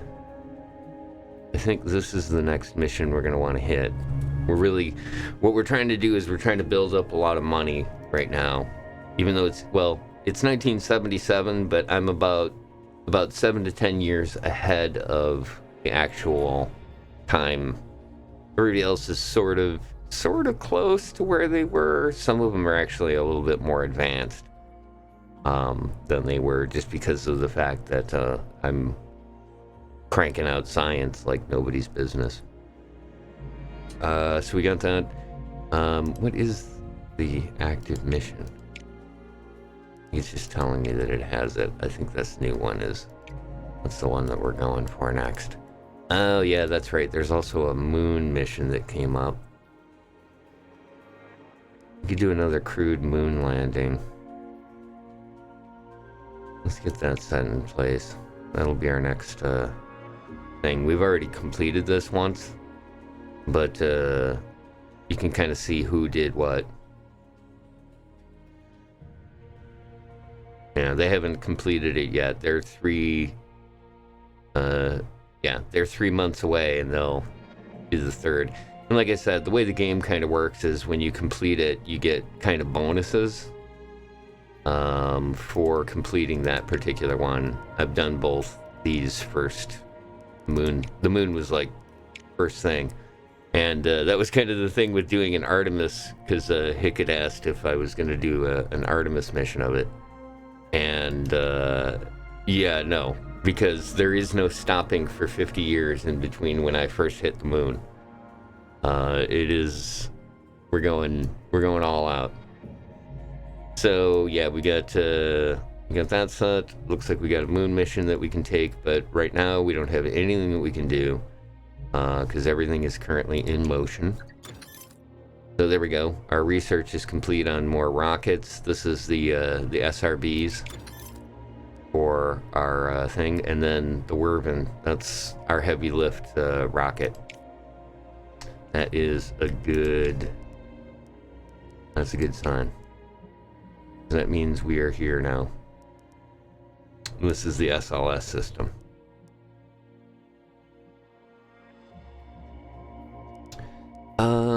Let's just do straight up. We'll do an SLS setup. We'll do the booster first, and then I think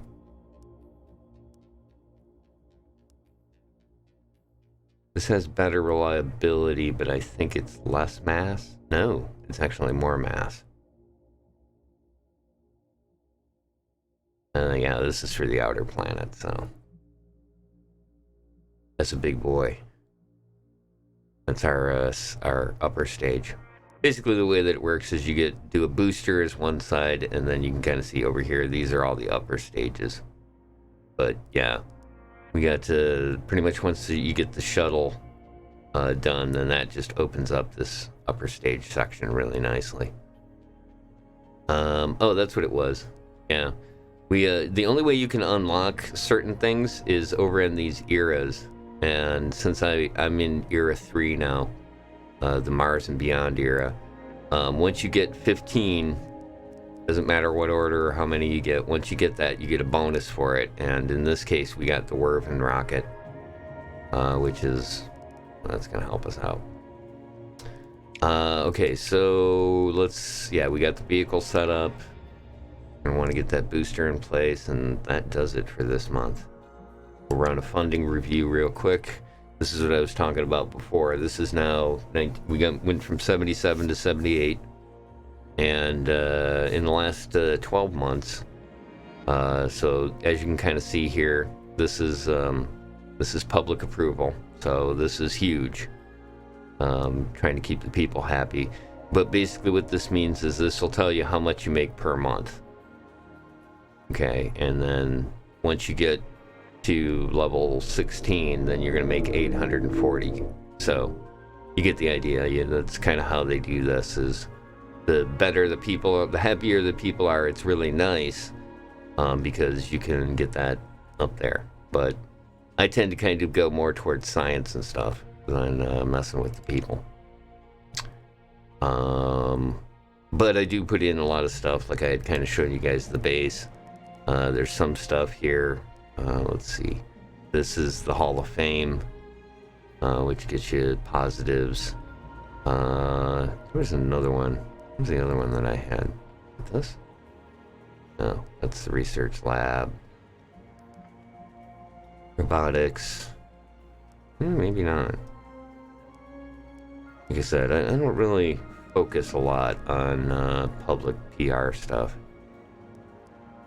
It would help, but yeah, being sciencey is where it's at. So yeah, that, and then this helps a lot, having the space plane runway for this way that I'm doing the space shuttles, because you can see I got 3 of them rolling now. We got one launching right here. Give me a second.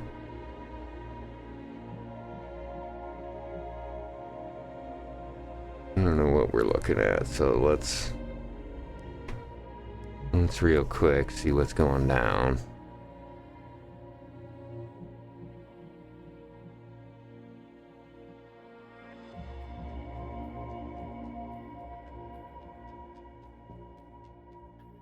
Let's see what's going down over at NASA. Of the Artemis-1 crew module, refurbish and then install an Artemis-2 crew module. And then, as you mentioned, we have the new environmental control and life support systems and a lot of other crew interfaces like crew displays, and all of that is in the process of being integrated and tested. So we celebrate Artemis-1 today, but tomorrow we get back to work and we start focusing heavily on Artemis-2 and making sure we have a successful first crewed mission. You're going to have to delay those vacation plans just a little bit. Michelle Zahner from the Orion Vehicle Integration Office, thank you so much for joining us today. Thank you for having me. Appreciate it.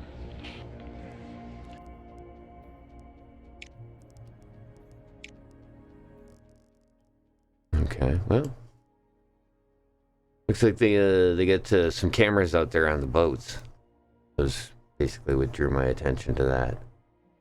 That's cool. That's cool. That's so good to see. Alright, let's get back. Oh, we got some time.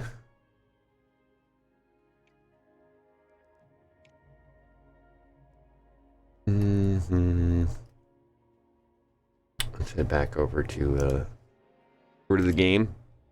Because... Back here in Mission Control, about an hour and 2 minutes now since the splashdown of Orion. As I thought. Just about 5 nautical miles away from the USS Portland, which is approaching the vehicle, as well as Navy recovery teams. Back on the USS Portland, Daryl Nail from the Kennedy Space Center with the Exploration Ground Systems folks is with Captain John Ryan, the commanding officer of the vessel. Daryl? Oops, Captain. Captain on deck. Let's go. Thanks, Rob, and Captain John Ryan here. Thanks for making the time to come and join us from off the bridge. Absolutely. Appreciate you being here.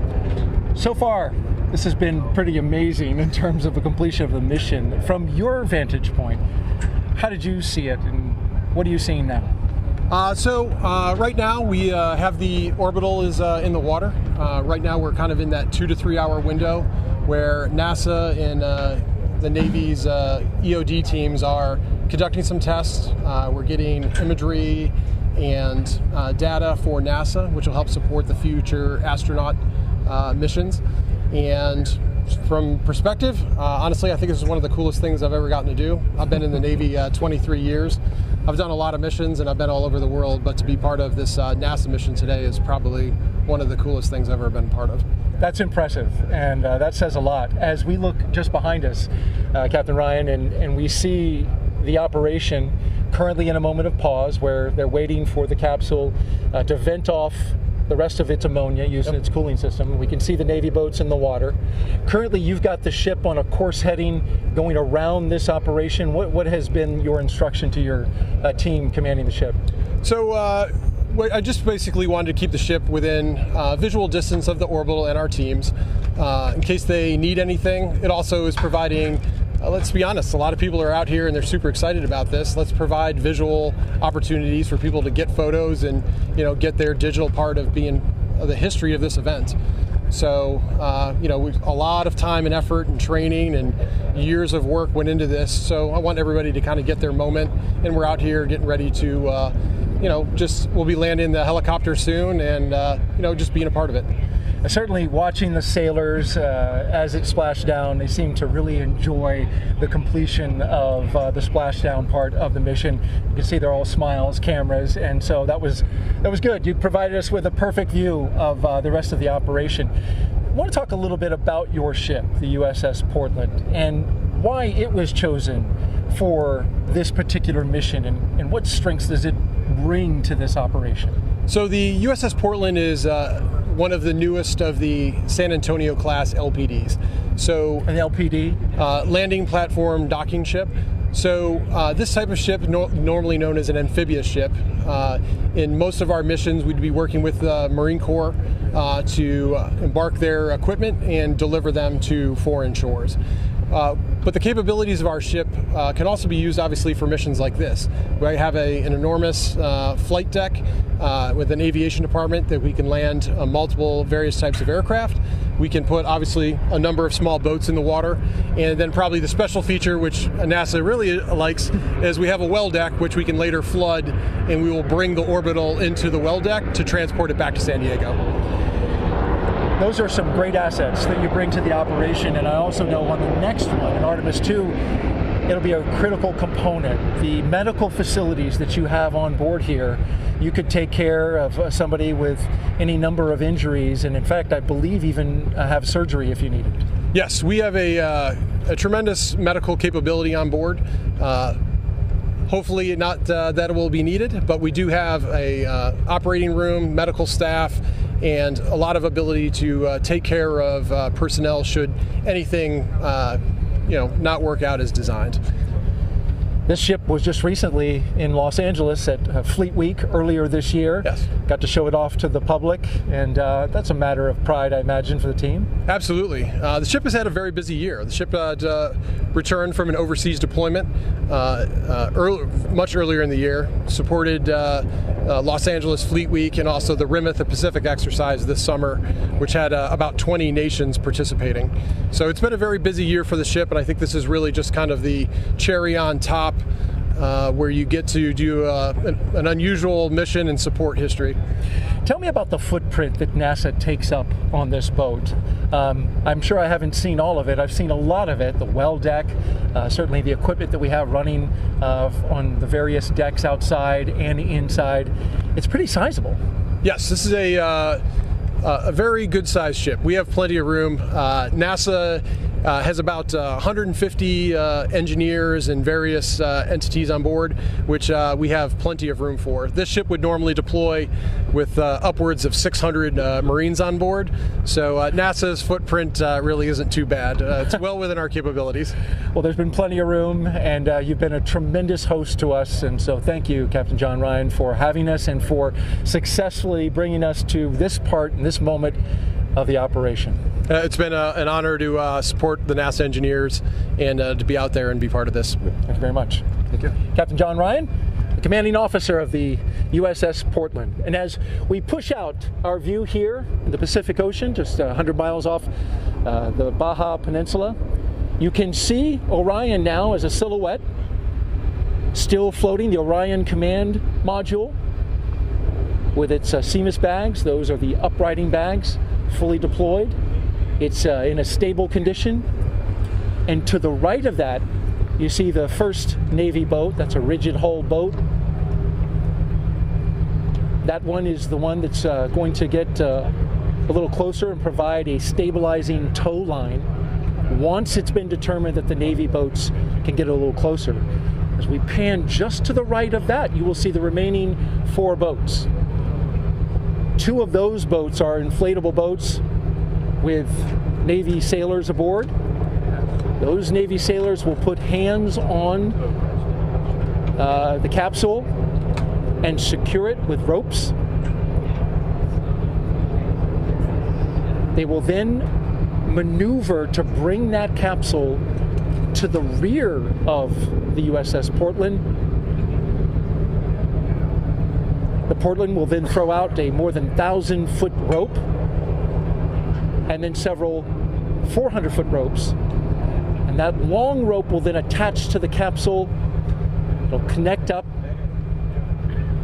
and then begin pulling the Orion in. Now, this is a very complex operation. I mean, think about this.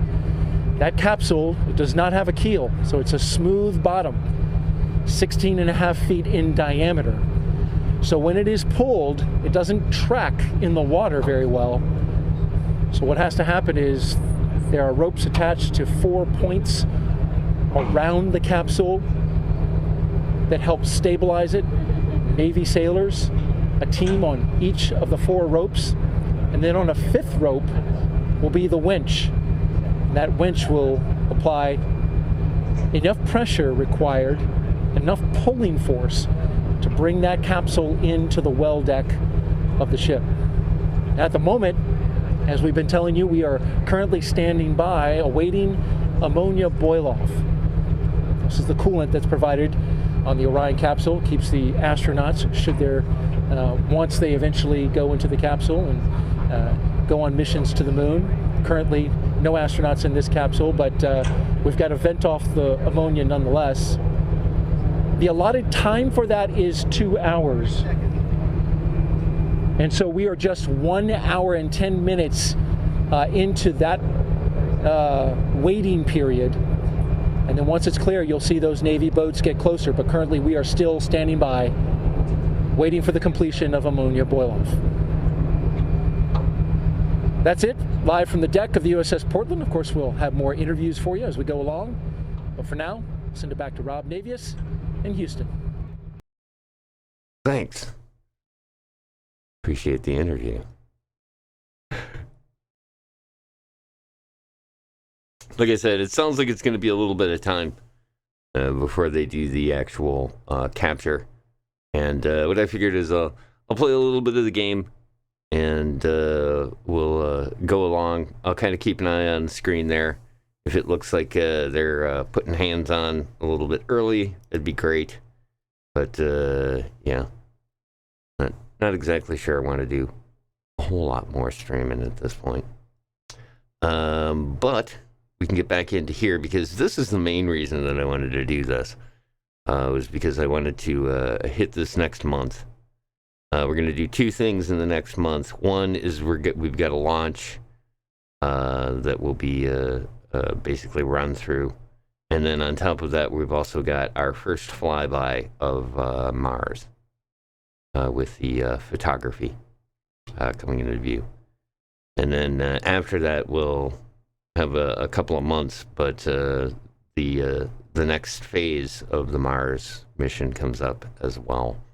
So let's dig in for this. All right, Phobos photography ready, all set to go. And there's our vehicle. This is the EVA repair exercise, so this is going to be the one that has the two astronauts on board. And I put in today's date for that. Will be the name of it.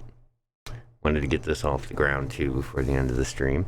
Time to assign crew. And for assigning the crew, we're gonna buy another. We're gonna buy another contract here. Boy, the question is, what kind of contract? Problem Solver 3. Okay, this is the other thing, is as you put in higher level buildings, you can get to higher level things here. So you remember the other problem solver that I had was we sent her on a mission. Yeah, we sent her on a mission because it had two random things that would help in the tasks that they were doing once they got into space. Well, you can see here, this is the third level, the Tier 3 astronaut, and they have 3 of those. So it's always really good, and this is also quite good for the time frame that I'm looking at, because remember, I want to try to have boots on Mars pretty much right at the beginning of the 90s, if possible. And I think that's not unreasonable to hit. And that would mean that we'd have this ability to use or to work with this person then in that. We've also got the safeguard one, which is +1 command on the final turn of each task. So remember how I said it's got like 3 phases. That would mean that we get an extra one on every single one of those phases, which can completely, utterly make or break a mission that you're going at. Boy, I don't know. Our budget is starting to get a little bloated here. But man, that is a really good... The Tier 2, though, too. I'll bet you a Tier 3 will get you 2. Boy, that would be nice. Or a higher percentage that it's going to happen. That'd be nice. Jane Cook. +1 power. For each unused command in turn. Okay.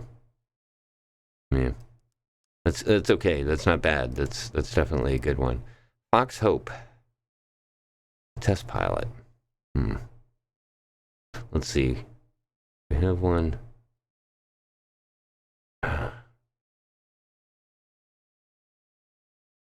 Launch reliability. We're not too worried about launch reliability nowadays.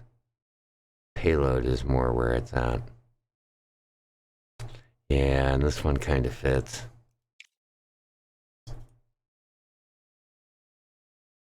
Mm-hmm.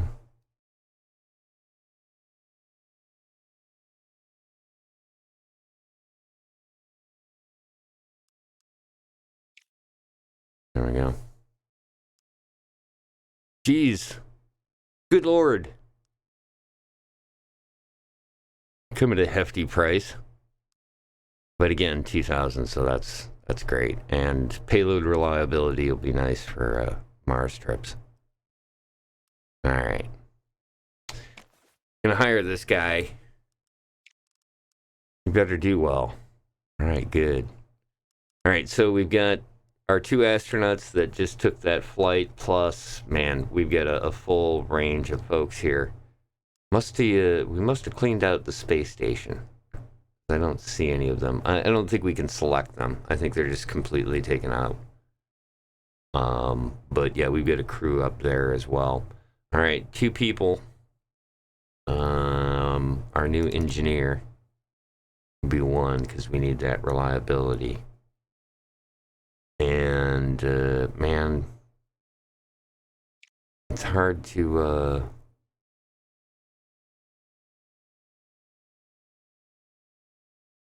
quit the lucky folk.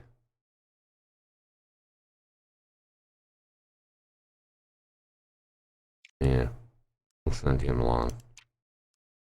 You and the lucky guy. All right. We need. That's what I thought. That's why we send that dude. We're gonna need a payload reliability for this. Yeah. Launch dates don't look good. 15's the cap, right? Man, if we miss this window.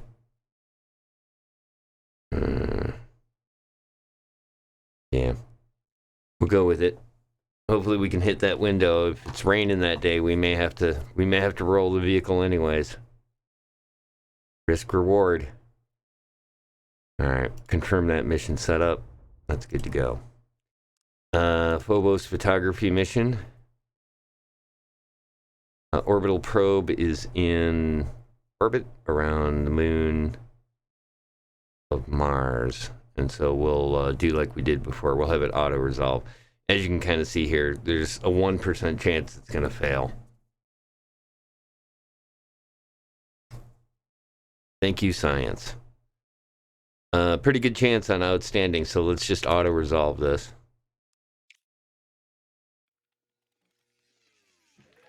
How'd we do? All right, pull down in. Get some decent rewards off of that. We still got 1 more phase to complete. All right.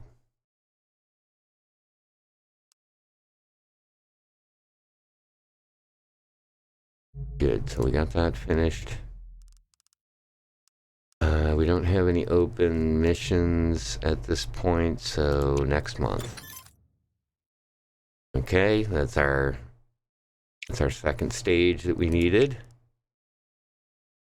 Oh no, that's a booster, sorry. Ah, boy, that's right. This takes a little bit in research. How are we doing, by the way? Not too bad.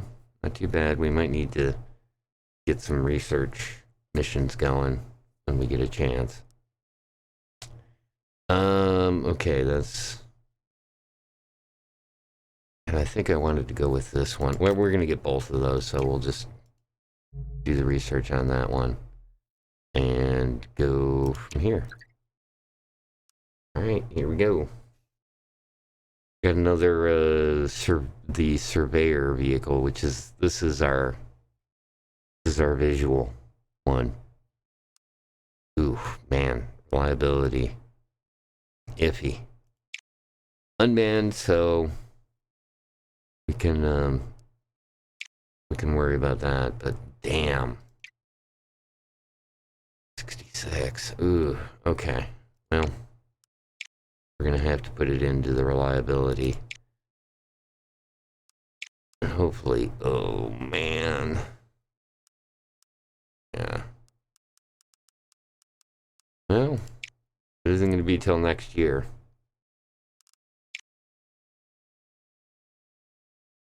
Man, that sucks. Well, it'll be 81%. I think, yeah, 15 is the best we can do. Yeah, we'll have to let that one go for a while. It's an uncrewed mission. I think it's money.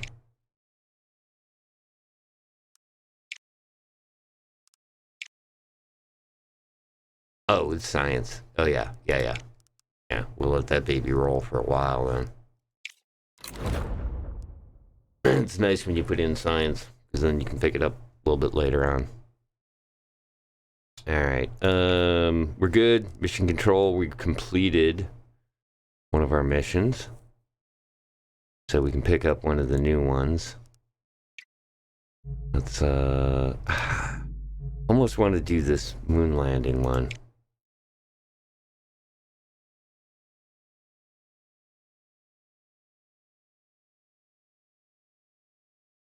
It's a lot of science, and it makes people happy. Yeah, let's do one. Oh, I can't do that. Why can't we do that? Oh, these are milestones. I gotcha. Lunar roving. There we go. That's what I was looking for. This is going to be at our lunar rover in place. Allow the crew to take extended excursions. Yeah, hell yeah, we're doing that just because. Because we need a lunar lander. Build my own lunar lander. Alright, for this, let's, man, do we want to make it 4 people?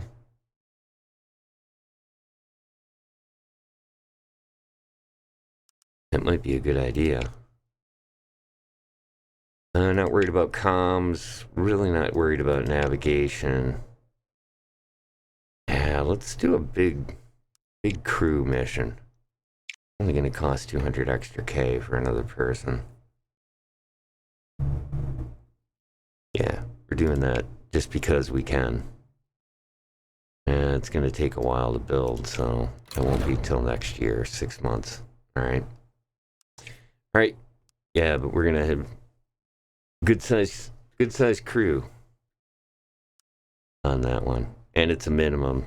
That's also the other thing. I think you can go 1 on the Geminis too, if I remember correctly. ISS. Yeah. We still got to do Space Station 3, but I'm going to worry about that after we get these two. This guy right here is going to Mars. Oop, come back here. There it is. So easier to... Oh yeah, that's right. Okay. Going to Mars. Not too far off. 3 months. Alright. We're good. We got everything going. Research is underway. Alright. Welcome to May of 1978.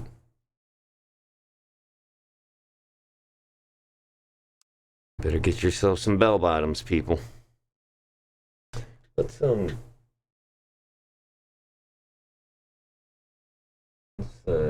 in a little music.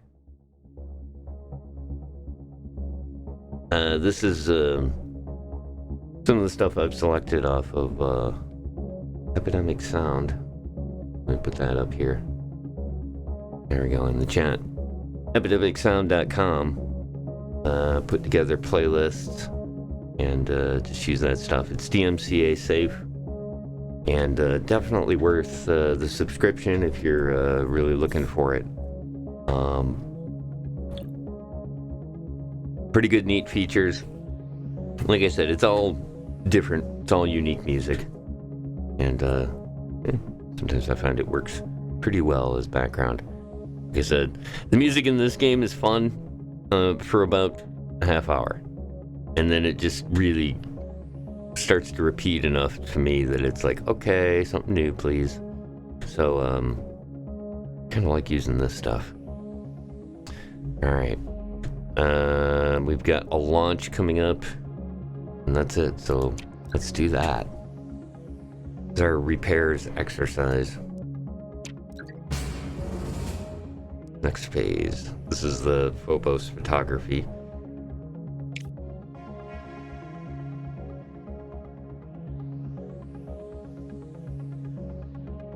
This is the Snowman 2. This is our big hauler. We're going to be taking up the... Oh, interesting. Payload mission training. Wow, nice. Okay, so yeah, there are sometimes bonuses in... hidden bonuses in the design stuff in the rockets too, which is cool. This one we're taking up the Skylab. So that's the rocket. Alright, and then we've also got the EVA repair exercise. This is the one that's going to give us the bonus upgrade that we can put on future rocket designs. Alright. Yep, it's ready to go. 95% reliability, that's pretty damn good. And 2% off. Perfect. It's an ambitious mission. Ready to go? Let's do it.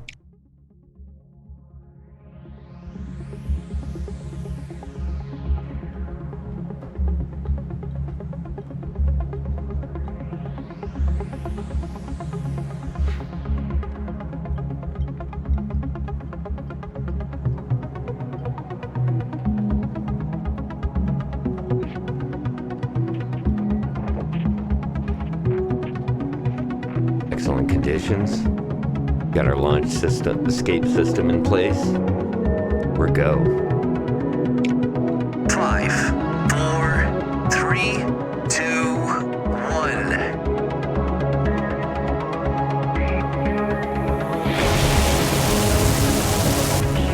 We have liftoff.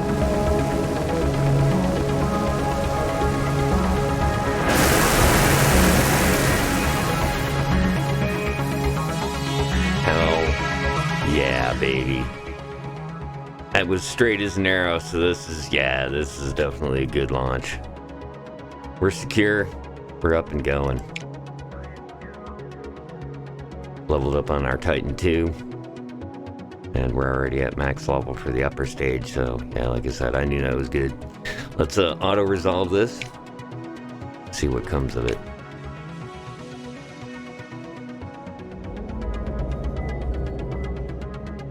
Well, that's good. We're going for splashdown.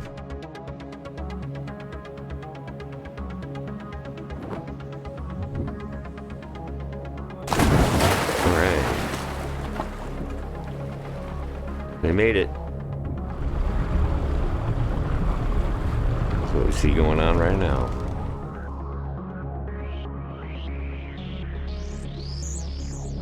Extravehicular activity, reinforced tank walls. That's what we wanted out of this.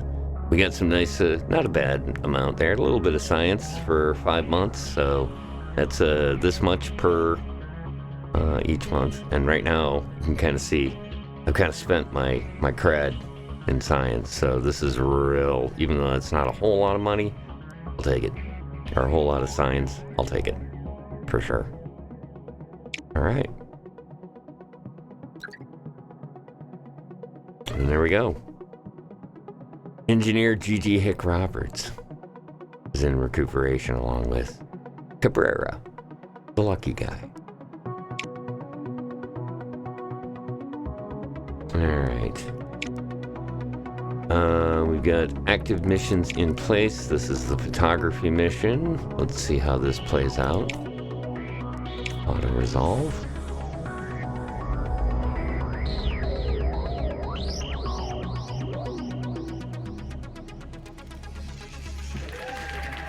That's a good sign. We got people clapping. Nice. We got the directional stabilization upgrade too. That was another one. No bonus on this one, but that's fine. I think we bonused on all of the other waves of it, so yeah. Okay, so we got that done. What else we got going on? Another active? Yeah, here we go. Oh yeah. and get the observatory set up.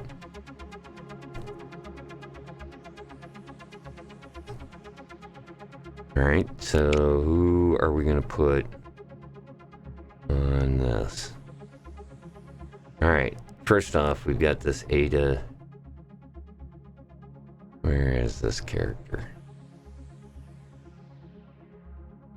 What is it? Hoover?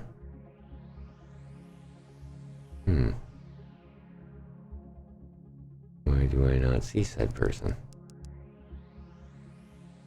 Ah, here we go. Yeah, here we go. Alright, so this is he's going no matter what. 1 power per turn. Okay, that's not too bad. But he's also getting this training bonus for the payload, which, again, payload's usually the weak thing. So I'm going to assign him, and we'll send along Magnesis, because he's also payload reliability. That should mean that the space station is in pretty good hands. Yeah, look at that. That's good. A little tight here on this. I don't really like it being over 10%, but maybe the best we can do. Ooh. Okay, this is where it's tough. Do we go science? Do we go launch? Launch will pretty much get us guaranteed that it's 100%. But yeah, this bonus is 100% increase because we got that guy on there, so like it or not, that's what we're doing. And yeah, we're gonna have to make sure.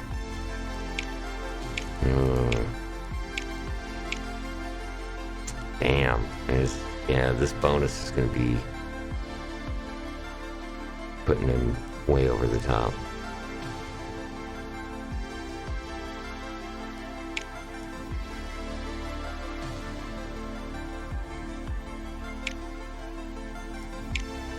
Alright. We definitely can't send it on suboptimal. So, yeah, it's a pretty decent launch. We're just gonna throw down the max bonus on this, and good lord. That should be 100%, yeah. We should get good results on that. Hoping for a bonus would be nice, but we'll see. Alright, we'll get them going. That's gonna be 5 months before that takes off.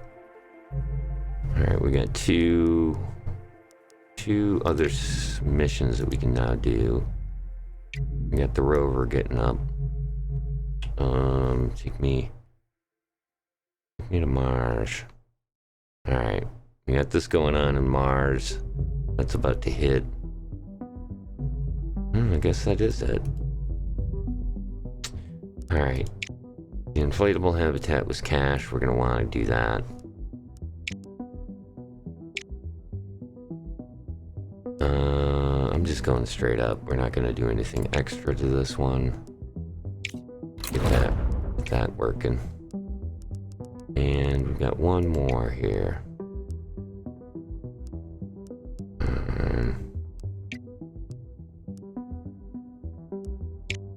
This is another crewed mission. Not really worth much though. Crewed observatory is the one that's in play. And that gives us the parallel construction. Yes, please.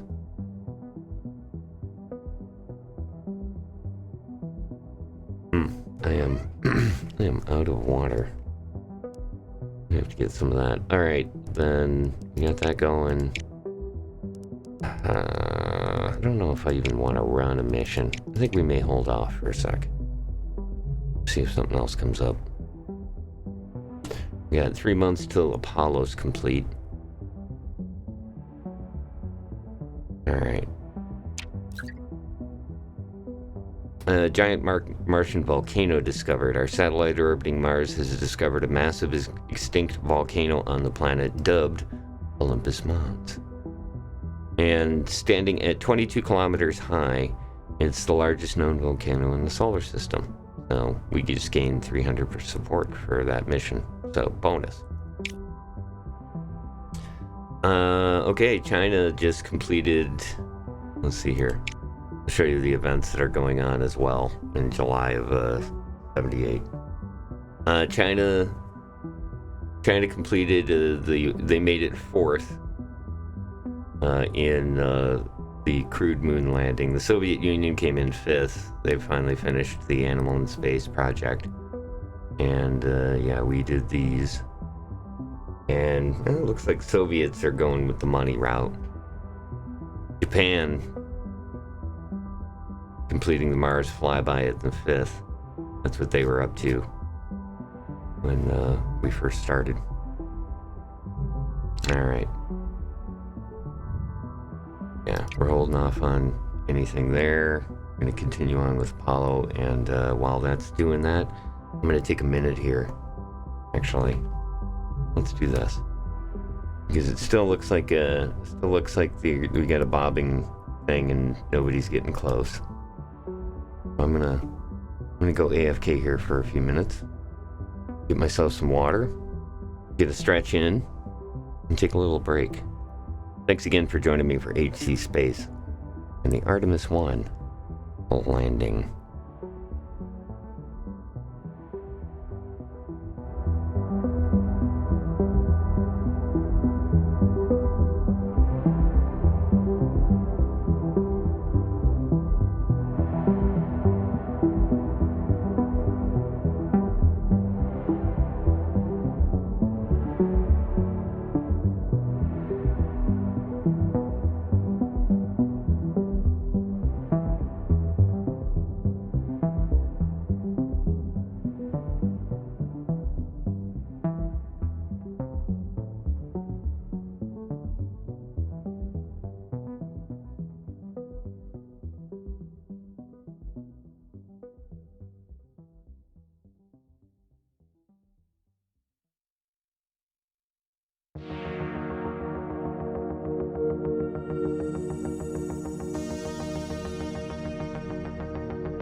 Good stuff yet again. Epidemic Sound. Thanks again for joining on in today in a completely, well, I don't want to say unplanned, but I had really no intention of doing this 24 hours ago. And just kind of got caught up in it and thought, hey, why not? Let's give this a try. Let's see what we can do here. And so far, I've had a lot of fun. Taking a look at a couple of things. Send you right on over to here. A little game called Mars Horizon that we've been playing throughout the landing. And like I said, it's basically building or just managing your own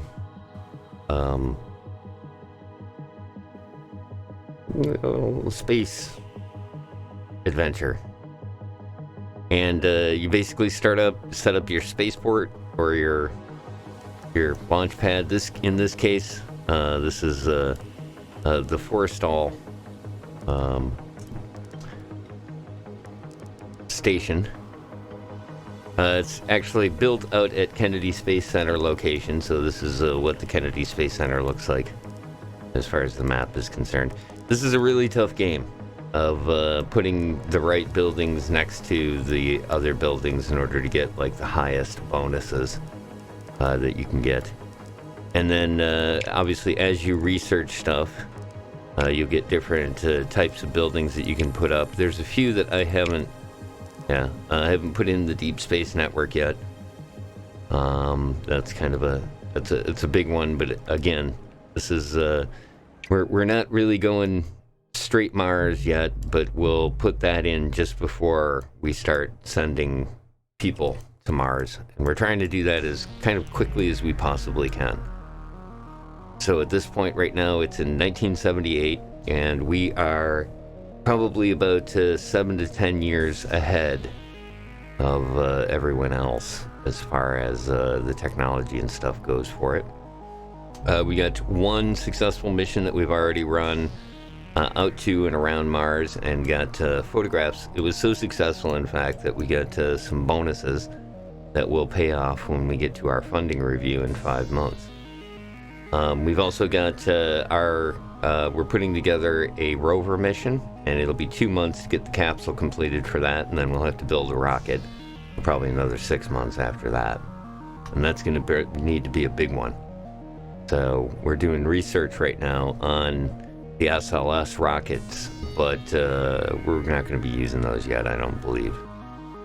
We might be able to, I don't know, but I think that might be overkill for that mission. We'll also have one of our ComSat satellite will be completed in 4 months, and the observatory, which is our Skylab, will also be within that time. So we've got stuff coming up, and it's August, so this will be pretty much most of the stuff is going to happen next year. And this is another part of the strategy in the game, is kind of making it so that you don't end up in a rut where you don't have anything happening for a very long period of time, because you have to take into account how long it's going to take. Like I said, it took 5 months to build the Apollo capsule and probably another 6 to get it completed. So like the bonus and the rewards and stuff, we're not going to see that for at least one more cycle as far as our payout is concerned. And that all feeds into like how much science and how much cash you're making. And see, I've kind of dipped from we were doing 1,200 science. We're getting 0 per month right now. Well, we're getting our base pay, which is 782, but no bonus on that. But we've got a pretty good sized war chest put together here for some of the tech and building that we're going to need to do for the Mars mission. So, like I said, I'm kind of hoping that that'll happen, and then I'm also hoping that we're going to get some missions that'll pop up in here that are going to be for straight up science, like good science like this, and that kind of thing. But right now, our mission control has these missions that are currently in progress. We got the space station up and going. We're working on this. This is the one that's going to be launched pretty soon. There's our lunar rover, the Apollo mission. And yeah, this is our big one here. This is our second Mars mission. And with this, we're going to get the advanced shock absorption, which will increase our reliability on certain payloads. So, excellent stuff there. And then we got the observatory, and that's coming up in 4 months. So that's the one that's coming next year. So, with that, let's move forward. Here's our research on our SLS. That was, like I said, I was kind of hoping that this will fall into place here. Let's get the supplementary rockets in case we need extra power on this to launch the Apollo mission. Hoping the research would be done in time. It should be. But we're in, like I said, a little bit of a rut here right now. Alright, next month. There we go. Alright, so that's ready to go. Now, let's hope we didn't need those boosters, but if we do, it won't take too long to get the stuff together. Like I said, I don't really know. Let's start with the boosters.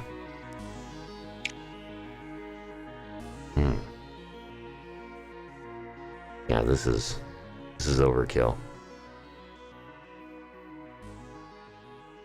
That's how much it is. So this might actually, no, we don't need. Yeah, this is one of those ones where like all of the other ones are close, but they don't hit the 45K. All right, so that one is 18. It's a little cheaper to do that. Yeah. That looks like that'll be the cheapest one, because after that, these are all low. Yeah. We're going to have to go with the Saturn 1B. Which is going to be weird, but okay. And then the upper stage will be probably one of these, is my guess. Will work just fine. Expensive, not as reliable. But yeah, we could use this, but Jesus. Again, this is like massive overkill and it's going to cost us way too much. Always want to keep it low if possible. Alright, let's go with that. And the one upgrade, oh, it's only got 1 point for an upgrade though. Well, and see, the upgrades have certain point values. This one, well, this one we can at least do this. Yeah, we can do that. God, it's going to be 2K to send this. Alright, well. Hopefully we'll get some good science out of it. Alright, so... launch reliability. Yeah, let's go with that. We just got this. This is the tank walls. Put that upgrade in place.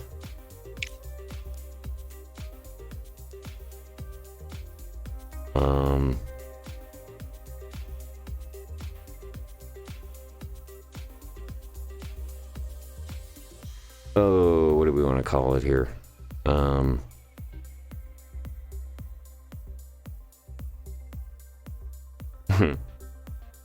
It goes as a theme.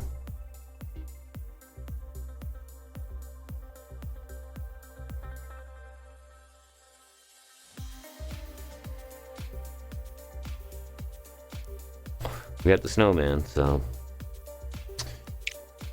and it'll work because it's also the rover mission. Lunar roving, ready to go. All right.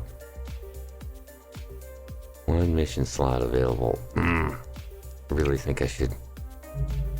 Let's see, what do we got? Broadcast. Specialized component from Japan. This is a... These are always tricky. You can do a diplomatic mission with another one. You'll learn some new things like experimental fuel. We'll get that as a bonus for this. And you'll learn a special component for them, which will give you a bonus to the reputation anytime you use that on one of your ships. But I'm not real big on that, because one of the things that always happens is when you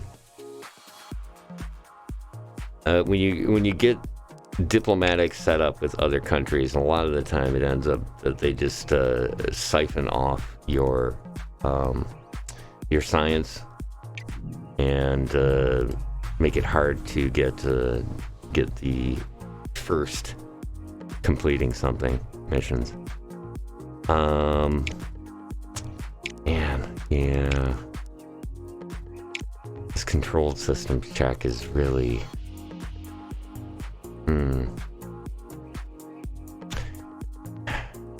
You know what, I think let's plan that one. What the hell? Yeah, we'll go with a base level capsule. Go ahead and build that. And I think we might be able to unload that using a shuttle, but I'm not sure. Let's go to the next month.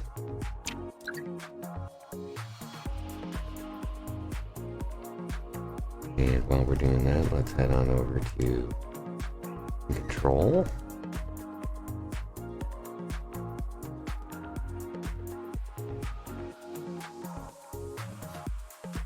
Don't forget, if you like what you're seeing here for the stream, you can always check out, obviously, the stream on Twitch, where we're doing the live stuff.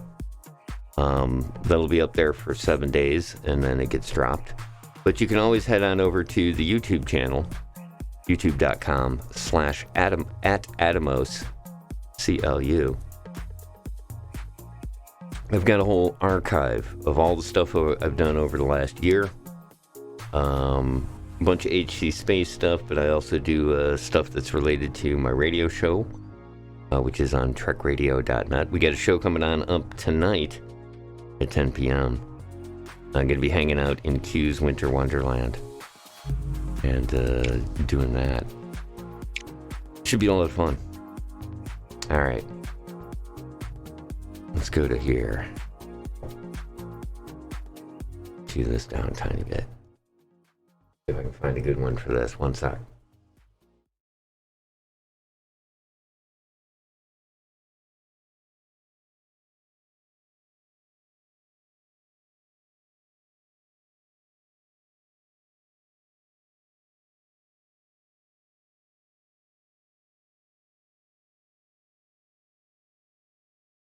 Okay, I think this is it. Real quick, let me check. No.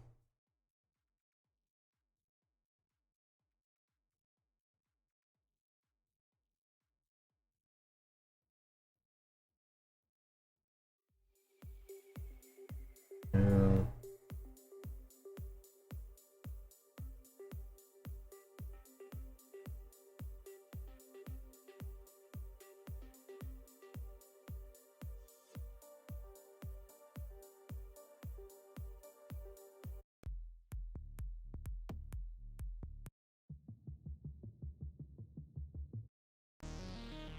Here we go. This will work.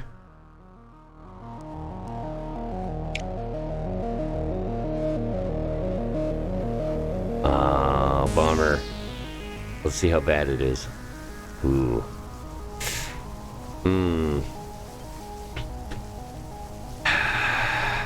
Okay. Rainy weather. Terrible conditions. 15% increase.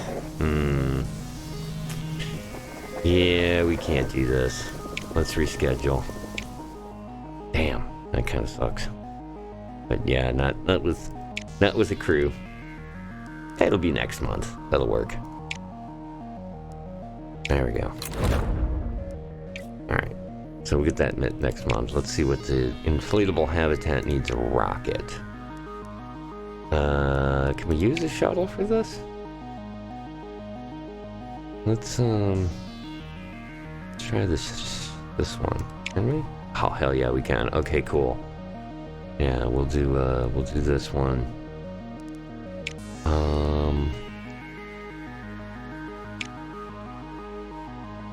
Half the chance of a negative event during launch. I think that might be what we want.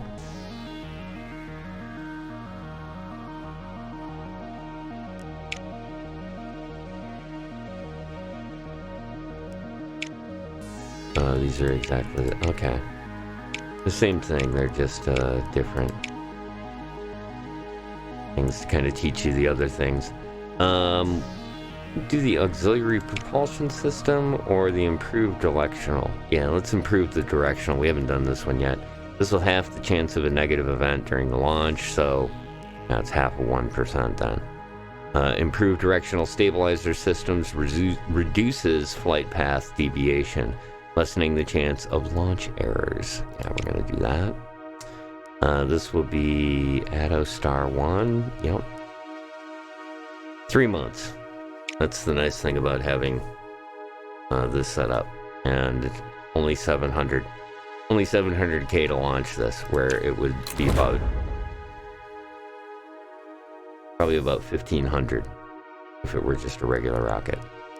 So yeah, that's why I've got the shuttle system. All right, looks like next month we've got a launch. Our Mercury project will be complete, and our funding review comes up, so we'll see that first.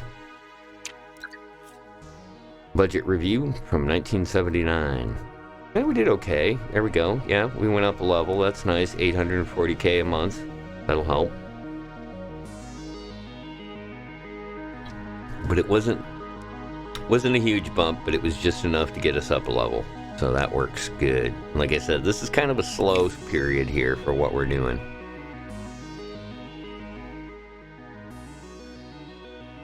Kind of waiting on a couple of things, but we'll be able to get some good science from slow time. All right, this is our crewed observatories ready to go. And this is the 2 people that we were sending on up.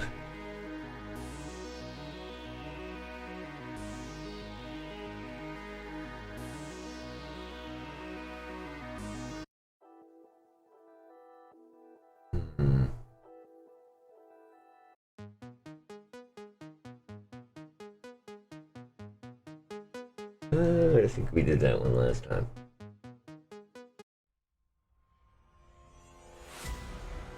Here we go. This'll work.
Oh yeah, baby. It's good stuff. Alright. Ooh. We only got off the ground. 18%. It's kind of close there. We did have some negative event chance in that because of the launch percentage.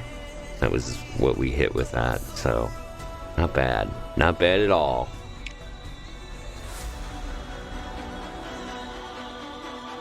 This is Cat Jam here, baby.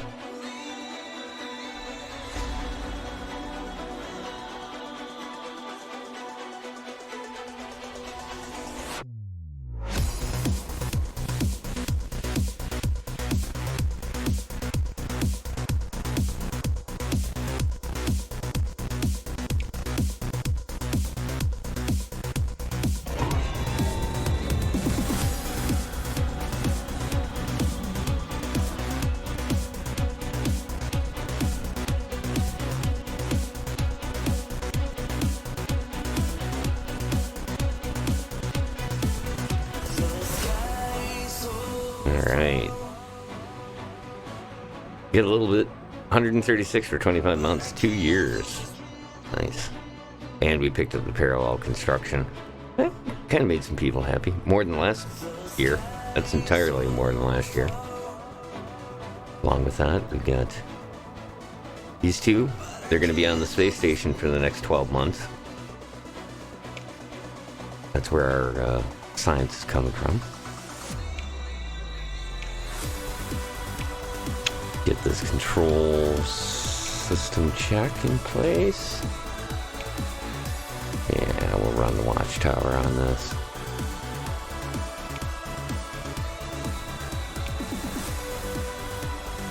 And put the launch escape system on there just in case. Things have been going real well. Why not be safe?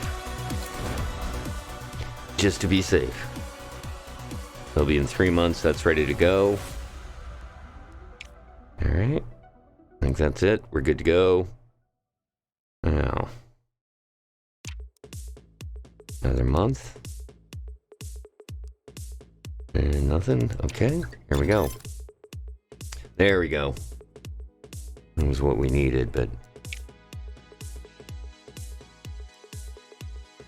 that's going to be good right there. This is our inflatable habitat. Set the launch up for this. This is uncrewed, so yeah, basically you don't put a crew on it. We need to put on our payload reliability. 15% will be in August. 1, 2, 3. I don't think we need that much, do we? Yeah, no, we can head it out in June. Get that bad boy up there.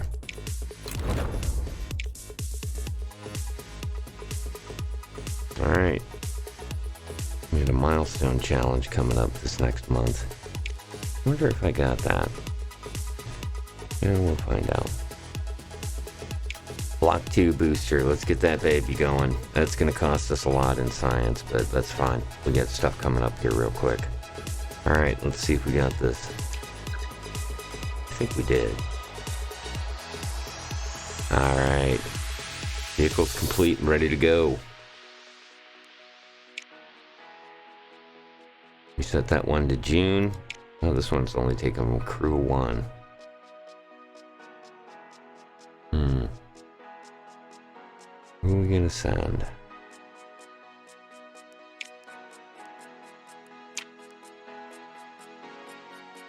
Mr. Hick.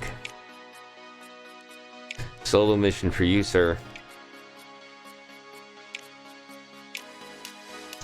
I'm gonna make it extra sciencey too. Yeah, that's fine. Oh. Yeah, you know what? It's not gonna be that much, so let's just do this. Yeah.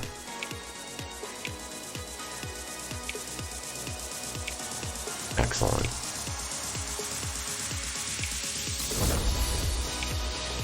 Yeah, this is gonna be good.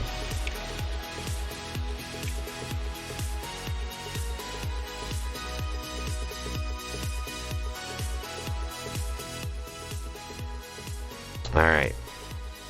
We got some stuff happening here in the next couple of months. It's April. So good. Yeah, we're going to have this all happen before our funding review. Oh, this is perfect. This is how you set it up right here.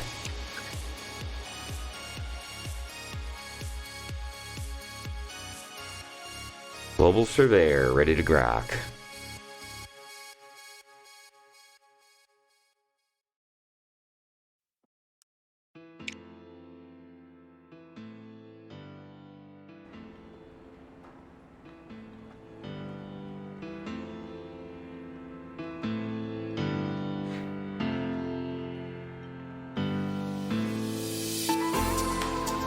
This is our Mars launch.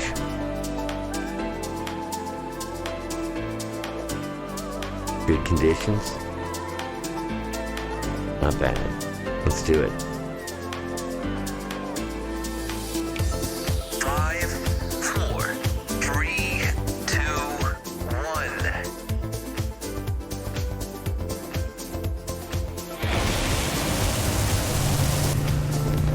liftoff.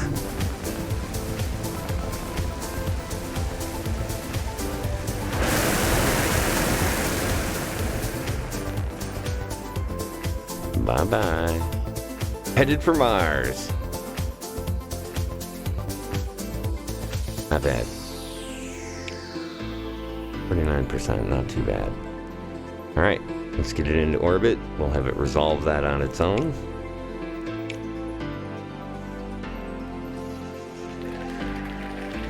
They're clapping.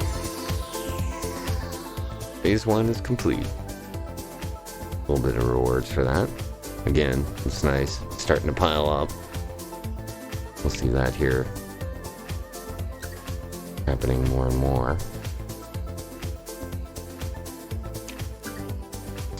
All right. China guest astronaut proposal. China proposed sending one of their astronauts to your space station, Skylab, where they would remain for several months before returning.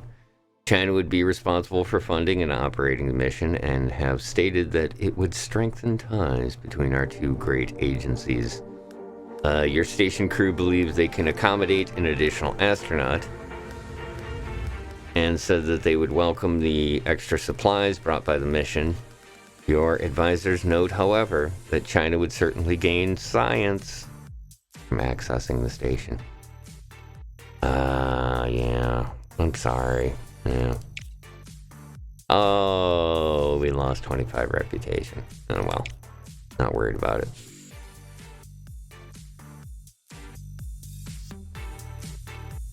We're doing this on our own. All right, ready to launch the inflatable habitat. Let's, once again. Oh, yeah, here we go.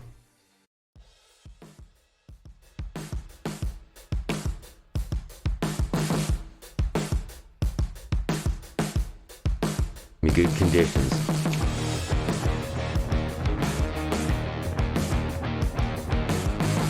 Oh, yeah, baby.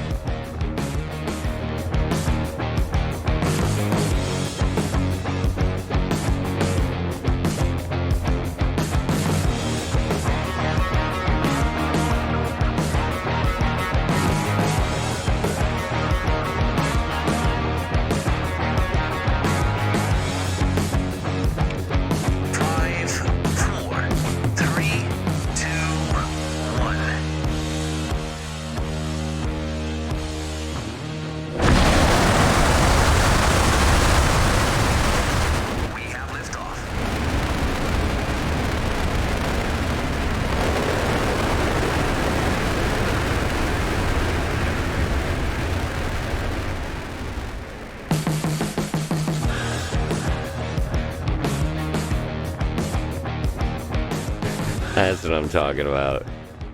I had to get a space shuttle launch in before anything else. And that sure as hell did it. Nicely done. Watchtower 1 is go. Alright, let's have it resolve the mission. Fly on home.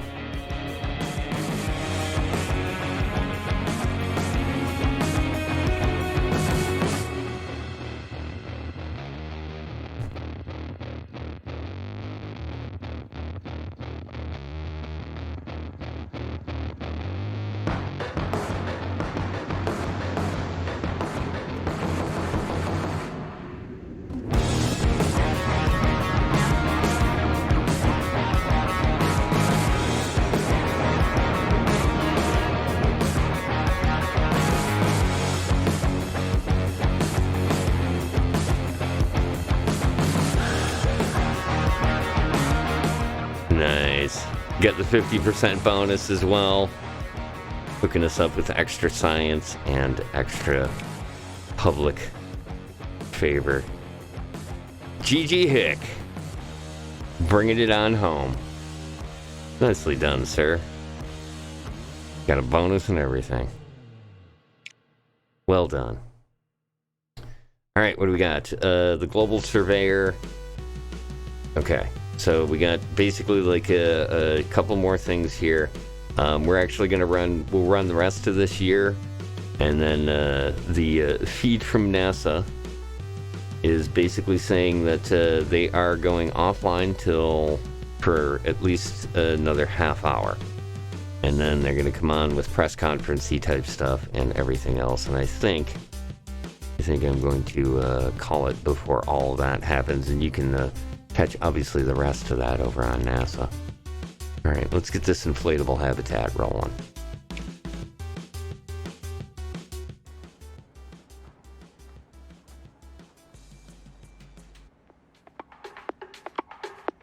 Looking good. Tonight launch. The Aerostar-1 is ready to go.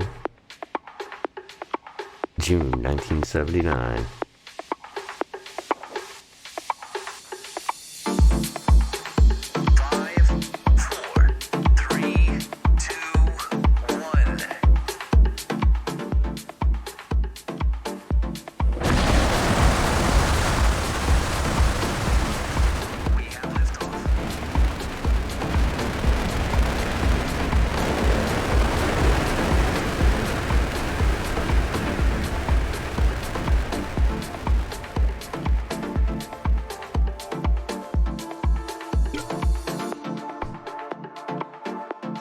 Hell yeah. That's a big one. Be nice. 78%. We're going to get to pluses on the run for this. So we should be able to pull bonuses out of the completion here. Let's have it auto-resolve. The thing I love about auto-resolving this too is you get these nice two cutscenes of the shuttle.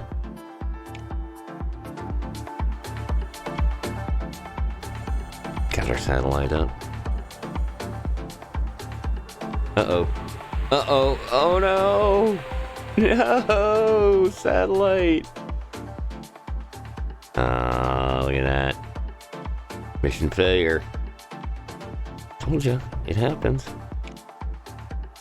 It was a little questionable about the level on that. Aerostar Galactic failed inflatable habitat. Yeah, that's okay.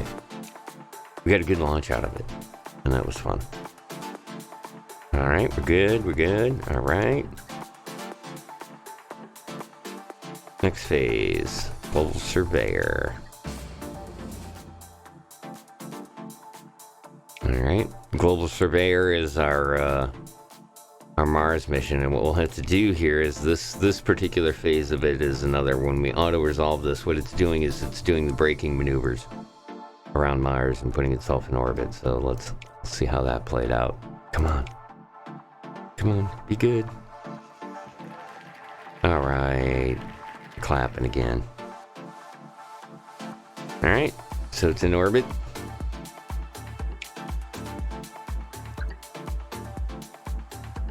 And yeah, that won't finish for another 5 months. We got Bandit-1. The launch. Or not launch, yeah, this is just getting it prepped. This is our rover, which is going to take a little bit, probably, I'm guessing, maybe the middle of the month. We've also got a massive crew on this one. We're gonna stuff Hick in there. Yeah, let's do that. We'll assign him. He's gonna be the in charge, and we're gonna stick him with George Anderson and Robert Stockton. And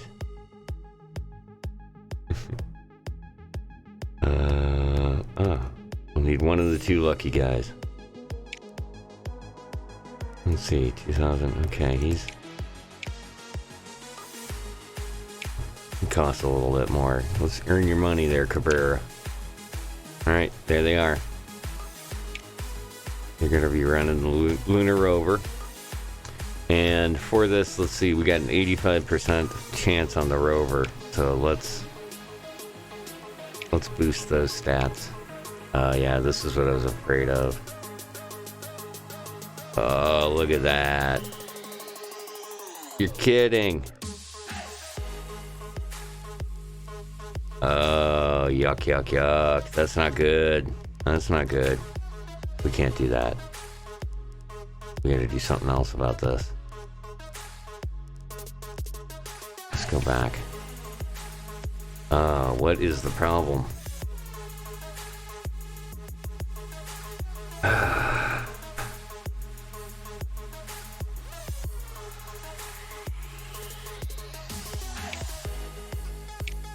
What happens if we go science?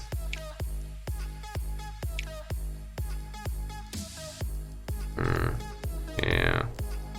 Isn't going to be a good date for this. We're going to have to go with minus 20 on launch reliability. So, launch reliability is what we're going to have to train in, even though we're at our max. And we're going to have to compensate for the 20% that we lose, so... yeah.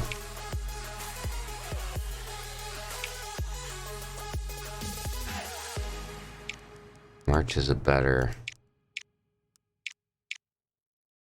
yeah, March would be a better launch date on that one.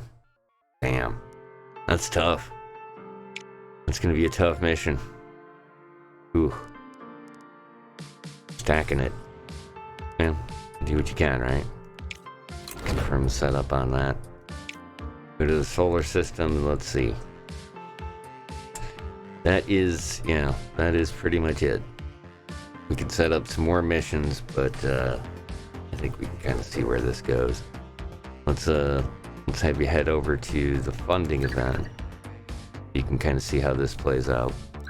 Since we had a bunch of things happen during the 1979 thing, there we go. Yeah, we got a pretty good, we're halfway through 16, which is good. And not only that, but that's this lunar rover and the global surveyor. When those two play themselves out, that's going to be really good. And then on top of that, right now, we have 3 available mission slots. So there's a lot of good stuff that you can go on from this point.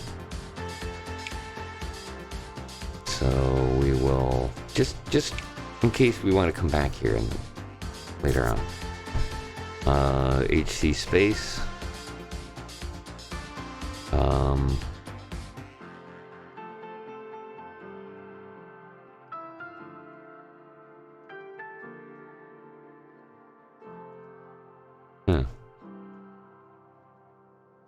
Orion save. That's our splashdown day.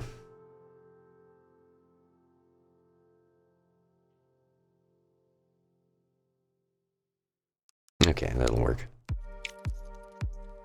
We'll save the game. Oh, we already did that. Okay, so saved. Yeah, right there. All right. That closes that on out. And like I said, I think that's good. I think I'm going to close on out the stream as well. Because give you guys the opportunity here. We've got at least another half hour before they get back into it over on the NASA channel. You can always check that out, nasa.gov, or just do a Google search for Artemis-1 landing. They'll be doing the capture and recovery coming up here next. And like I said, they've got some great documentaries and videos on there. Again, I really appreciate you guys coming on by as we do. We played around with this all day today, taking a look at my little slice of Mars horizon. I forget how far did we go. We didn't even. I think we started at 76, and we just hit 1980. So we got a lot done. We got at least 3 shuttle launches, maybe 4. I think of it. And we've got the research in place to make a run at Mars, which is the ultimate goal. We've got a crew currently set up and getting ready on the launch pad to take the first rover over to the moon. And like I said, I'm not going to wait 50 years. I'm just going to keep sending people to the moon and have fun with that. And then also, obviously, we've got the idea here is that you want to get your boots on the ground and get the habitat going there on Mars, which is, like I said, I'm shooting. I think I can hit it by the 90s. I really do. I think I can get onto Mars at least by then, but we'll see. If you guys enjoyed the stream, just let me know there. Make sure you give me a follow, and you can jump on over to my YouTube channel. Once again, let me put this up. That gives you the links to a bunch of stuff. Here, let me also let's put it on that screen. There we go. So let me rerun this so that it pops up there on that. I guess you really don't need to, but there we go. You can catch me on the YouTube channel there down on the bottom of the screen, youtube.com/@AtomosCLU. As soon as I finish up the stream, I'll be uploading it to that channel. There you'll also find other HC Space streams that I've done in the past. We just finished up the Astroneer holiday event on the last stream. That was a lot of fun. Thanks again, everybody, for who showed up and hung out for the stream. Really do appreciate that. This is set. If you're interested, I have a Discord called the HC Arcade. You can join me there. I believe that link should be good for at least another 3 or 4 days, and then I'll have to reset it to something else. But you can join me there, where I will always post updates on anything going on. We've got a space channel there where I just post all kinds of space stuff, science stuff, wacky, goofy videos, lots of music and whatnot. But like I said, it'll keep you updated there for things like tonight. If you tune on in or just take a look for trekradio.net, you'll find me on there at 10 p.m. Eastern. I do a show called Harmless Content Transmission. Tonight we'll be doing some holiday music, punk music, rock music, old school, all kinds of holiday music, while we hang out with the folks that are playing Star Trek Online. We'll be taking a look at Q's Winter Wonderland, hanging out there, playing music that corresponds to the events and things going on. But like I said, once again, I really do appreciate you guys showing on up here for HC Space today. I hope you guys enjoyed the stream, the feed, all of the stuff. It was a lot of fun going through that, and also taking a look at Mars Horizon. Fun little game. And who knows, maybe we'll revisit that. But you can always keep your eye on my Twitter there, at Atomos_CLU, where I post anything that I'm doing up to date. So we'll have one popping up there in a couple of hours for tonight's Harmless Content on Trek Radio. All right. Thanks again, everybody. Really appreciate you guys coming here. Hick, thanks for swinging on by, helping out with the moderation. Captain Shiny Pants, man, I'm glad you got a chance to lurk around for this. I know you've been having a lot of fun with it, and I really appreciate you jumping on in, hanging out in chat for a little while, along with Magnesis TK, who hit me up there right at the beginning of the stream, and has been lurking ever since. Really appreciate it, man. Along with also Quad, our new viewer, Quad, FR Quadrat. Thanks again for swinging on by. Really appreciate you doing the follow thing. Same with everybody else. If you guys like the content you see here and you're hanging out on Twitch, don't forget to follow me. If you're watching the VODs in the future there on YouTube, thank you so much for that. And then also don't forget, if you enjoy it, go ahead and give me a like. And if you want to see more stuff and when it comes up, you'll find that obviously by subscribing. All of these things would help me out a whole bunch, and I would really appreciate it because I'd love to do more stuff like this in the future. In the meantime, once again, thank you so much. My name was once again Atomos.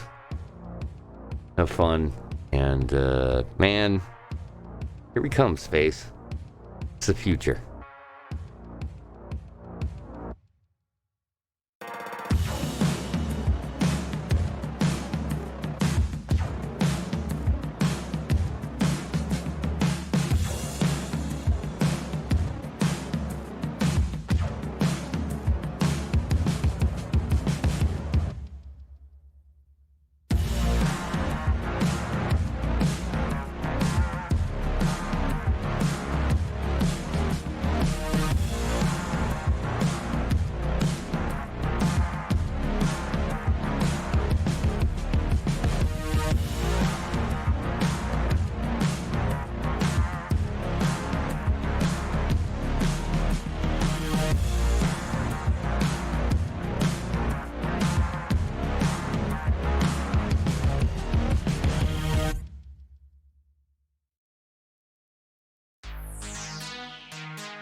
Thank you.